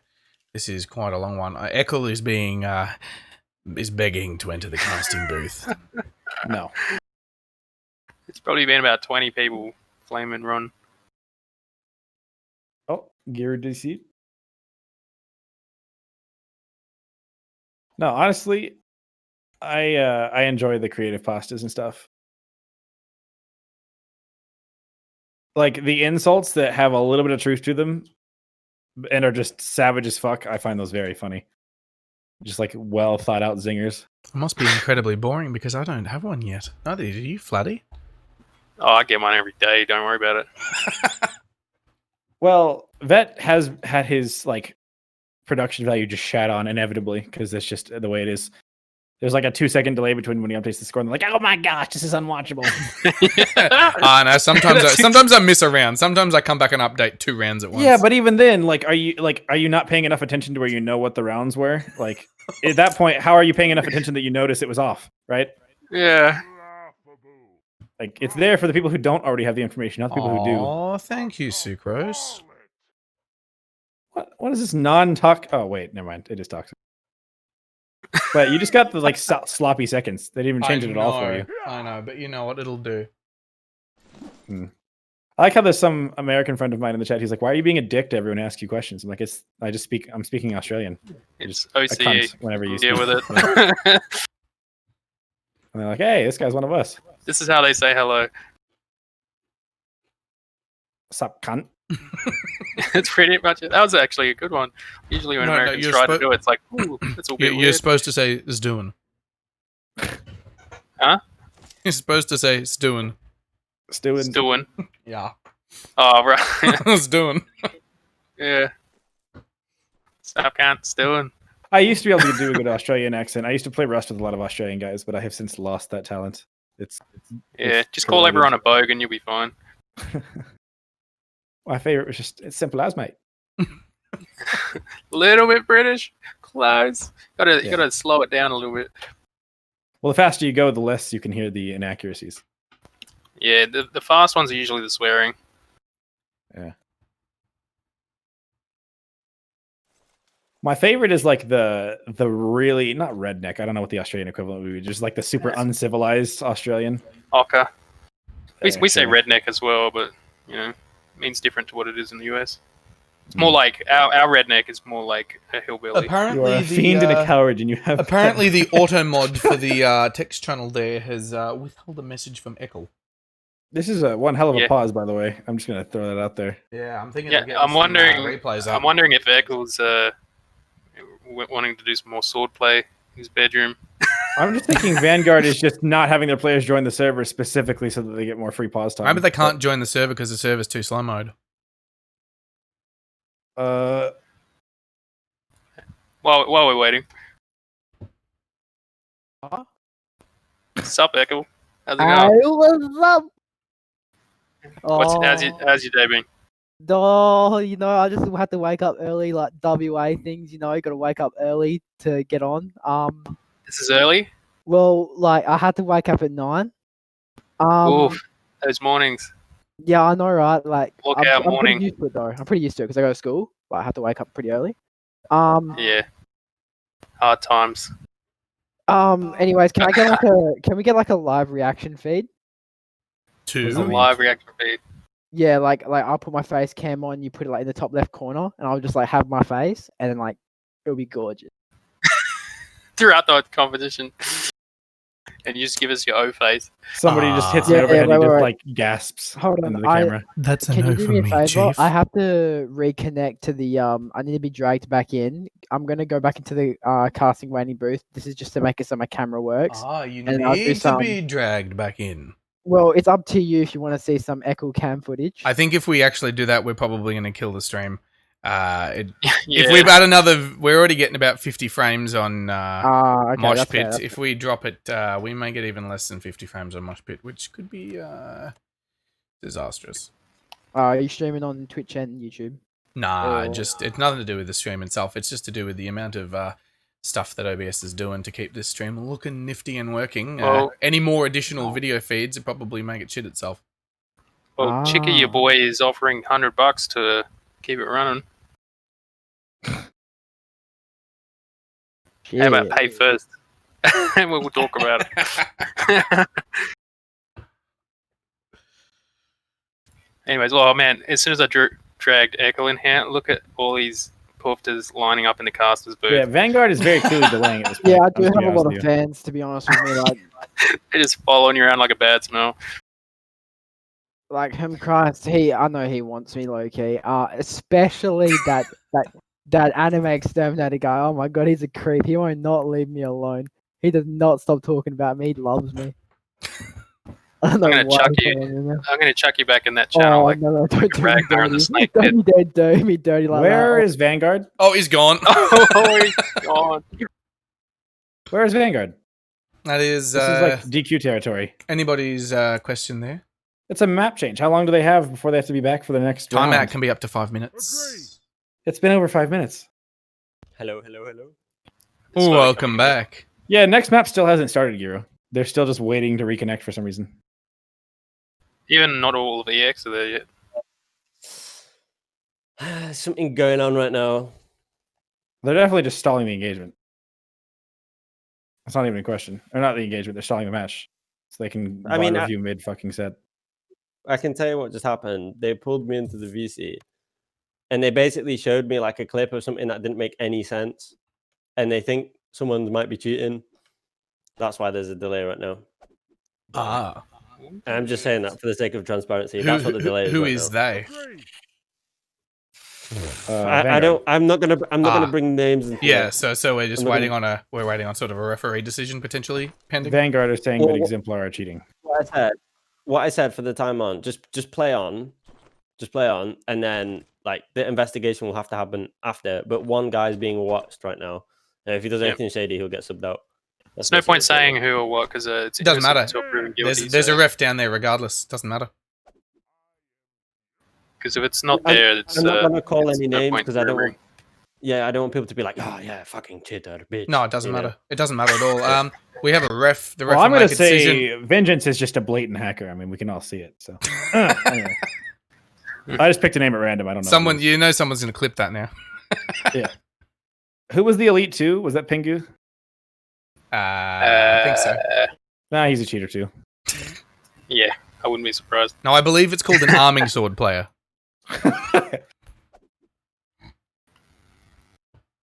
The hack is the choice of weapon. Pingu has been hacking since he came out of the egg. Nice. I mean, the problem is this is a tournament for money, so like a good chunk of it too.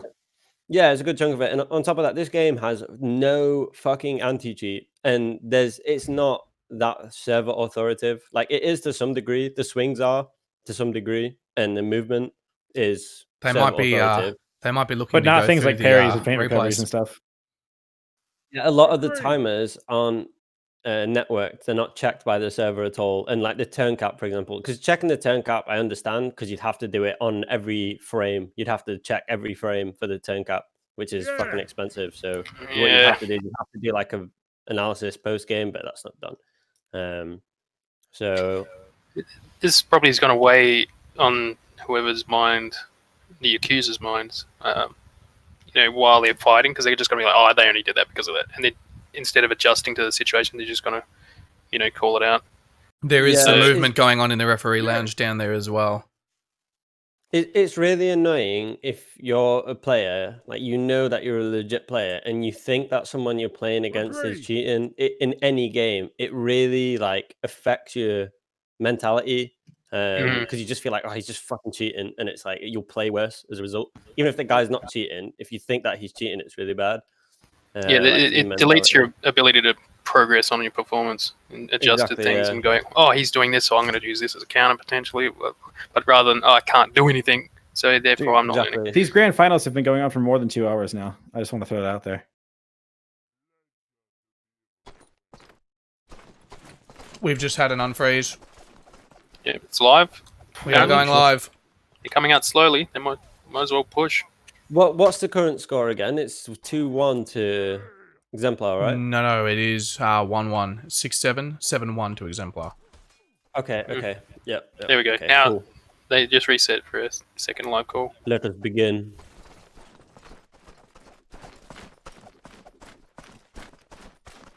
Coming out quiet. Everyone's looking a bit tense right now. Oh, this is looking a little weird for Vanguard. Heikman struggling in this duel here. The the phase! Cheeky unable to close it out. Okay, he does take him down. 4v4. Answers back with the counter pick. Yep.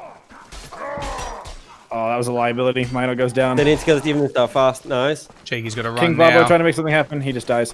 King Bobbo, I didn't realize he subbed in. Low. Oh, that missed by Jax. One's got no stam. Finish it. it. To stay alive here. He's got to stay alive.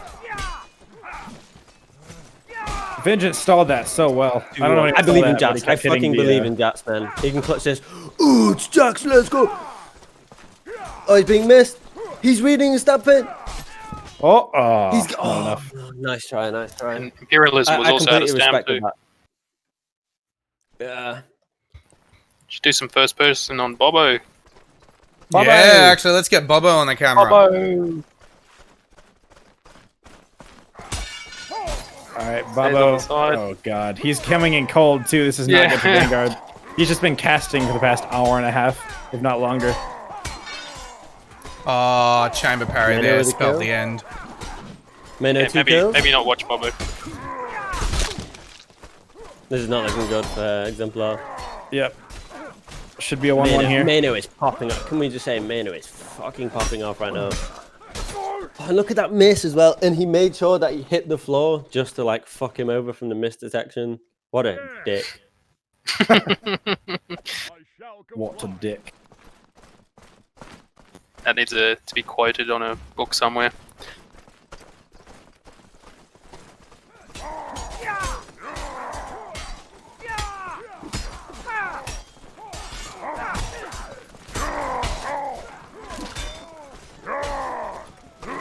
Bobbo's dead. Imperialism's dead. Fox in the 2v1 now. They need to kill this even stuff fast. Yeah, 3v2. Oh, Foul goes down. Oh, they're opting for regen. That's actually really smart. Yeah, it's just smart. That was very fucking smart. That was a quick reaction to stop running after their friend died to maintain the position. Pretty switched on. Exemplar needed to pivot around them there. Instead, they really backed good into the engagement corner. here. Disenthrall trying to look for value. Oh, he gets the parry. Oh, what a threat. Oh, Jazz uppercuts him. Jats, excuse me.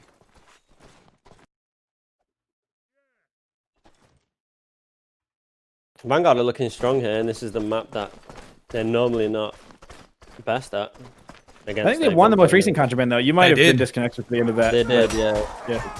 It's like they've swapped maps that they're winning.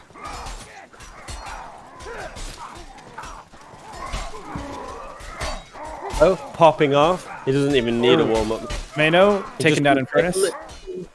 Bobbo, what a freak! He can do it all. Cast and get a double kill. Easy. Yeah, he literally, fuck, he's just like, I'm done casting, time to carry my team. Yeah. What a god. I like that he was casting the set that his team was playing in and then just decided to sub in. They win. It's a next level get carried. Yeah. Takes all the analysis he needs from his enemy. Oh. Foe and Vengeance very far off from the main engagement. As well as Bobbo and Infernus. Oh, Infernus looking for the switch. Foe punishes it though, I think. Yeah. Alright. 2v2 and a 3v3 to 2v2. Or excuse me, 3v3 going the way of yeah, that was a filthy drag. Exemplar winning that pretty handily. It just sort of came around, lingered for a moment, and then accelerated it. Higher energy casting, Picus. For like half the casting booth, it's some obscene hour of the day, so I don't think I can legally be more hype. Almost 7 a.m. for me. Yeah.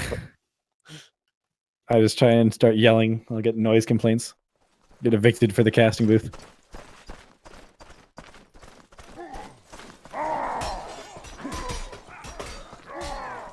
Highquin coming in with epic flank. Oh, Imperialism not able to find the switch. Oh, but he gets a nice fake switch. Oh, punish though. Oh, double punish. You gotta respect Bobbo. He's gonna keep hitting in the back. Oh, Bobbo. Oh, the double parry. He panics. Then just takes him out.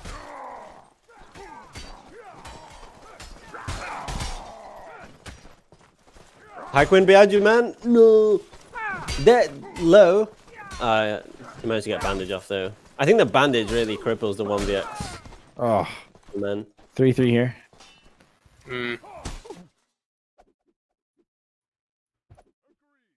This is close.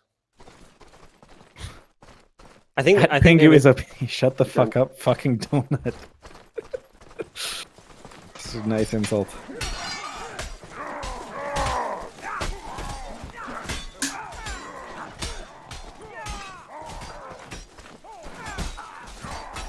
No stalling. Arkman's just reversing every fight, trying to look for a switch somewhere. VD got this one.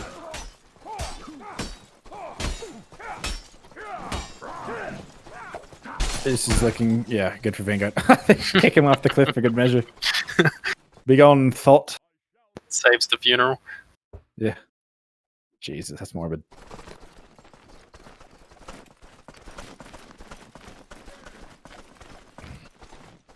Disenthrall looking to disenmaul.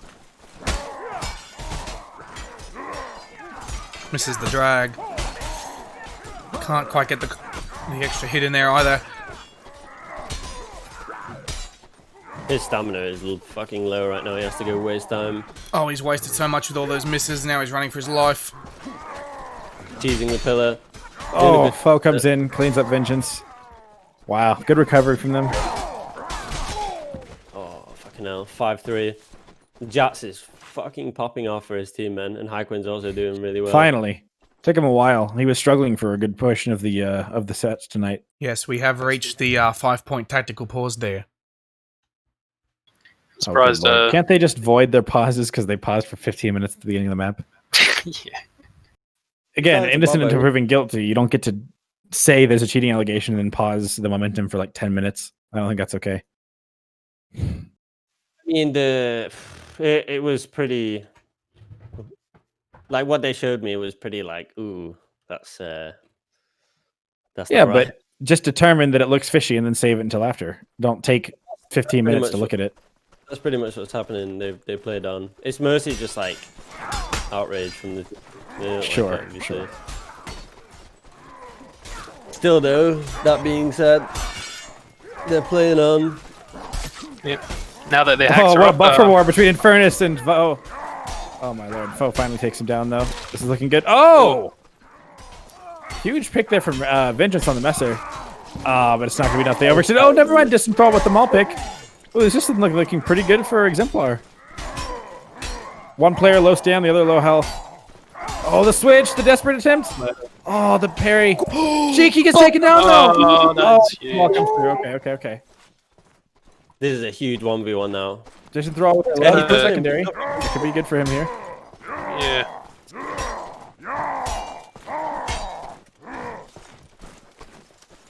Oh, Nice the big fade. feint. Yeah. Oh no! This is not good. Oh, what a stab drag from Disenthrall. Watching that stab drag on 300 ping just lasted. Yeah. It was just hanging there for like I was on 180 and it was still similar effect. Just hung in the air. Just fucked.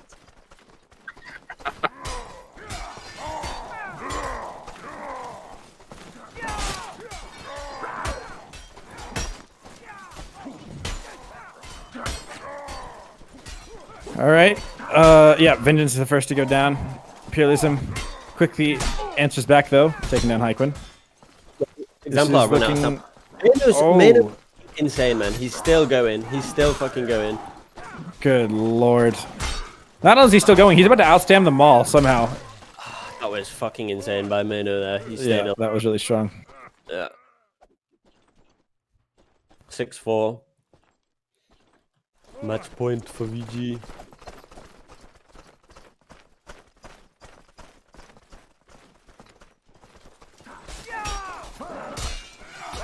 Oh, the Maul's gonna get the flank. Oh no. Jats is parried. Jats is a fucking god. Oh, and the footwork as well, man. No, this is fucked for Exemplar. They're not coming back now. Not from this game. Oh, maybe I'm wrong.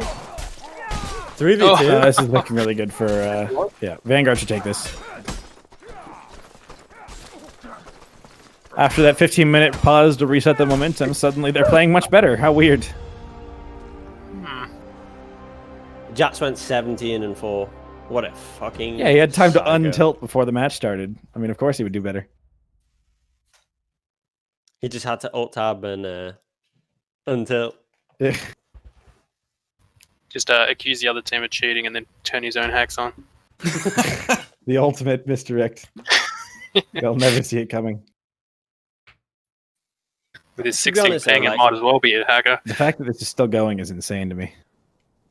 With Skirmish, even though Jats is like fucking carrying on the scoreboard, like his team does matter as well. Like his team have to play in such a way where like Jats is able to switch, he's able to pick up kills from behind. You know, his team got to stay alive, all this kind of shit. Like one problem I had running my team is that everyone wants to be on top of the scoreboard, but you can only have one person on top of the scoreboard. So some people have just got to bite the bullet and actually like either just focus on state, because if everyone in your team's trying to switch, then that's awful. You know, it's just going to end badly. It does slope quite a lot as well. Like if you have 2 elite players on the same team, even in like a public game, they're never going to get the same score as if they're by themselves. You can't share the kills because there's only so many opponents. So yeah, once you share it down, your scores get reduced. So it's either one carries and the rest have like a massive margin between them, or they all do about even. That's the only 2 let's just get some commentary on here because there's a lot of speculation going on at the moment. Chat's kind of going off. We've been spectating this quite closely from the perspective of a lot of people. We've had the camera all over the place. Obviously, the 3 of you and Bobbo as well have all been inside people's heads watching this. Have you seen anything from anyone at all? Other than, I have not personally seen anything. Obviously, Giru has seen whatever, but I haven't seen it. And generally, at the top level of play, unless it's like a Rick level situation where it's like some high profile cheating scandal, typically it's just a weird, the game just shat itself in a moment and it looks sus moment, as opposed to, wow, this guy's trying to rig the tournament with cheats. All I'm going to say is that I can't see shit on 300 ping. Like the intricacies of the mechanics are just not clear to me on this ping. Like I really can't see what's going on. But the clip I saw, I've never seen it in all my years playing Mordhau. I've never seen what happened in that clip. And okay, all right, we're starting again. We're starting. Moves back in as well. Handled a nice switch interchange there. Deletes Bobbo like nothing. This is going to give them the momentum on this side. Mano's next. Look at that. They've got to win that one first. Cheeky's got no stam. Ooh, that Pollax drag. It's crazy Oh, the range. double parry from Hyquin. He's still living somehow. Oh, he will eventually go down. Foe just kiting away with the lunge. Says, fuck it, I'm out of here. Oh, nice try. Yeah, so last time they played on this map, Exemplar fucking stomped them. So we'll see if that happens again. Pingu's popping off right now. He's got 3 kills.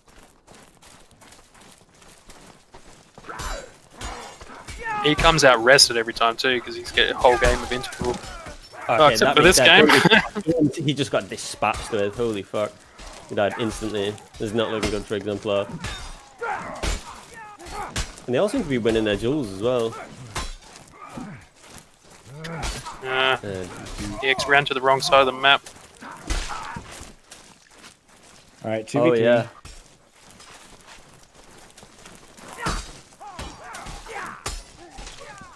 Imperialism just took way too much damage straight away. This guy's got to win a 3v1 now. Come on, Cheeky. Oh, he's in the corner now. That's over. I think the worst thing about getting in a corner right now is that if people hit the wall, then you can't punish them for the lockout, and you don't get miss detection, so you just fuck. Yeah. And it's hard to know if they're going to just graze it or not either. Yep. Imperialism still top of his team. I think he's still kind of the player to watch to see how this team is going to play. Oh, meanwhile, though, Jats disarms him, takes him down. Literally everyone in the whole game right now has no stam. Ah, poor Bobbo, man. They need to kill Pingu fucking quickly. Oh, Mano's in the corner. Oh, they need to turn around. Jat's coming in. Oh. This is winnable. This is winnable. Whoa. Nice gamble. Pingu can wait, he can heal. They're playing really slow. Stam. Oh, that jump quick. Oh. Holy fuck. That was fucking insane mechanic from Jats. That was actually sick. That was sick.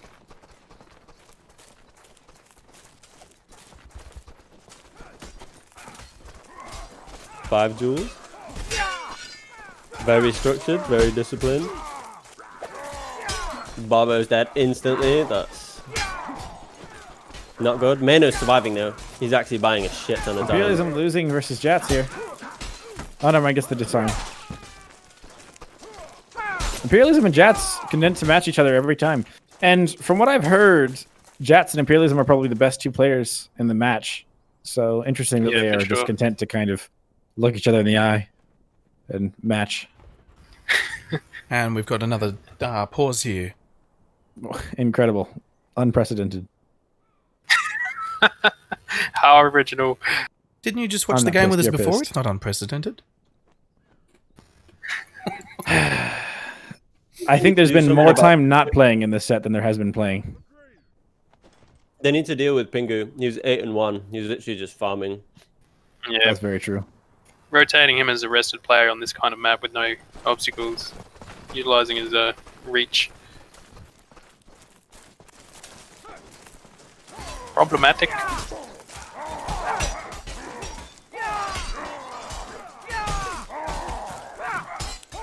Pingu scoring a kill already, but it's equalised by Jat. Now we've got this 2v2 going on here. Pingu gets a switch in it. There's a miss. There's a hit. Look at those ace sword skills. Oh my god, Pingu is just dismantling anyone he gets in a 1v1 with. Yeah, did a crucial. He's got his gimmick down, and he's got it good. Hi Quinn, the Pingu counter. They need to put him back versus Pingu again. Let him work his magic. Every time they'd played Mosh Pit so far, Haikun was the man in charge of dealing with the arming sword bullshit. We saw Maino reading it pretty well earlier on as well. You can see, I think, Haikun actually was looking to match the arming sword, but then Pingu switched sides and he was kind of left purposeless for a bit. And that hesitation on the engage is actually going to cost them pretty heavily. Imperialism and Infernus able to mop them up pretty quickly as a result. Efficiency on the side of Exemplar. And now a 4v1.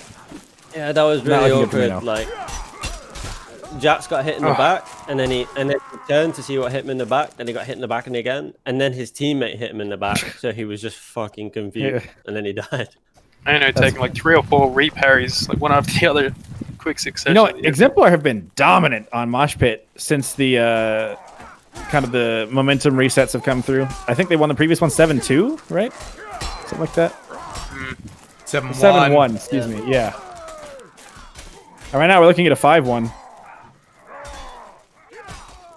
They're honing their call-outs because they're... It's a bit of an inverse of what we saw in the first set before the bracket reset, where Vanguard were the stronger team on Mosh Pit, and Exemplar were the contraband team. Oh, Infernus looking for the switch, not able to find anything though. Cheeky, one easy. Still smacking each other. Okay. He's just sad. Just poor guy. He knew it was coming.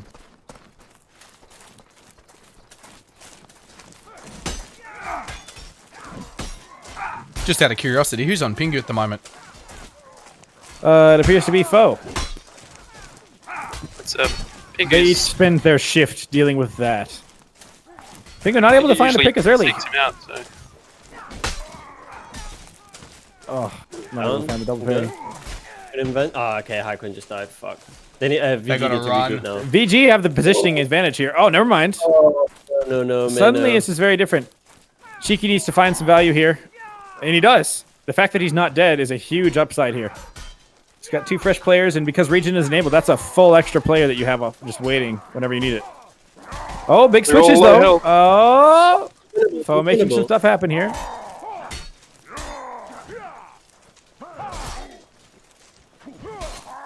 Yeah, Cheeky just being AIDS.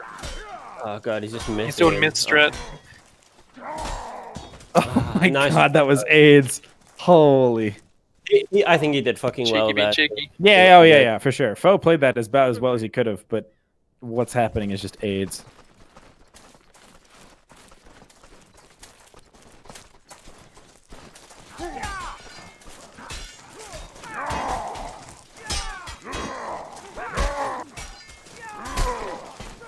Alright, Pingu actually struggling in this duel this time around. Not able to find much value. Oh, until he gets the switch, though. Oh, but he's punished for it. Vanguard does have the man advantage. Infernus staying alive as long as possible in this 1v2. No, now Exemplar have that advantage. there for a backwards parry. Oh, never mind. Boy. Bonk. 6-3. Alt Poleaxe is such an odd weapon. I feel like I can never get a good idea of where its place is in comp, like what role it plays.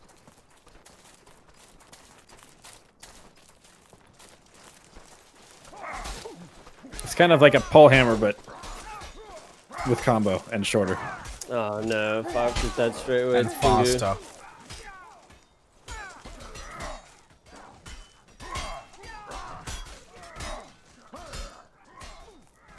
High Queen's actually popping off in this one. Yeah, he played really well there. Pingu. I did. Struggling to find Help value. quickly. And Manos dueling on the side. 3v3, 3 duels. No, Jax is down for the dagger. Bobbo's killed Pingu. Mano has to stay alive. Mano's a fucking god. He goes for the switch. Oh, he tried to cross. He's out stab. Oh, what? Bobbo, let's go, man. Oh, but he just eats the stab. Another dominant map for Exemplar. But can they win a contraband to take the entire tournament? That is the question. They've done it before. Both teams have won many contrabands. Which one It's will their take it? pick too. Their original pick was contraband, so that was their preferred map. But now it looks like the mosh pit's the better one. This is it. We're down to the line. This is 3-2, 3-2, and now we're at 2-2 on a contraband, where it all began. Yeah, so This wins, right? Yeah, whoever wins this, there are no more possible maps left after this. Shit. Exemplar Exemplar for calling Exemplar. out. Yeah. This is a quite entertaining set, I must say. Who won so far on Steedy? Did VG win both on Steedy? This set, yes, but Exemplar won both in the previous set. All 3 on the previous set. Yes, yeah. Exemplar won 3 in a row. Vanguard won 2 in a row in this set. I'm just going to find some elevator music for these pauses. But yeah, it's just one of those where it's like, damn, man. Both teams are very capable. Neither team really with a clear advantage here. As of recently, Vanguard does, but Exemplar could pull this out of their ass. I honestly don't know who to. Don't know who's going to do it here. It's hard to say. It appears the chat is agitated. They want to know if this clip was worth the 15-minute pause. I don't know who is it on Exemplar with the evening star, and he's got like the tier 2 legs with the. Oh, there's 2 of them. They have like the tier 2 legs with the sabatons. That looks so shit, man. And he's wearing like a red nappy. Wearing like red nappies. Like, who comes up with this? Yeah, I don't know why they just didn't keep the black. Like they're wearing clown shoes with nappies. I wonder if there's a tactical reason for it, so they can identify each other, like what weapons they're using. Yeah, maybe actually. Look, swords all in the black hands, and slow weapons in the red. Red nappies with clown shoes.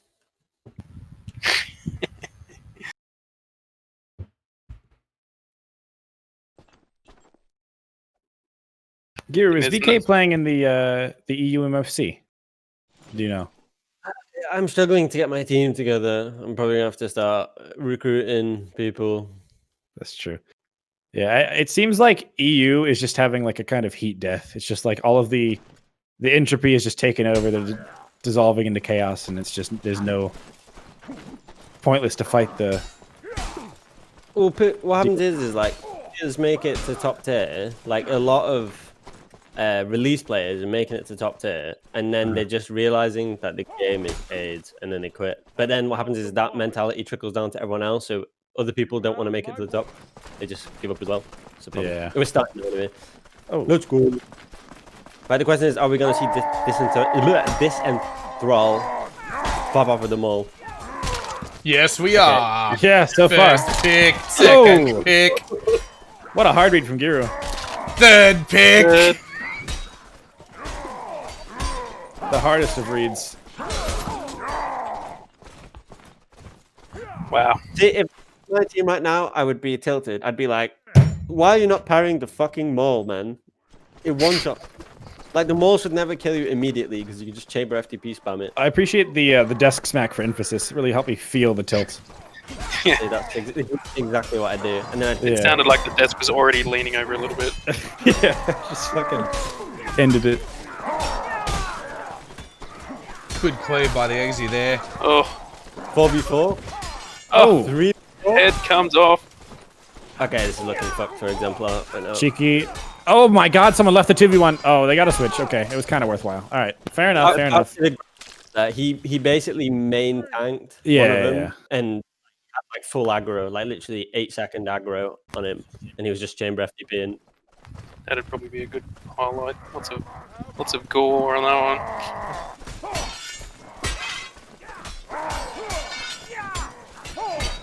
Who's coming out? Oh, Disentangle is going for the switch. Okay, no, he's not. Mano down on Stem. He'll be down shortly if he gets another few parries. Misses, not good. He's not getting that weapon.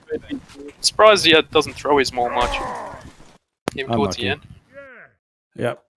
Exemplar with a bit of a lead here. I think on all of the previous contrabands, it's been so back and forth. Like, I think it, like, let me actually check the stream. Yeah, it was 6-7 and 4-7, both previous contrabands. Like, these are very close maps generally. Whichever team gets up with an early lead. Trouble. Oh, Mano's picked up the kill straight away. Let's go. Let's go, Mano. Oh, Imperialism with a counter pick, though. Disenthrall, scared, afraid, and alone, trying to make something happen. Oh, the huge stab drag on the Haikun, though. Imperialism fast. This could be really bad, honestly. Nice reads from the mall boy. Sorry, That's a lot of feints across the wall. No way this goes 6-6, does it? The pressure's on because when people are fainting in like such an intense fucking match, they always micro feint. Like it always happens. And whichever team wins this, I think they're like double their money or something too. So it's not exactly like there's just no fallout for playing poorly. Like the pressure's on at this point, and not only that, you're fatigued. Yeah, for sure. This is not about the money. This is about the sibling rivalry. Right. Well, it's a bit of both, I would think. Oh, huge toe drag there for Vincent. Oh, Jax is down though. Fuck. Exemplar got this. Those parries from Mano though. 3-2. Always pull out their shankers at the end there. Why is it so fucking close? Like constantly on CD. There is a definitive change in Exemplar's performance here. They're going hard. It is fast. You know, it's interesting. I almost wonder if Pingu could be the missing piece for Exemplar on Contraband. I mean, he has such a distinct impact whenever they play Mosh Pit. And the fact that they sub him out, I mean, Disenthrall plays well, but Pingu really throws them a huge wrench, and not having him here, I don't know. I think the plan is they want them all coming around corners, but I wonder why they don't just have both of them in it. Why That's not a good both? point. ¿Por qué no los dos? I mean, who would you take out, though, is the question. I mean, all these players play extremely well. Yeah, but them being such key strategic players. 2-3. That's very true. Getting caught. I mean, of course. And they pause and you watch. There's a maximum of 8 rounds left. There's a maximum of 7 rounds left in this tournament, and it decides an awful lot. So you're gonna probably see a pause every single round for the rest of this map if I were to math that out correctly. Right, my prediction is either Disenthrall pops off or Jats pops off, and that's going to be the decider. That's my prediction. There's no movement in the Discord, so it doesn't look like we're getting a sub. I've still got my eyes on Imperialism and Haikun, actually. That's true. Yeah. Yeah, Imperialism's been playing really well. And Haikun, to be honest, I think the most impressive thing I've seen Haikun do so far is just fucking somehow survive the most cancer arming sword Targe setup for so long. We've just had some great inspiring message here for Exemplar. If you want to win, all you have to do is imagine Mano FFAing on a dual server with a crown. Yeah, that's right.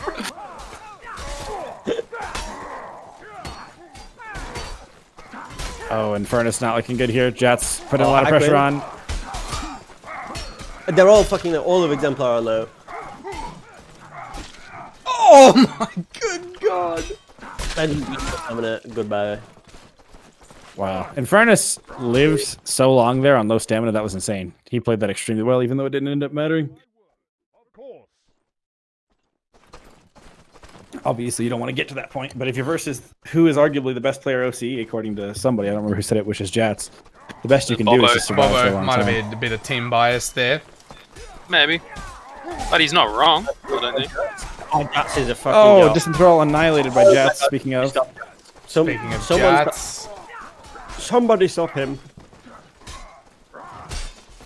This guy's getting Oh, they just stabbed with it. I saw that. Just a bit of a team feint there. Man, this has got to be so high-breaking. Yeah, I was about to say, there's no way there's not a pause from Exemplar here. Yeah. So who said, imagine Mano FFAing with a crown? Maybe Yeah. Mano's imagined FFAing with a crown, and that's empowered him. Maybe it's like reverse psychology. Right now, Mano's top scoring, he's fucking popping up. Imagine Pingu FFAing with a crown. Pingu doesn't FFA. He never FFAs here. Well, he's his own form of AIDS. Yeah, I just imagine him killing you with a crown on and with his arming sword. Can he get a crown on his arming sword? I wonder if he can get a special gold-plated arming sword. He pretty much represents arming swords worldwide. We're fighting. Oh, Bobbo's taking a shit ton of damage straight away. This is not good. Oh, he's falling for the 50-50. He's gonna go down. The Centaur's got no HP, but they can't finish him off. No! No! Just don't miss! Jats down. Man, this is such a back and forth. This is one of the closest sets I think I've ever seen of high tier Mordhau anyway. Vengeance and Mano at the start trying to do running switches the whole start, and they just couldn't get anywhere because they're blocking each other. It's pretty. I'm losing my technical. mind. This is so fucking close. I think Exemplar really need this next point. They can't afford a 4-6. They need a 5-5. This is the tilt number here. This may be the most relevant round of the tournament. Oh, Highquin's Oh, this is looking good though. Imperialism putting in the work on foe. Oh my god, Highquin is a fucking god. 1 for 1. Oh, 1 for 1. One again. Oh, 2v1 isolated. They've got to kill him quickly. That guy's now it's going to be very bad. He's staying alive Dust though. lives. Now suddenly the pressure is on Cheeky to make it work here. Oh, Imperialism gets the pick. He's got to help. Cheeky's just got to come around the pillar. This is beautiful positioning from him. Should have gone around the back of the pillars though. Mino low stamina. Oh, but he gets the gamble stab. Imperialism punished for it. Oh, bad positioning here from Exemplar. He's outstunned him. He's got nothing left. He's fighting for his life. He's kicked. Oh! No! Oh, the miss kick. 5-5. Imperialism coming in clutch. I'll tell you what, we are seeing a lot of kicks being missed. Both teams. 17 involved kills, 5 deaths. Insane impact from his Imperialism here. He was refusing to let his team lose. Under no circumstances. He won the duel there and then came and bailed Cheeky out of the 2v1 and killed them both. We've got to pause. It's the 5-point pause. Fucking hell. Your favorite. Dude, it has been 5 hours for 4 matches. I'm just going to throw it out there. But the suspense is there. Sure. But holy fuck. I mean, none of these matches have been boring. So I think these pauses are paying off tactically because there's no landslide here. Oh, there's a bit of they bit of a repaused. lag. Yeah, no, they repaused it. That sometimes happens when the server gets to send the What the tick. fuck? I think The Exemplar also EX paused. Yeah, EX paused straight after they paused. So It's they wanted a probably longer hadn't finished pause. their sentences. They must be planning. It would be great to have a microphone in their Discord right now. Yeah. I have to say, like, coming from Shiv, Oceana is so much better. Like in Shiv, Oceana was just fucking shit. But in Mordhau, like honestly, the skill that I'm seeing is actually really high. Like from the top tier teams, genuinely, everyone's playing really well. I'm not seeing like any like retarded play or anything like that. Like everyone's got like genuine play styles. They're playing seriously. They play like optimally in like different situations and stuff. Pretty impressive to see. The whole region's come so far since Shiv, because honestly in Shiv, Oceana was just a meme, and like they knew they were a meme. They worked it. I see that as well when I travel between the countries. I find there's a lot to do in the US, especially, and partially EU. But there's nothing to do with it in Australia. So all anyone ever does is play games. It's a lot of practice. We've taken. It's gotta be so jarring to have such a long pause between every single round. One with them all. Oh no. This is looking good for Exemplar. This is looking great for Exemplar. Hyquin and Vintage dueling. Hyquin on very low stam as well. Oh boy, that's a clean round. Of course there's a pause. Of course there's a pause. Yeah, there's no doubt in my mind. There was no doubt in my mind that that was going to be a pause. They win the tournament, and VG need to win 2 more. Okay, I'm just going to throw it out there. The pauses are longer than the rounds, man. I bet you 1,000 denarii there'll be a pause if VG win the next round. Oh, of course. Are you kidding? At least it's a close set. This could be it right here. This could be it. This might be the last round you ever see. We need to kill imperialism. He's farming him. Here we go. Oh, this is looking good for Vanguard off the engage, though. Lots of early damage. Oh, the they might as well just call the pause now, to be honest with you. Yeah, just pause. Just call the pause. No way there's no pause. 6-6, man. Pause, there it is. There it is. Okay. They're trolling. They're fucking trolling. This is just how long we possibly... It couldn't... in the bracket reset, too. Soak In it the up, bracket guys. reset. It's the pause you'll ever see. 3-2 winners finals to Vanguard. 3-2 grand finals to Exemplar. 2-2 6-6 in the bracket reset, with a pause between every single fucking round. This is it. It's the moment they've both been waiting for. It all comes down to this. They've been waiting for months for this. This is like sudden death Mordhau. Just like, all right, let's just play. Whoever wins this just earns what, $500 extra? Hold up, I need to get the Who Wants to Be a Millionaire theme going. And that tense question music. 30 seconds left. They're just gonna stand across from each other and speculate just for more pause time, and just not engage. Just let the round be a draw. Both teams will just slowly walk in with that sprint. Yeah. They all just line up in Kando. How about that? I will say pause culture is very foreign to me as an NA player. It's never been done here before. This is all new too. Yeah, for us.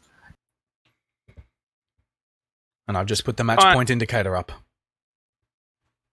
Live. All right, place your bets.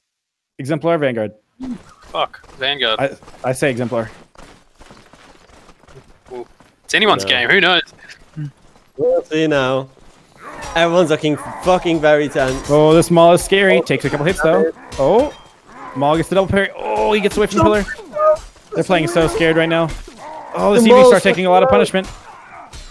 Oh, counter punishment though. Infernus. It's 5 joules. Hyquin's picked up the first down. Bobbo's down. Oh, this down. Oh, the switch. Switch happens. Oh, and the reinforcements. The dodge. Oh, this is looking like Exemplar. Winnable. On foe. This is your moment. No way he wins this. He's gonna win, man. Use the wall. Oh, he's falling for something. There's no He's stand. getting missed. No Oh. Fucking.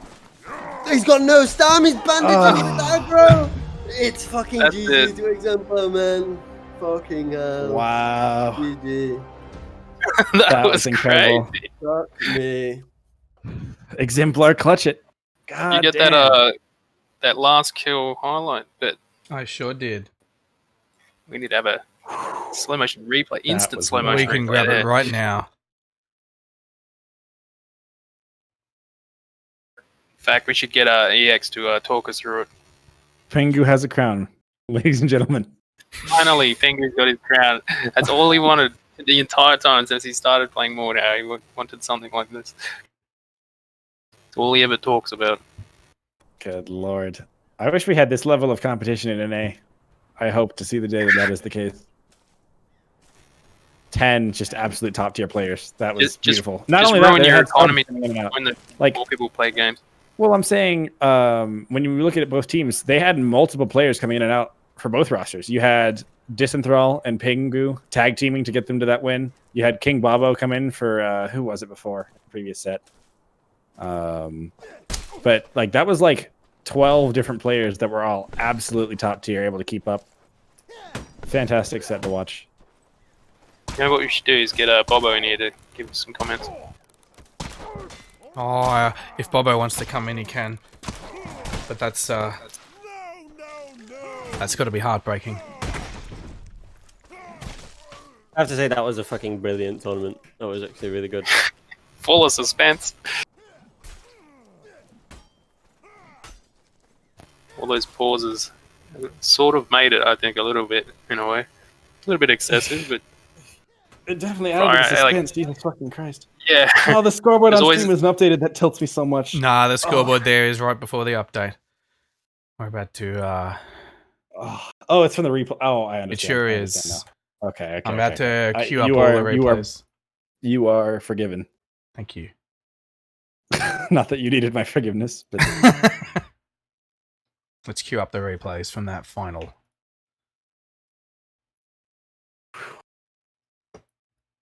Yeah, I wonder if we can get any determinations about this accusations before. Do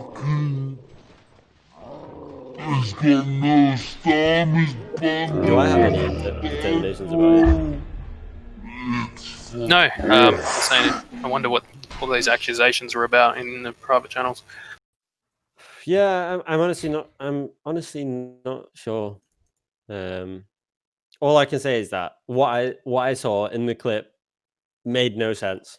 Made no sense, and I can't say for sure if it's cheats or if it was a bug, but it's behavior that I've never seen, like an interaction with the mechanics I've never seen. Can you explain it without giving away player names or anything? Yeah, I can explain it. So basically, what happened was the attacker did a strike, and the defender chambered the strike and then feint parried out of his strike. Right. So now what happens is the defender is locked out from the parry recovery, but he skipped the parry recovery and immediately stabbed. Like he literally just completely skipped parry recovery. It's like it looks like he like attacked out of his parry but it wasn't a riposte. If that makes sense. It made no sense. I've never seen that happen ever. Because what happens is when you see someone chamber, like they successfully chambered the attack and they FTP out the attack, you know that you can punish them there. Yes. If you input immediately. Yeah. So that's what the attacker did. But somehow this fucking stab came out. It made no sense. Like it actually made no sense. But that was the interaction. I've never seen that happen in my life, like playing this game. So I can't really comment. Like it could be the network related issue, like it could be a bug, or it could be a cheat. I can't say for sure, but what I can definitely say that interaction made no sense. Was there any players around him?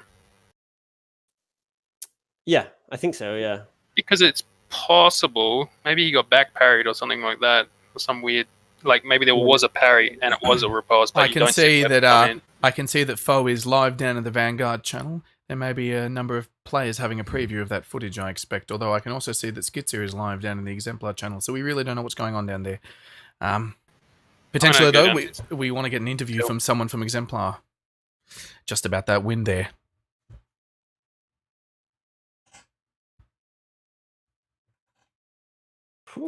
Seems I don't have permission to join the lounge. That's all right.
And we're back, ladies and gentlemen. For those who are still hanging around, we've got some interviews to come now.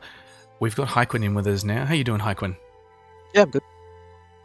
There's a tough loss, I guess, but GG to them. They played well, you know. Yeah, so talk us through the final rounds. When it was getting really clutch, you guys, like, both sides pausing back and forth. Heaps of Yeah, suspense. like, well, when we found out we had 5 pauses per map, like, we may as well use them, right? So after every time we'd lose, we didn't even really say anything. We just pause it, have a deep breath, try to figure out what went wrong. But yeah. Over breath. So there's no loadout changes or. Well, what they were doing was they were marking us. So everyone like had a preferred person to fight, and we were just trying to rematch them and watch out for the descent through a mall because that thing can really snowball around. Yeah. Yeah, I noticed that on the Mosh Pit map.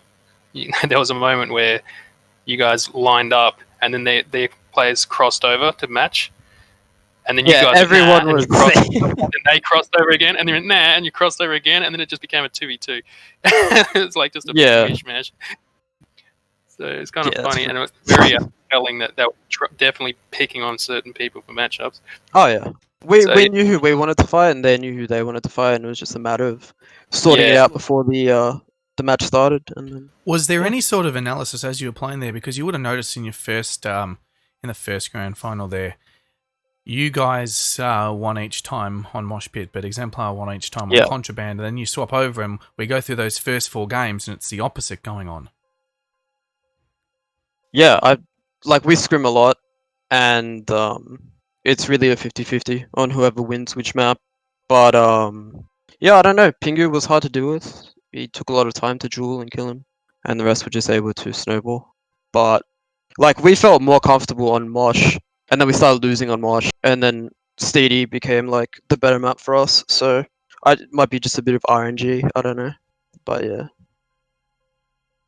It could be related to them relying really heavily on distance roll with his maul, and you guys being ready for it instead of it being a surprise. Yeah, well, what you do against them is you hold the maul and you don't let him switch, because a maul dueling is useless. He needs to be switching with it and getting picks. But yeah, no, well done to them. They won. We noticed actually that same strategy being used against in one of the earlier games, Studio, when he had them all out. Pingu was being just holding him on one side of the map. Yeah, we'll see. The other team. Pingu, like, he's not very good at teamfights. He's mainly just a duelist, especially with the loadout that he uses. So what he wants to do is just duel people and waste their time. So you actually want to get Pingu in the team fight, but it's easier said than done, I guess. Well, we're going to hear from Pingu in a few minutes, so I'm sure he'll be contesting that. I hope it's not angry at me, but you know. Oh, congratulations for coming second anyway. You got some prize money. Yeah, it was a good tournament. 450. Cheers for casting. No. Yeah, no worries. We're just hope you boys enjoyed the matches. Hope we entertained you. Oh, it was great entertainment. Yeah, absolutely. This is the best. It's really cool. I must say, for me as an NA player, in NA at least, I can't speak to the EU, but in NA, the number 1 team is number 1 by a decent margin. I mean, there are teams that'll take maps off them occasionally, but nowhere near as close as what we saw in this. So yeah, that was 2 high-tier teams just have to earn every single centimeter of that set. You had to grind your way to success. There was no freebies. There was nothing. And Exemplar were able to do it. So yeah, well played to them. All right, if that's all, then I'm going to go back to my Discord. Go for it, Haiquin. Thank you. All right, see you, boys. Catch you later. I'll just make sure Pingu has a heads up.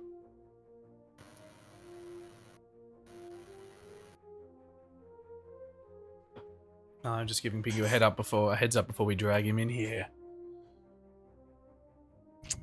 Nice. He's good. Hello, Pingu. You're in the booth. Hello. How you doing? Doing pretty well, dude. Running on a high. Really tough fucking series. So it's nice to come out on top.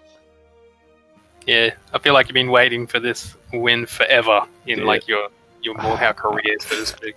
I've been like waiting to get a crown so I can have an Emperor Penguin roleplay. It's been taking a while, so it's good to finally get it. Yeah, but which helmet are you gonna wear with it? Level 1 crown plus neck, witch doctor's mask. I've got it sorted, don't worry. Yeah, he's done his research. He probably had it chosen out like years ago. Yeah, from day one.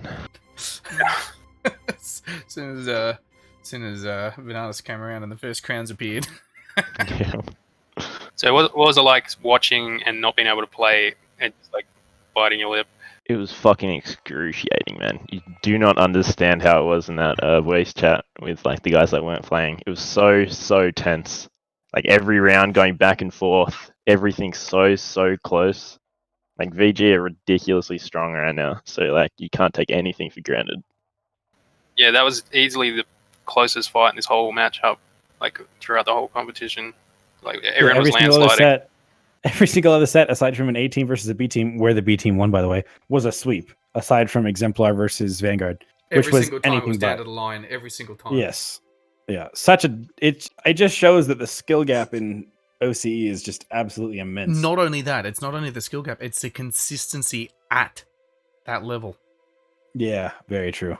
Very true. To perfectly replicate trading rounds like that over the course of days and hours is crazy.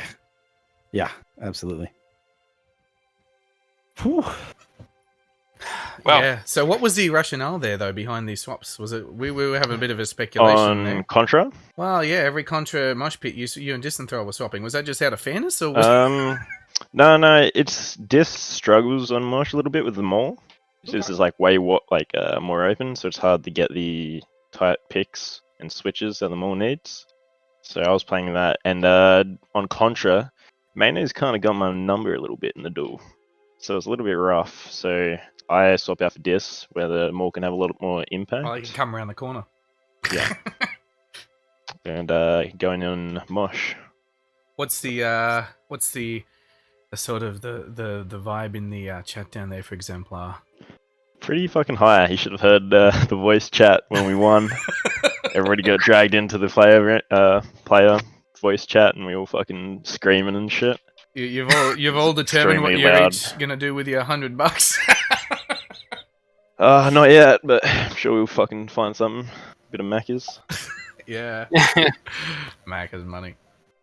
Donate How are it you to gonna SB. spend the? Is there in-game gold for this as well, or just the crown? It's in game. They just won 100k. Yeah. So what are you gonna spend your gold on? Nothing.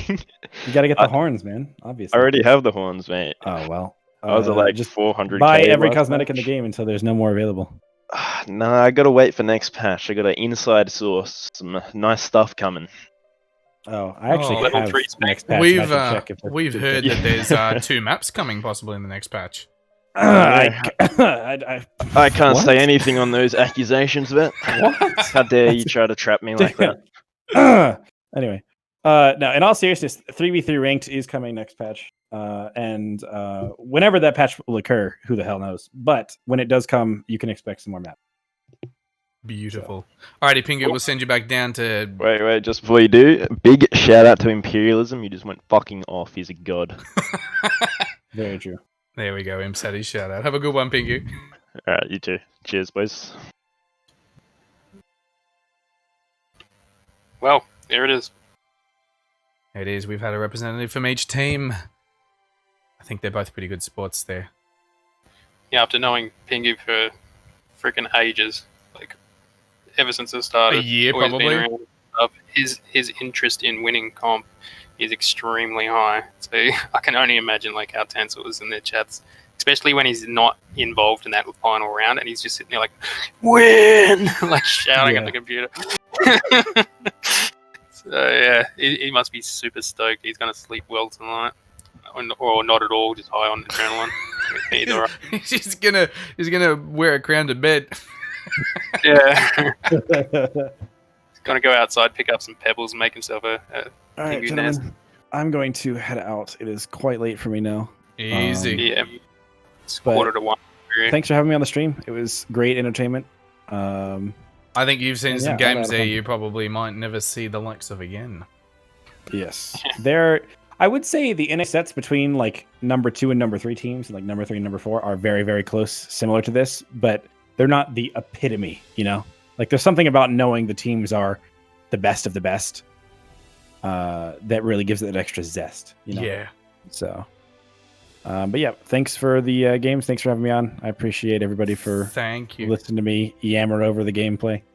And I'll hopefully see you guys again sometime. We'll have to show you. Last thing. We'll have to show you our horse training sometime. Oh, absolutely. Last thing I wanted to mention while I'm here is that I Boys, do there's a sad plan shoey happening to, on Bobbo's stream. What's happening? I'm doing a sad shoey. I was going to do a happy show if we won, but because we lost, it's going to be. You're kinda doing like a sad one. for Ronguat. Yeah. A shoey is where you drink your fucking beverage out of a shoe. Yeah, it's on Twitch TV /King Bobbo. You don't want to miss this, bro. You don't want to miss this. Just tune in. Just Anyway. have a quick. Anyway, I was gonna say there's a thing that I run out of NA, and we also have an EU branch called the Mordhau Fight Club, or MFC, which is basically an opt-in 5v5 skirmish. It's not a league because all matches are voluntary. Yeah. That you opt into each week, but it's basically like a skirmish, It's like a pug night thing. Yeah, and there's everything is ranked and casted, and it all has elo, so you can kind of get a like power rankings of whatever. Oh, that's but beautiful. I'm very interested in extending that to OCE very soon. I think we're ready to extend that offer in that olive branch. So I'm going to be looking for OCE volunteers very soon to kind of bring that over. I'm literally just going to copy paste the Discord template we use in NA and EU, and then look for volunteers. And we're going to try and get that up and running. That way OCE has some more stable content over a longer period of time. Suck! What the hell? That's conch. Anyway, I don't know. Somebody keeps dragging Someone's him. But anyway, dragged him in, clearly. I would say anybody who is interested in that, either playing in it or volunteering to help operate it. We don't get paid. We all just do it out of our own time, just for fun. But I look forward to being able to bring that to OCE soon. So yeah, that's Absolutely. all from me. Thank you. No, I'm looking forward to something like that as well. There have been some organised pug nights over here, but something on a regular basis with a bit of math and a bit of like long-term longevity towards it would be great. Yeah, sounds awesome. I'm sure we'll be able to make that work. I've already talked to Vetti about it. Okay. Well, I'm gonna head Server out. muted. Thank you all so much, and I'll see you all next time. Yeah, thanks for coming. Your presence was welcome. Absolutely. Giru's probably fallen asleep on us. Yeah. I was asleep at the keyboard. Alright, And peace out. King, yeah, catch you later. King Bobbo literally just did drink out of a shoe. Like, not even joking. He just filled up a beer in his sneaker and drank it right on live. I guess that's what And he's I think into. the referees are so excited about that last match there. We still don't have an update on the official scoreboard yet. It is still just playing 2-2, but we do, of course, know, as per the announcement there, Exemplar were victorious there. 6-7, 7-1, 4-7, 7-3, 7-6. And I assume it'll stay that way unless there's something made of those allegations we heard earlier. Alrighty, well, that about caps up today's coverage of the Mason Cup 2 Retribution. And of course, that is the coverage for the entire tournament wrapped up as well. Just taking a look today, we saw the elimination of Inquisition. Sorry, the elimination of Apes A-Team by Inquisition. My apologies. The elimination of Apes A-Team by Inquisition there. We then saw Exemplar take down Inquisition straight 3-0. And then they moved onwards to the grand final, which of course, because they won that first one, was a double elimination grand final with a final victory there by Exemplar. But that whole thing was down to the line. They were point trading map per map. It was like nothing we've ever seen in OCE before. So just want to give another shout out to Hippo. Jerky J. Providing jerky for all of us boys. So he's just like a small business making beef jerky, and he just gives you like a whole ton for like bugger all, and just mail it to you, like mail order jerky. So if you're interested in that, go to jerkyjake.com. Just a shout out to him because he's a legend. All of us been smashing that. And of course, we can't finish before we thank everyone involved in the Mason Cup here for bringing it all together and putting on such a great show. Obviously, the head event organisers, Post Meridian and Infernus there, Soulcatcher sponsoring it for those $2,000 worth of money in the prize pool. Triturnian, of course, sponsoring it for the in-game rewards there. Obviously, I, Vetinarix, have been joined today by FlatkinG, King Bobbo, Giru, and Ronguat, and of course we heard from Teok yesterday as well.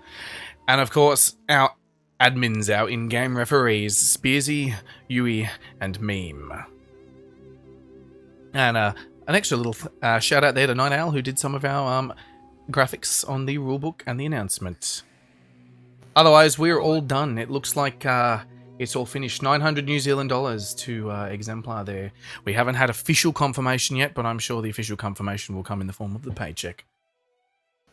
And there's only one last shout out to do, I suppose, is shout out to Vet for hosting this thing, making it way better than anyone else's competition and always improving as well, including our internal events as well. They're just awesome to watch. Even like weeks after, it's like you could go to bed, you just chuck on one of these and the performance quality is awesome. So thanks, Vet, for providing a wicked service. Oh, I didn't know you were going to do that. Thank you. Alrighty, guys. As well. Shout out to you for being here through every waking moment despite being across the world. 2 of my plane tickets getting cancelled. Oh. In a nightmare. Oh, yeah. But flying out tomorrow, so we'll see you back on 80 ping rather than 200. I'll be in 2 weeks for quarantine, so you see me on like 20 ping, maybe in like 4 days. That could be absolutely terrifying, actually. What's going on in the drama channel? Whoa, Giru! I just came back from a big poo. You came back just in time. We're wrapping up. Say goodbye to everyone, Giru. Bye, stream. Everyone say goodbye to Giru. Yeah. Say goodbye in the chat. Tell them how you feel. How you really feel. Alrighty, I muted us. Alright. Holy fuck, we're done. Okay. I'm gonna see what's going on in this shit. I'll just be right back for I'll be right back 1 minute. Alright.